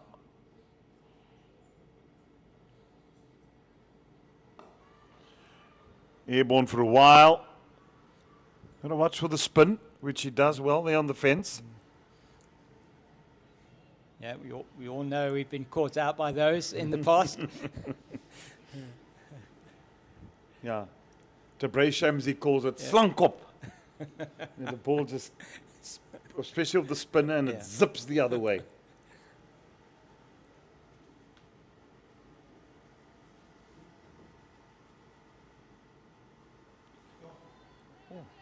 Reverse sweep. Yeah. We'll get one. The first of its sort I saw today. Yeah, that's the first one we've seen today, indeed. So often see those more frequently, don't we, in the cricket these days, but it doesn't seem to me to have been the day for that type of shot necessarily. Last thing you would want is to precipitate a collapse playing a reverse sweep.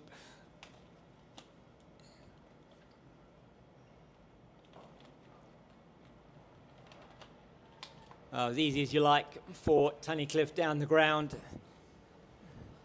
And they will be looking to her to come into her own tomorrow again with the bat.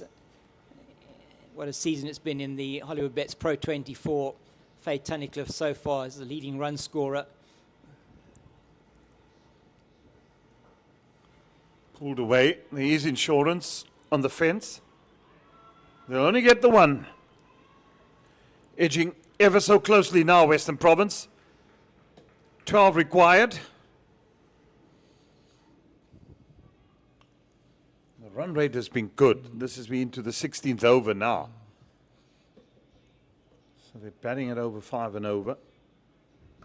This is in the air. Who wants it? It's high. Oh, and well caught. Very Good catch on the fence.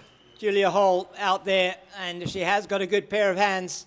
Has Julia Hall and Faye Tunnicliffe not getting all of that and perishing and trying to get quick runs in finishing this off.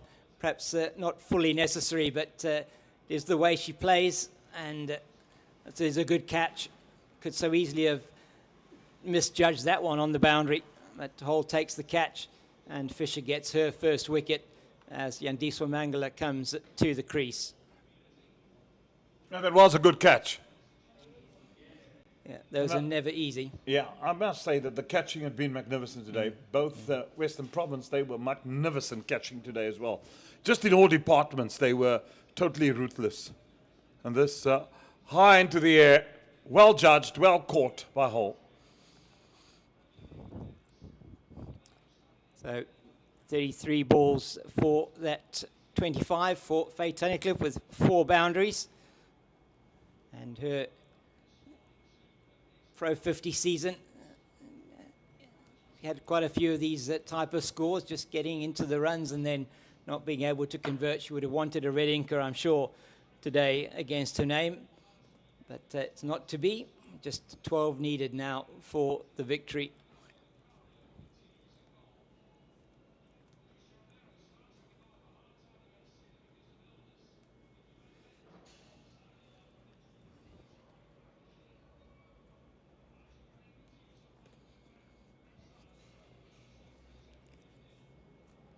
Another change of bowling from this, the Wynberg end. It's Nicoline Janssen van Rensburg coming back on.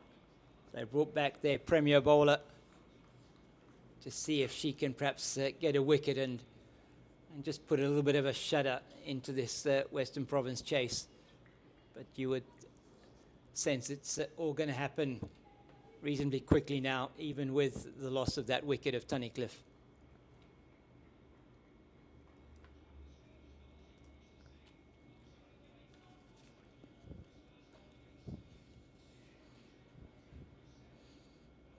Oh, she beat her hands down, and it beat the keeper. Luckily, it didn't hit the wicket. Well, not quite sure how that missed everything there.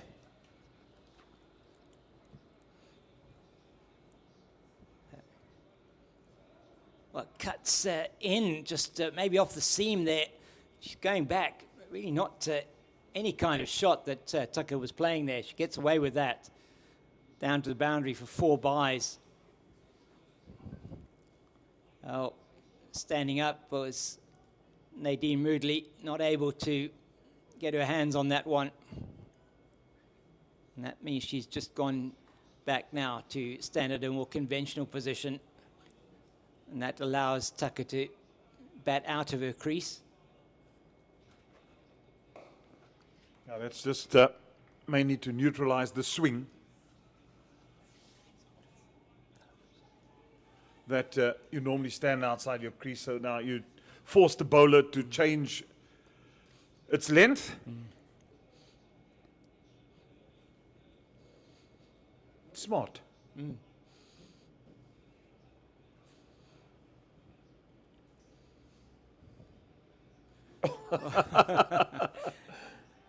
Try to play the lap.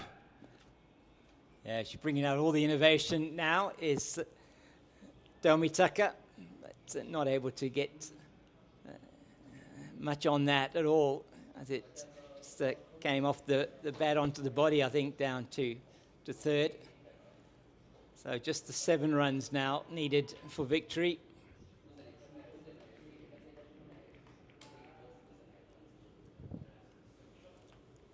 It's been a tough day for the ladies in green. Has been very tough. Not much time. It's turnaround tomorrow. Yeah. When the T20 to take place, they know lots of.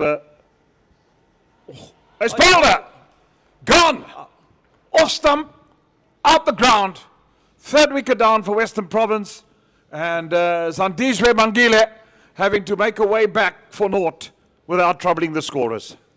Well, first ball, she gets an absolute peach from Nicoline Janssen van Rensburg. And Diso Mangala, she can't get in behind it at all. Just a nothing type of shot, really. And that is the cartwheeling of the stumps. The off stump leaves the leg bail still standing. That's always a lovely sight for a fast bowler.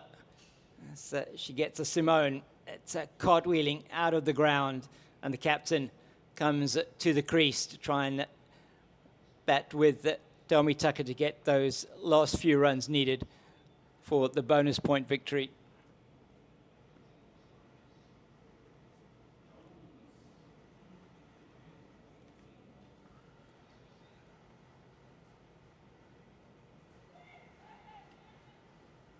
Yeah, the Badgers haven't given up yet, although it'd be a lost cause, I might add. Because 7 runs required, if my maths has me correctly. Yeah, 7 more. And 6 wickets in hand. You'd fancy that Western Province, it's their game to lose from here on in. yeah, well, I've seen some strange things happen in cricket, but this would be one of the greatest comebacks of all time were it to happen. As she takes a middle stump guard, does Leah Jones earlier in the season, getting her highest score in this format, 43. It's a player who works hard on her batting. It's something that she needs to improve in her game. I think if she does want to continue with that international career, to just help her as well.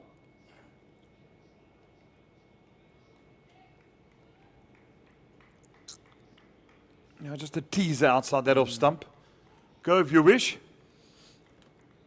You know, what was so good about that delivery to Mangala was that it just held its line, came in, held its line. She was in no position to play any shot, though. Just knocking that off stump out of the ground. Beautifully driven. Stroke of artistry. Beautiful executed. What a way to open your account. Yeah, nice juicy half volley. And Leah Jones, lovely step forward, plays it gloriously through the covers. Well, that'll make her feel very happy to get bat on ball through the covers early in what is going to be a very short innings for her. As there's just 3 more runs needed now.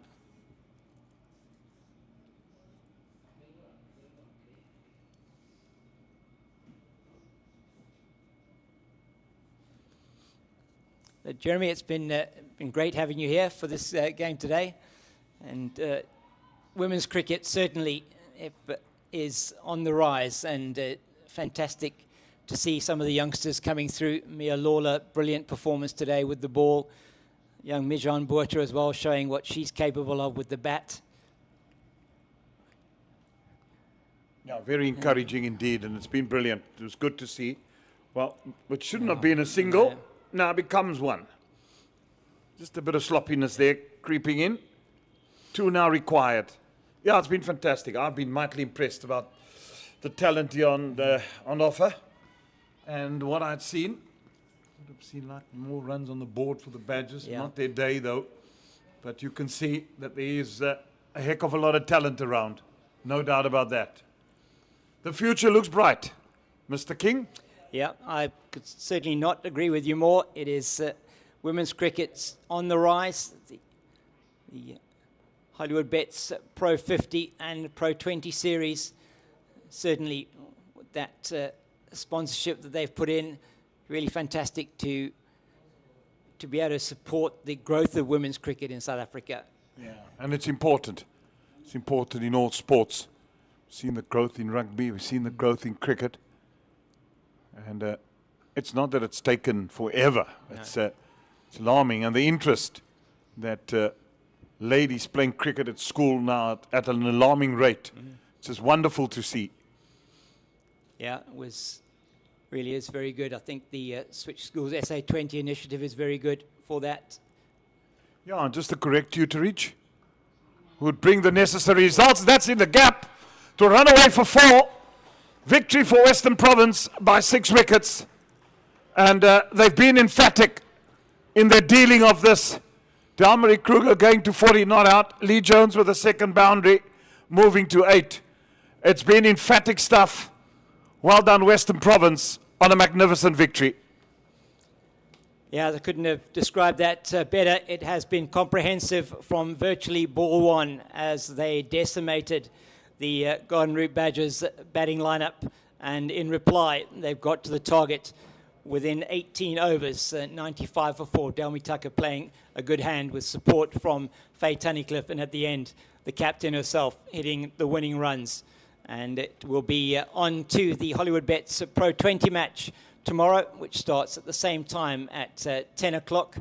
And we'll be with you for that. Every ball and every moment of the Hollywoodbets Pro50 and Pro20 series here on the CSA YouTube channel. It's been an absolute privilege bringing the game to you. Please don't go anywhere because we will be down on the field for the post-match presentation, and it will not be long before that will be taking place. I'll be going down to get the information from the umpires who will be nominating the player of the match and then chatting to the 2 captains.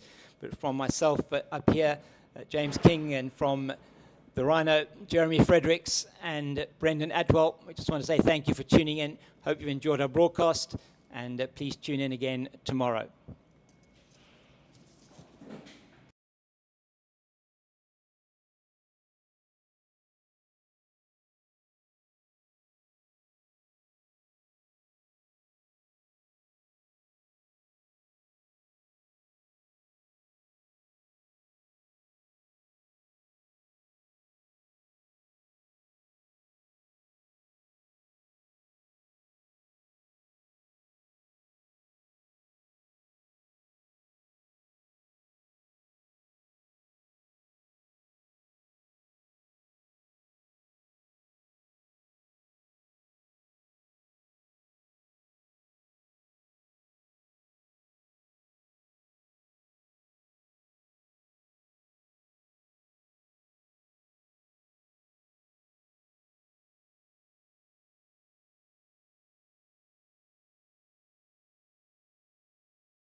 Welcome to the post-match presentation here for this Hollywoodbets Pro50 match.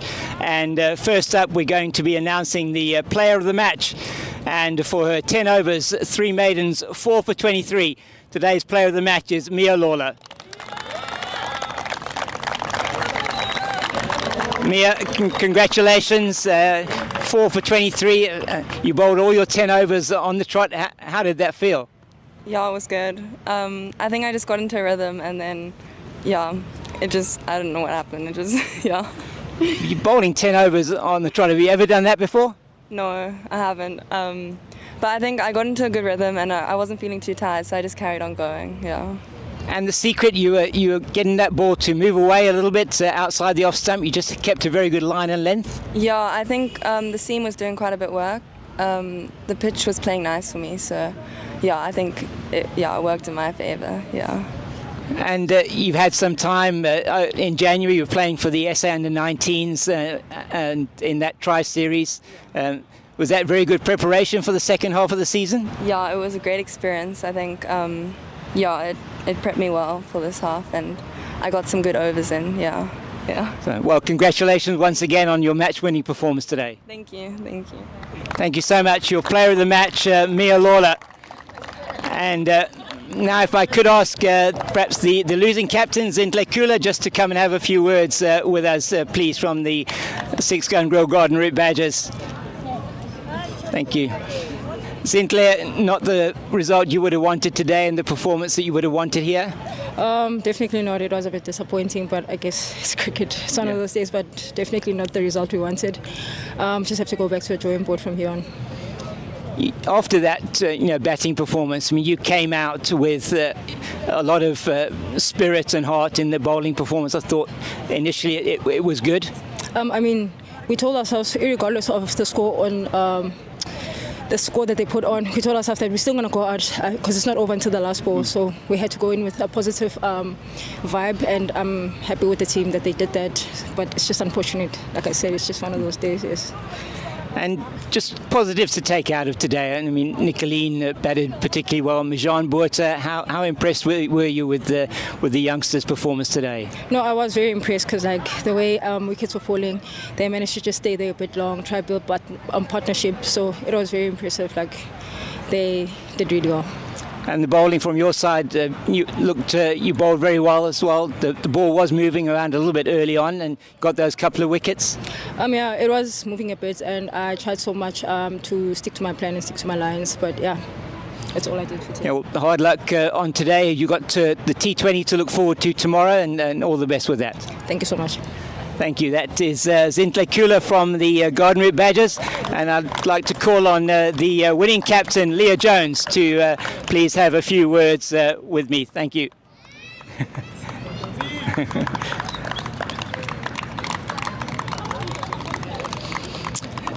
Leah, bonus point win for you today was what you were looking for, and you've achieved that. How happy were you with that bowling performance? Yeah, extremely happy. I think it's been our best in a while. Like I said, the girls have been working hard and it showed today, and I'm obviously really proud of them, and hopefully we can carry on. That opening spell from Tatum and from Mia, outstanding, got you into a position from which you felt clearly you shouldn't be able to lose the game. Yeah, 100%. Like I said, we wanted to use the conditions the first hour, and that's exactly what we did. It became a bit easy to bat on, but I think as bowlers we used it really, really well. I'm really happy for the two of them up front. They did their job, and I think they did a really good job. And the backup bowlers did well as well. Luthlake CO came in, took a wicket in her first over, and Gemma Botha, really very good for her, taking 3 wickets towards the end as well. Yeah, obviously, I think, like I said, it was an all-round performance today. I think even Basie from the other side is just bowling a couple of maidens, and that created a lot of pressure for Gemma to take wickets on the other side. So I think we always speak about partnerships. It doesn't just come with batting, I think in the bowling too, and that's what we did today. And the fielding point of view, some outstanding catches as well. You must be really happy that you were able to take those. Excellent one from you, Faye took one, and then that very good catch from Rendiswa as well. Yeah, 100%. Obviously, that's something we've worked on. We have to obviously keep working on our fielding. We always speak about it, and so it's one of our downfalls. So today was really excellent, especially coming back from a long break. I think the girls did really well in the field as well. Well, you look forward to the Hollywoodbets Pro 20 tomorrow. Today you've picked up those 5 points. You're now third on the log. behind the Lions and the Dolphins, just 2 points separating the three of you after 6 games. So exactly what you would want to have going into the last 4 games of the season. Yeah, 100%. Obviously, still got a few tough games coming up, but we just have to keep winning and obviously just take it game by game and do our best. This is really perfect start for us, and just obviously want to carry on from here. Well, all the best for that game tomorrow, and well done again on your performance today. Thank you so much. Well, thank you very much. That's all from the post-match presentation, and we hope you'll join us again tomorrow for the Hollywoodbets Pro50 clash, starting at 10 a.m. here at World Sports Betting Newlands. From me, James King, it's goodbye.